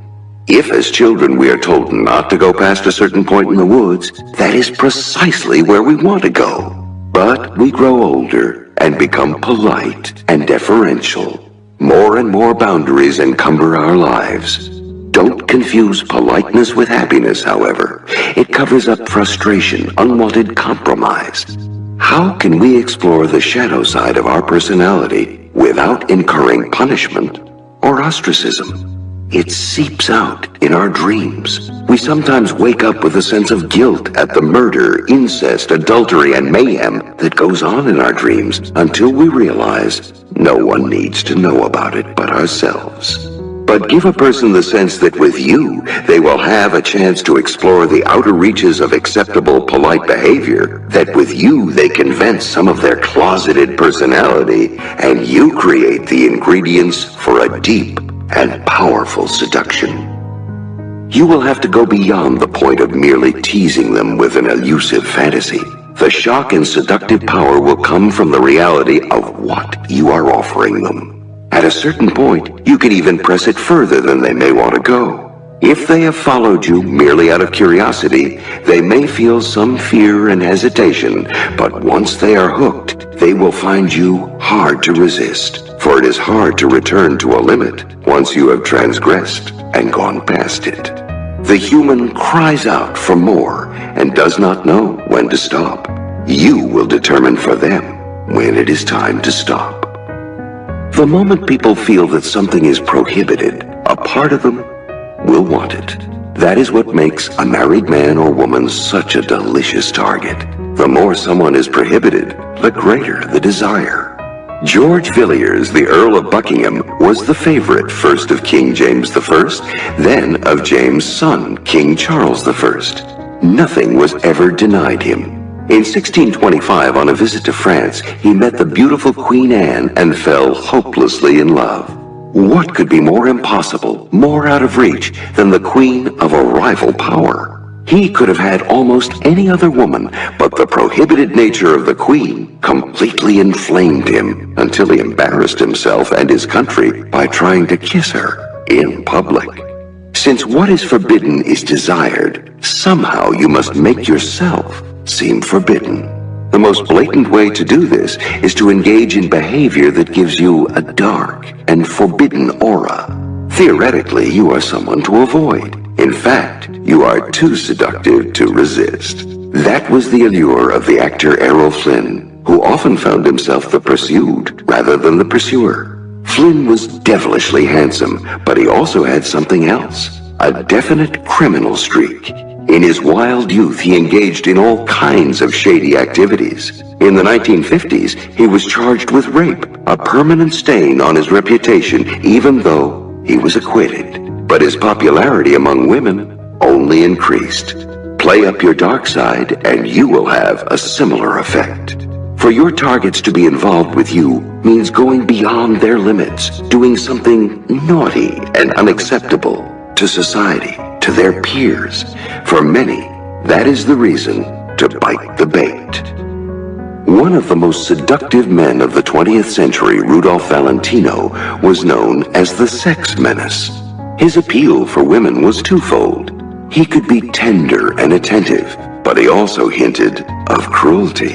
At any moment, he could become dangerously bold, perhaps even a little violent. The studios played up this double image as much as possible. When it was reported that he had been abusive to his wife, for example, they exploited the story.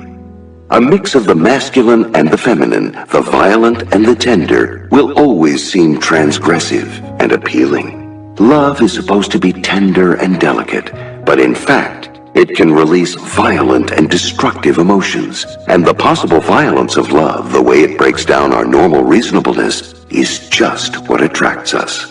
Approach romance's violent side by mixing a cruel streak into your tender attentions, particularly in the latter stages of the seduction when the target is in your clutches.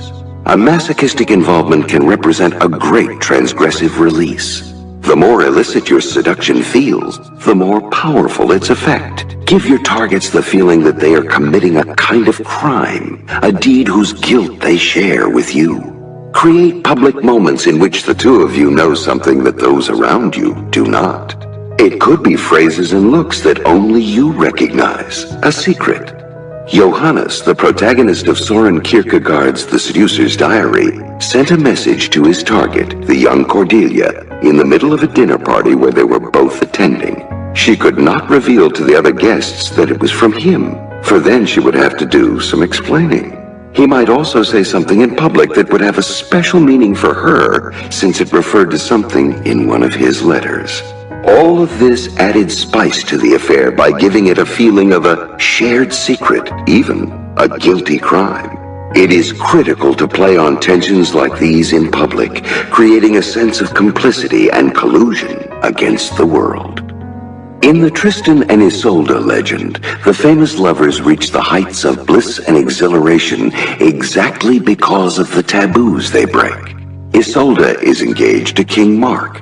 She will soon be a married woman. Tristan is a loyal subject and warrior in the service of King Mark, who is his father's age. The whole affair has a feeling of stealing away the bride from the father. Epitomizing the concept of love in the Western world, the legend has had immense influence over the ages, and a crucial part of it is the idea that without obstacles, without a feeling of transgression, love is weak and flavorless.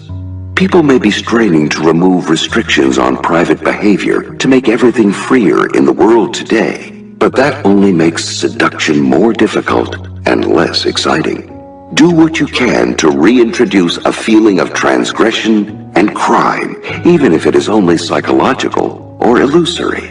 There must be obstacles to overcome, social norms to flout, laws to break, before the seduction can be consummated. It might seem that a permissive society imposes few limits. Find some. There will always be limits, sacred cows, behavioral standards, endless ammunition for stirring up the transgressive and taboo. 19. Use spiritual lures. Religion is the most seductive system that mankind has created. Death is our greatest fear, and religion offers us the illusion that we are immortal, that something about us will live on. The idea that we are an infinitesimal part of a vast and indifferent universe is terrifying. Religion humanizes this universe, makes us feel important and loved. We are not animals governed by uncontrollable drives, animals that die for no apparent reason, but creatures made in the image of a supreme being. We too can be sublime, rational, and good. Anything that feeds a desire or a wished-for illusion is seductive, and nothing can match religion in this arena. Pleasure is the bait that you use to lure a person into your web. But no matter how clever a seducer you are, in the back of your target's mind, they are aware of the end game, the physical conclusion toward which you are heading. You may think your target is unrepressed and hungry for pleasure, but almost all of us are plagued by an underlying unease with our animal nature. Unless you deal with this unease, your seduction will be superficial and temporary. Instead, try to capture your target's soul to build the foundation of a deep and lasting seduction. Lure the victim deep into your web with spirituality, making physical pleasure seem sublime and transcendent. Spirituality will disguise your manipulations, suggesting that your relationship is timeless and creating a space for ecstasy in the victim's mind. Remember that seduction is a mental process, and nothing is more mentally intoxicating than religion, spirituality, and the occult. Affect a spiritual air by displaying a discontent with the banalities of life. It's not money or sex or success that moves you. Your drives are never so base. No, something much deeper motivates you. Whatever this is, keep it vague, letting the target imagine your hidden depths. The stars, astrology, fate are always appealing. Create the sense that destiny has brought you and your target together. That will make your seduction feel more natural.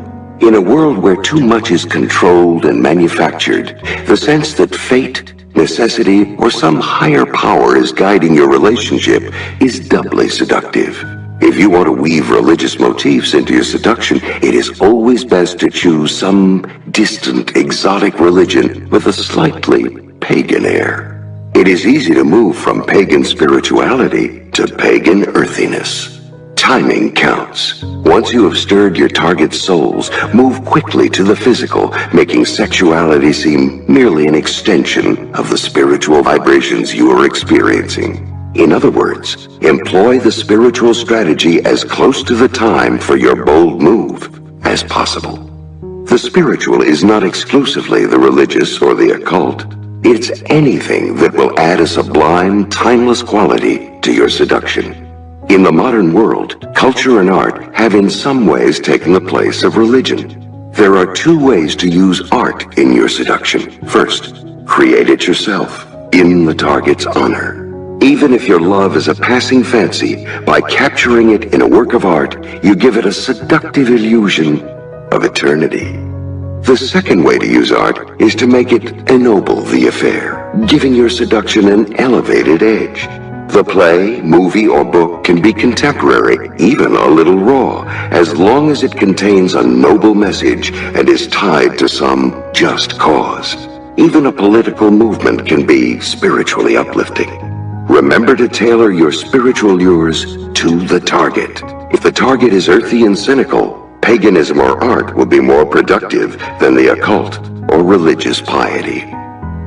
The Russian mystic Rasputin was revered for his saintliness and his healing powers. Women in particular were fascinated with Rasputin and would visit him in his St. Petersburg apartment for spiritual guidance. He would talk to them of the simple goodness of the Russian peasantry, God's forgiveness, and other lofty matters. But after a few minutes of this, he would inject a comment or two that were of a much different nature. Something about the woman's beauty, her lips that were so inviting, the desires she could inspire in a man. He would talk of different kinds of love. Love of God, love between friends, love between a man and a woman, but mix them all up as if they were one. Then, as he returned to discussing spiritual matters, he would suddenly take the woman's hand or whisper into her ear. All this would have an intoxicating effect. Women would find themselves dragged into a kind of maelstrom, both spiritually uplifted and sexually excited. Hundreds of women succumbed during these spiritual visits, for he would also tell them that they could not repent until they had sinned, and who better to sin with than Rasputin? Rasputin understood the intimate connection between the sexual and the spiritual. Spirituality, the love of God, is a sublimated version of sexual love. The language of the religious mystics of the Middle Ages is full of erotic images. The contemplation of God and of the sublime can offer a kind of mental orgasm. There is no more seductive brew than the combination of the spiritual and the sexual, the high and the low. When you talk of spiritual matters, then, let your looks and physical presence hint of sexuality at the same time. Make the harmony of the universe and union with God seem to confuse with the physical harmony and the union between two people. If you can make the end game of your seduction appear as a spiritual experience, you will heighten the physical pleasure and create a seduction with a deep and lasting effect. 20. Mix pleasure with pain. Almost everyone is more or less polite. We learn early on not to tell people what we really think of them. We smile at their jokes, act interested in their stories and problems. It is the only way to live with them. Eventually, this becomes a habit. We are nice even when it isn't really necessary. We try to please other people, to not step on their toes, to avoid disagreements and conflict. Niceness in seduction, however, though it may at first draw someone to you, it is soothing and comforting, soon loses all effect. Being too nice can literally push the target away from you. Erotic feeling depends on the creation of tension. Without tension, without anxiety and suspense, there can be no feeling of release, of true pleasure and joy. It is your task to create that tension in the target, to stimulate feelings of anxiety, and to lead them to and fro so that the culmination of the seduction has real weight and intensity. So rid yourself of your nasty habit of avoiding conflict, which is, in any case, unnatural. You are most often nice not out of your own inner goodness, but out of fear of displeasing, out of insecurity. Go beyond that fear and you suddenly have options. The freedom to create pain, then magically dissolve it. Your seductive powers will increase tenfold. People will be less upset by your hurtful actions than you might imagine. In the world today, we often feel starved for experience. We crave emotion, even if it is negative. The pain you cause your targets then is bracing. It makes them feel more alive. They have something to complain about. They get to play the victim. As a result, once you have turned the pain into pleasure, they will readily forgive you. Stir up their jealousy, make them feel insecure, and the validation you later give their ego by preferring them over their rivals is doubly delightful. Remember, you have more to fear by boring your targets than by shaking them up. Wounding people binds them to you more deeply than kindness. Create tension so you can release it. If you need inspiration, find the part of the target that most irritates you and use it as a springboard for some therapeutic conflict. The more real your cruelty, the more effective it is. In 1818, the French writer Stendhal, then living in Milan, met the Countess Matilda Viscontini. For him, it was love at first sight. She was a proud, somewhat difficult woman, and she intimidated Stendhal, who was terribly afraid of displeasing her with a stupid comment or undignified act. Finally, unable to take it any longer, he one day took her hand and confessed his love. Horrified, the Countess told him to leave and never come back. Stendhal flooded Viscontini with letters, begging her to forgive him. At last, she relented. She would see him again, but under one condition. He could visit only once every 2 weeks for no more than an hour, and only in the presence of company. Stendhal agreed. He had no choice. He now lived for those short fortnightly visits, which became occasions of intense anxiety and fear, since he was never quite sure whether she would change her mind and banish him forever. This went on for over 2 years, during which the Countess never showed him the slightest sign of favor. Stendhal never found out why she had insisted on this arrangement. Perhaps she wanted to toy with him or keep him at a distance. All he knew was that his love for her only grew stronger, became unbearably intense, until finally he had to leave Milan. To get over this sad affair, Stendhal wrote his famous book, On Love, in which he described the effect of fear on desire. First, if you fear the loved one, you can never get too close or familiar with him or her. The beloved then retains an element of mystery, which only intensifies your love. Second, there is something bracing about fear. It makes you vibrate with sensation, heightens your awareness, is intensely erotic. According to Stendhal, the closer the loved one brings you to the edge of the precipice, to the feeling that they could abandon you, the dizzier and more lost you will become. Falling in love means literally falling, losing control, a mix of fear and excitement. Apply this wisdom in reverse. Never let your targets get too comfortable with you. They need to feel fear and anxiety. Show them some coldness, a flash of anger they didn't expect. Be irrational if necessary. There is always the trump card, a breakup. Let them feel that they have lost you forever. Make them fear that they have lost the power to charm you. Let these feelings sit with them for a while, then pull them back from the precipice. The reconciliation will be intense. In 33 BC, Mark Antony heard a rumor that Cleopatra, his lover of several years, had decided to seduce his rival Octavius, and that she was planning to poison Antony. Cleopatra had poisoned people before. In fact, she was an expert in the art. Antony grew paranoid, and finally one day confronted her. Cleopatra did not protest her innocence. Yes, that was true. It was quite within her power to poison Antony at any moment. There were no precautions he could take. Only the love she felt for him could protect him. To demonstrate, she took some flowers and dropped them into his wine. Antony hesitated, then raised the cup to his lips. Cleopatra grabbed his arm and stopped him. She had a prisoner brought in to drink the wine, and the prisoner promptly dropped dead. Falling at Cleopatra's feet, Antony professed that he loved her now more than ever. He did not speak out of cowardice. There was no man braver than he, and if Cleopatra could have poisoned him, he, for his part, could have left her and gone back to Rome. No, what pushed him over the edge was the feeling that she had control over his emotions, over life and death. He was her slave. Her demonstration of her power over him was not only effective, but erotic. Like Antony, many of us have masochistic yearnings without realizing it. It takes someone to inflict some pain on us for these deeply repressed desires to come to the surface.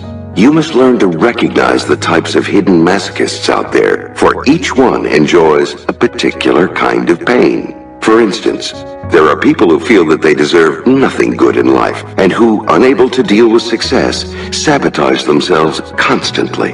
Be nice to them, admit that you admire them, and they are uncomfortable, since they feel that they cannot possibly match up to the ideal figure you have clearly imagined them to be.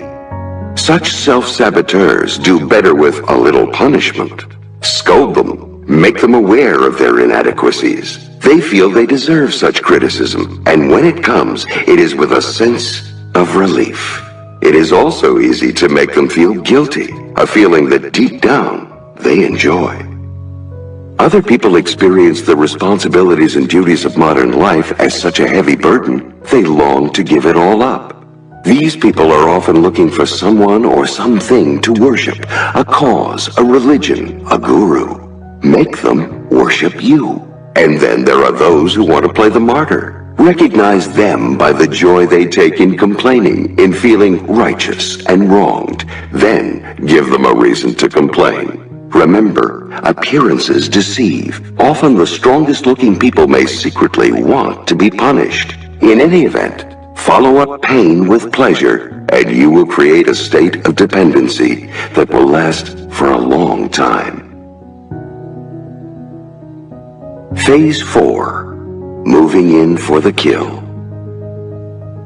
First, you worked on their mind, the mental seduction. Then you confused and stirred them up, the emotional seduction. Now the time has come for hand-to-hand combat, the physical seduction. At this point, your victims are weak and ripe with desire. By showing a little coldness or uninterest, you will spark panic. They will come after you with impatience and erotic energy. To bring them to a boil, you need to put their minds to sleep and heat up their senses. It is best to lure them into lust by sending certain loaded signals that will get under their skin and spread sexual desire like a poison. The moment to strike and move in for the kill is when your victim is brimming with desire, but not consciously expecting the climax to come. Once the seduction is over, there's the danger that disenchantment will set in and ruin all your hard work.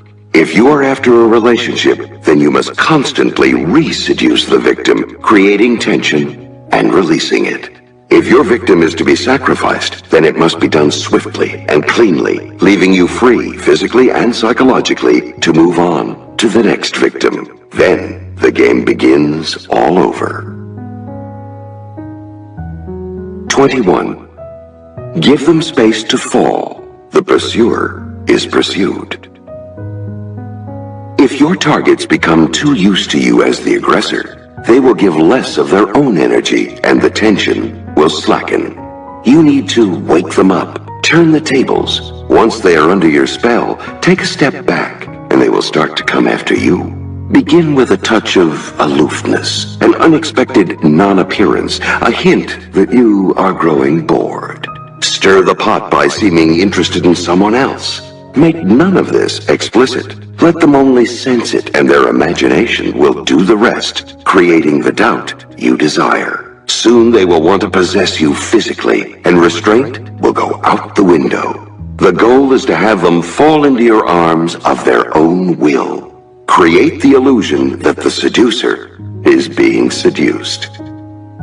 Since humans are naturally obstinate and willful creatures and prone to suspicions of people's motives, it is only natural in the course of any seduction that in some ways your target will resist you. Seductions then are rarely easy or without setbacks, but once your victims overcome some of their doubts and begin to fall under your spell, they will reach a point where they start to let go. They may sense that you are leading them along, but they are enjoying it. No one likes things to be complicated and difficult, and your target will expect the conclusion to come quickly.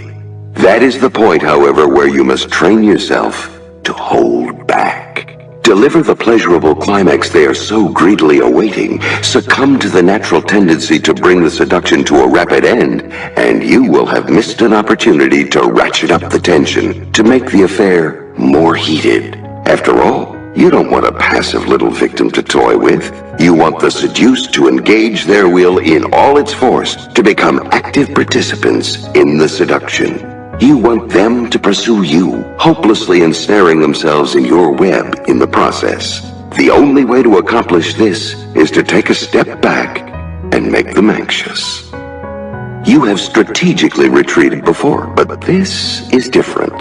The target is falling for you now, and your retreat will lead to panicky thoughts. You are losing interest. It is somehow my fault. Perhaps it's something I've done. Rather than think you are rejecting them on your own, your targets will want to make this interpretation, since if the cause of the problem is something they have done, they have the power to win you back by changing their behavior. If you are simply rejecting them, on the other hand, they have no control. People always want to preserve hope. Now they will come to you, turn aggressive, thinking that will do the trick. They'll raise the erotic temperature. Understand, a person's willpower is directly linked to their libido, their erotic desire. When your victims are passively waiting for you, their erotic level is low. When they turn pursuer, getting involved in the process, brimming with tension and anxiety, the temperature is raised. So raise it as high as you can. When you withdraw, make it subtle. You are instilling unease. Your coldness or distance should dawn on your targets when they are alone, in the form of a poisonous doubt creeping into their mind. Their paranoia will become self-generating. Your subtle step back will make them want to possess you, so they will willingly advance into your arms without being pushed. This is different from the strategy in which you are inflicting deep wounds, creating a pattern of pain and pleasure. There, the goal is to make your victims weak and dependent. Here, it is to make them active and aggressive. Which strategy you prefer to use, the two cannot be combined, depends on what you want and the proclivities of your victim. Each gender has its own seductive lures which come naturally to them. When you seem interested in someone but do not respond sexually, it's disturbing and presents a challenge. They will find a way to seduce you. To produce this effect, first reveal an interest in your targets through letters or subtle insinuation. But when you are in their presence, assume a kind of sexless neutrality. Be friendly, even warm, but no more. You are pushing them into arming themselves with the seductive charms that are natural to their sex. Exactly what you want. In the latter stages of the seduction, let your targets feel that you are becoming interested in another person. This is another form of taking a step back. When Napoleon Bonaparte first met the young widow Josephine de Beauharnais in 1795, he was excited by her exotic beauty and the looks she gave him. He began to attend her weekly soirees, and to his delight, she would ignore the other men and remain at his side, listening to him so attentively. He found himself falling in love with Josephine, and had every reason to believe she felt the same. Then, at one soiree, she was friendly and attentive as usual, except that she was equally friendly to another man there, a former aristocrat, like Josephine, the kind of man that Napoleon could never compete with when it came to manners and wit. Doubts and jealousies began to stir within. As a military man, he knew the value of going on the offensive, and after a few weeks of a swift and aggressive campaign, he had her all to himself, eventually marrying her. Of course, Josephine, a clever seductress, had set it all up. She didn't say she was interested in another man, but his mere presence at her house, a look here and there, subtle gestures, made it seem that way. There is no more powerful way to hint that you are losing your desire. Make your interest in another too obvious, though, and it could backfire. This isn't the situation in which you want to seem cruel. Doubt and anxiety are the effects you are after. Make your possible interest in another barely perceptible to the naked eye. Once someone has fallen for you, any physical absence will create unease. You are literally creating space. Your absences at this latter point of seduction should seem at least somewhat justified.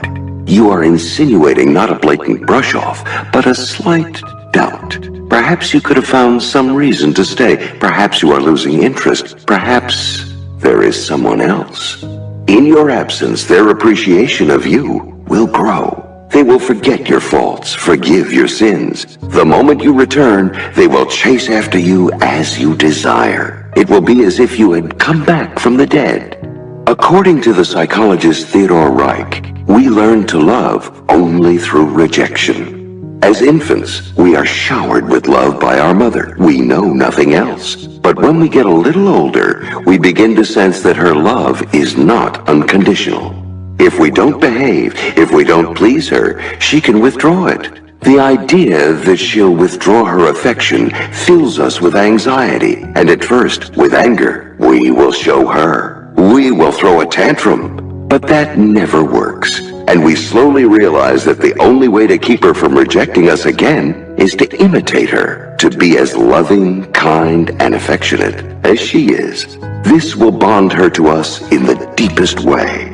The pattern is ingrained in us for the rest of our lives. By experiencing a rejection or a coldness, we learn to court and pursue, to love. Recreate this primal pattern in your seduction.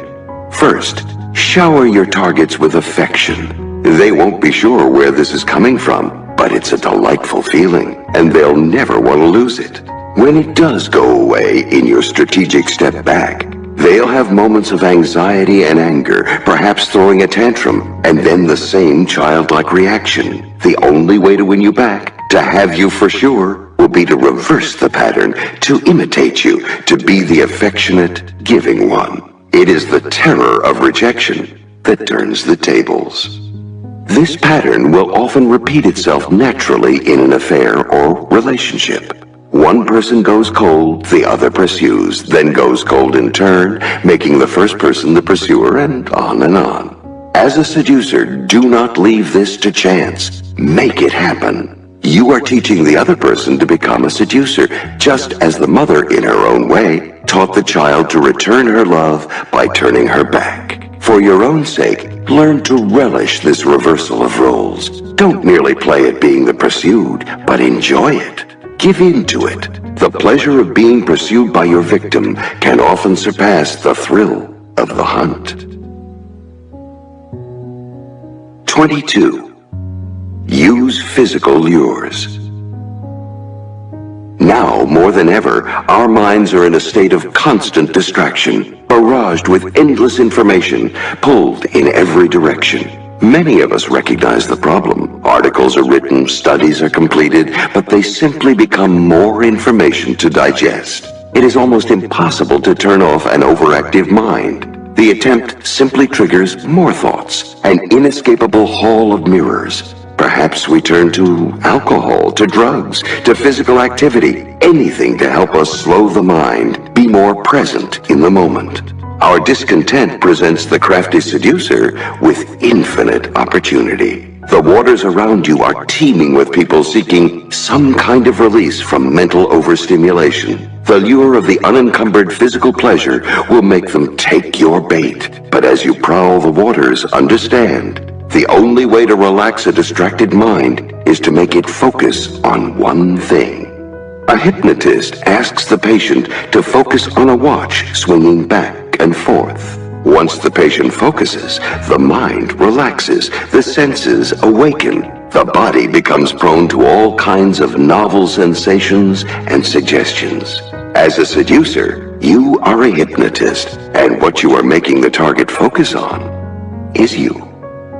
Throughout the seductive process, you have been filling the target's mind. Letters, mementos, shared experiences keep you constantly present even when you're not there. Now, as you shift to the physical part of the seduction, you must see your targets more often.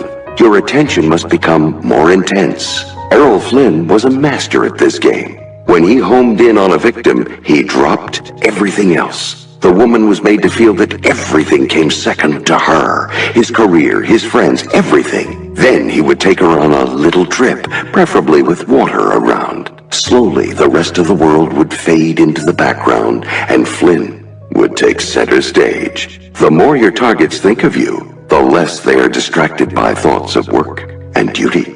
When the mind focuses on one thing, it relaxes. And when the mind relaxes, all the little paranoid thoughts that we are prone to, do you really like me? Am I intelligent or beautiful enough? What does the future hold? Vanish from the surface. Remember, it all starts with you. Be undistracted, present in the moment, and the target will follow suit. The intense gaze of the hypnotist creates a similar reaction in the patient. Once the target's overactive mind starts to slow down, their senses will come to life, and your physical lures will have double their power. Now, a heated glance will give them flush. You will have a tendency to employ physical lures that work primarily on the eyes, the sense we most rely on in our culture. Physical appearances are critical, but you are after a general agitation of the senses. The senses are interconnected. An appeal to smell will trigger touch. An appeal to touch will trigger vision. Casual or accidental contact. Better a brushing of the skin than something more forceful right now will create a jolt and activate the eyes. Subtly modulate the voice, make it slower and deeper. Living senses will crowd out rational thought. The seducer leads the victim to a point where he or she reveals involuntary signs of physical excitation that can be read in various symptoms. Once those signs are detected, the seducer must work quickly, applying pressure on the target to get lost in the moment. The past, the future, all moral scruples vanishing in air. Once your victims lose themselves in the moment, it's all over. Their mind, their conscience no longer holds them back. The body gives in to pleasure. In leading your victims into the moment, remember a few things. First, a disordered look has more effect on the senses than a neat appearance. It suggests the bedroom. Second, be alert to the signs of physical excitation. Blushing, trembling of the voice, tears, unusually forceful laughter, relaxing movements of the body, any kind of involuntary mirroring, their gestures imitating yours, a revealing slip of the tongue. These are signs that the victim is slipping into the moment and pressure is to be applied. Seduction, like warfare, is often a game of distance and closeness. At first, you track your enemy from a distance. Your main weapons are your eyes and a mysterious manner. The key is to make the look short and to the point, then look away, like a rapier glancing the flesh. Make your eyes reveal desire, and keep the rest of the face still. A smile will spoil the effect. Once the victim is heated up, you quickly bridge the distance, turning to hand-to-hand combat in which you give the enemy no room to withdraw, no time to think or to consider the position in which you've placed him or her. To take the element of fear out of this, use flattery. Make the target feel more masculine or feminine. Praise their charms. It is their fault that you have become so physical and aggressive. There is no greater physical lure than to make the target feel alluring. Remember, the girdle of Aphrodite, which gave her untold seductive powers, included that of sweet flattery. Shared physical activity is always an excellent lure. For Flynn, it was swimming or sailing. In such physical activity, the mind turns off and the body operates according to its own laws. The target's body will follow your lead, will mirror your movements as far as you want it to go. In the moment, all moral considerations fade away and the body returns to a state of innocence. You can partly create that feeling through a devil-may-care attitude. You don't worry about the world or what people think of you. You don't judge your target in any way. Part of Flynn's appeal was his total acceptance of a woman. He wasn't interested in a particular body type, a woman's race, her level of education, her political beliefs. He was in love with her feminine presence. He was luring her into an adventure, free of society's strictures and moral judgments. With him, she could act out a fantasy, which for many was the chance to be aggressive or transgressive, to experience danger. So empty yourself of your tendency to moralize and judge. You have lured your targets into a momentary world of pleasure, soft and accommodating, all rules and taboos thrown out the window. 23. Master the art of the bold move. A moment has arrived. Your victim clearly desires you, but is not ready to admit it openly, let alone act on it. This is the time to throw aside chivalry, kindness, and coquetry, and to overwhelm with a bold move. Don't give the victim time to consider the consequences. Create conflict, stir up tension, so that the bold move comes as a great release. Showing hesitation or awkwardness means you are thinking of yourself as opposed to being overwhelmed by the victim's charms. Never hold back or meet the target halfway under the belief that you are being correct and considerate. You must be seductive now, not political. One person must go on the offensive, and it's you. Think of seduction as a world you enter, a world that is separate and distinct from the real world. The rules are different here. What works in daily life can have the opposite effect in seduction. The real world features a democratizing, leveling impulse in which everything has to seem at least something like equal. An overt imbalance of power, an overt desire for power, will stir envy and resentment. We learn to be kind and polite, at least on the surface. Even those who have power generally try to act humble and modest. They don't want to offend. In seduction, on the other hand, you can throw all of that out, revel in your dark side, inflict a little pain. In some ways, be more yourself. Your naturalness in this respect will prove seductive in itself. The problem is that after years of living in the real world, we lose the ability to be ourselves. We become timid, humble, over-polite. Your task is to regain some of your childhood qualities, to root out all this false humility. And the most important quality to recapture is boldness. No one is born timid. Timidity is a protection we develop. If we never stick our necks out, if we never try, we will never have to suffer the consequences of failure or success. If we are kind and unobtrusive, no one will be offended. In fact, we will seem saintly and likable. In truth, timid people are often self-absorbed, obsessed with the way people see them, and not at all saintly. And humility may have its social uses, but it is deadly in seduction.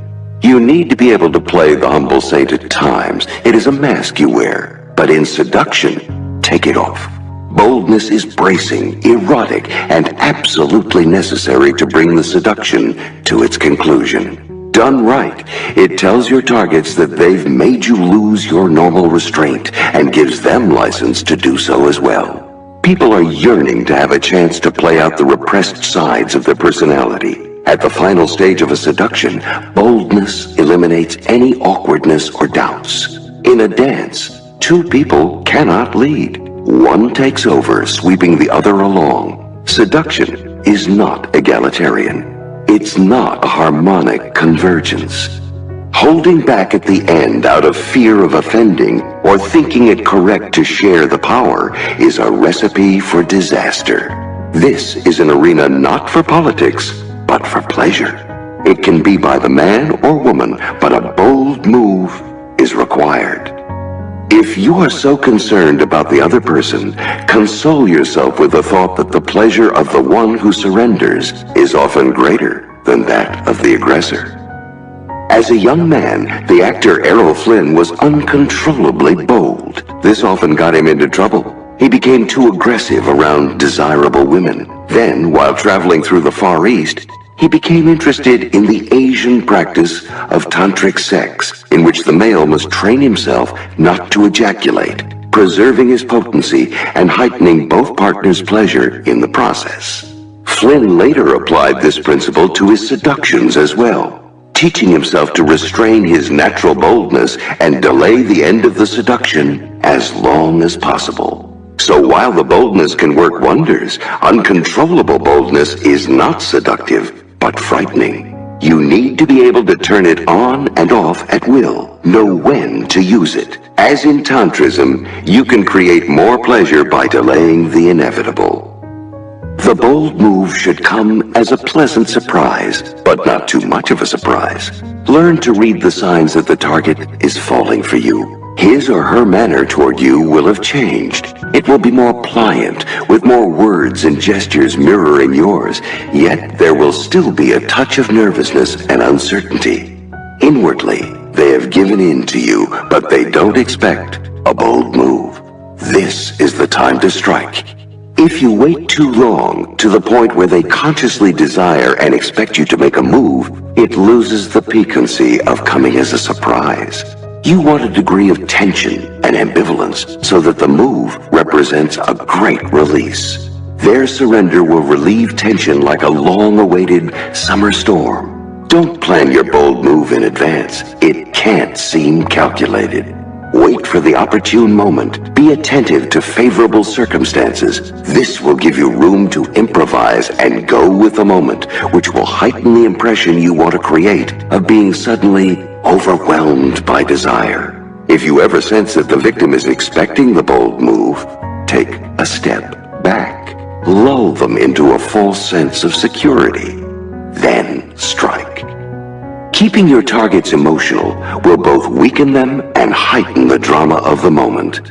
And the best way to keep them at an emotional pitch is by infecting them with emotions of your own. People are very susceptible to the moods of those around them. This is particularly acute in the latter stages of seduction, when resistance is low and the target has fallen under your spell. At the point of the bold move, learn to infect your target with whatever emotional mood you require, as opposed to suggesting the mood with words. You want access to the target's unconscious, which is best obtained by infecting them with emotions, bypassing their conscious ability to resist. It may seem expected for the male to make the bold move, but history is full of successfully bold females. There are two main forms of feminine boldness. In the first, more traditional form, the coquettish woman stirs male desire, is completely in control, then at the last minute, after bringing her victim to a boil, steps back and lets him make the bold move. She sets it up, then signals with her eyes, her gestures, that she is ready for him. Courtesans have used this method throughout history. It lets the man maintain his masculine illusions, although the woman is really the aggressor. The second form of feminine boldness doesn't bother with such illusions. The woman simply takes charge, initiates the first kiss, pounces on her victim. Many men find it not emasculating at all, but very exciting. It all depends on the insecurities and proclivities of the victim. This kind of feminine boldness has its allure because it is more rare than the first kind, but then all boldness is somewhat rare. A bold move will always stand out compared to the usual treatment afforded by the tepid husband, the timid lover, the hesitant suitor. That is how you want it. If everyone were bold, boldness would quickly lose its allure. 24. Beware the after effects. Danger follows in the aftermath of a successful seduction. After emotions have reached a pitch, they often swing in the opposite direction, toward lassitude, distrust, disappointment. Beware of the long drawn-out goodbye. Insecure, the victim will cling and claw, and both sides will suffer. If you are to part, make the sacrifice swift and sudden. If necessary, deliberately break the spell you've created. If you are to stay in a relationship, beware a flagging of energy, a creeping familiarity that will spoil the fantasy. If the game is to go on, a second seduction is required. Never let the other person take you for granted. Use absence, create pain and conflict to keep the seduced on tenterhooks. Disenchantment. Seduction is a kind of spell, an enchantment. When you seduce, you are not quite your normal self. Your presence is heightened. You're playing more than one role. You're strategically concealing your tics and insecurities. You've deliberately created mystery and suspense to make the victim experience a real-life drama. Under your spell, the seduced gets to feel transported away from the world of work and responsibility. You will keep this going for as long as you want or can, heightening the tension, stirring the emotions, until the time finally comes to complete the seduction. After that, disenchantment almost inevitably sets in. The release of tension is followed by a letdown, of excitement, of energy, that can even materialize as a kind of disgust directed at you by your victim, even though what is happening is really a natural emotional course. It's as if a drug were wearing off, allowing the target to see you as you are, and being disappointed by the flaws that are inevitably there. On your side, you too have probably tended to idealize your target somewhat, and once your desire is satisfied, you may see them as weak. After all, they've given in to you. You too may feel disappointed. Even in the best of circumstances, you are dealing now with the reality rather than the fantasy, and the flames will slowly die down unless you start up a second seduction. You may think that if the victim is to be sacrificed, none of this matters. But sometimes your effort to break off the relationship will inadvertently revive the spell for the other person, causing him or her to cling to you tenaciously. No. In either direction, sacrifice or the integration of the two of you into a couple, you must take disenchantment into account. There is an art to the post-seduction as well. Master the following tactics to avoid undesired after effects. Fight against inertia. The sense that you are trying less hard is often enough to disenchant your victims. Reflecting back on what you did during the seduction, they will see you as manipulative. You wanted something then, and so you worked at it. But now, you are taking them for granted. After the first seduction is over, then show that it isn't really over, that you want to keep proving yourself, focusing your attention on them, luring them. This is often enough to keep them enchanted.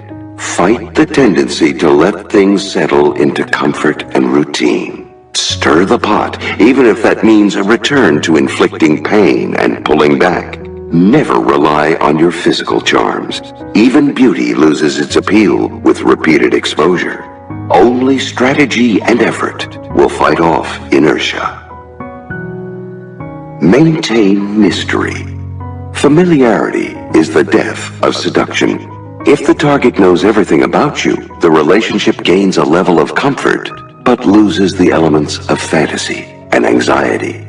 Without anxiety and a touch of fear, the erotic tension is dissolved. Remember, reality is not seductive.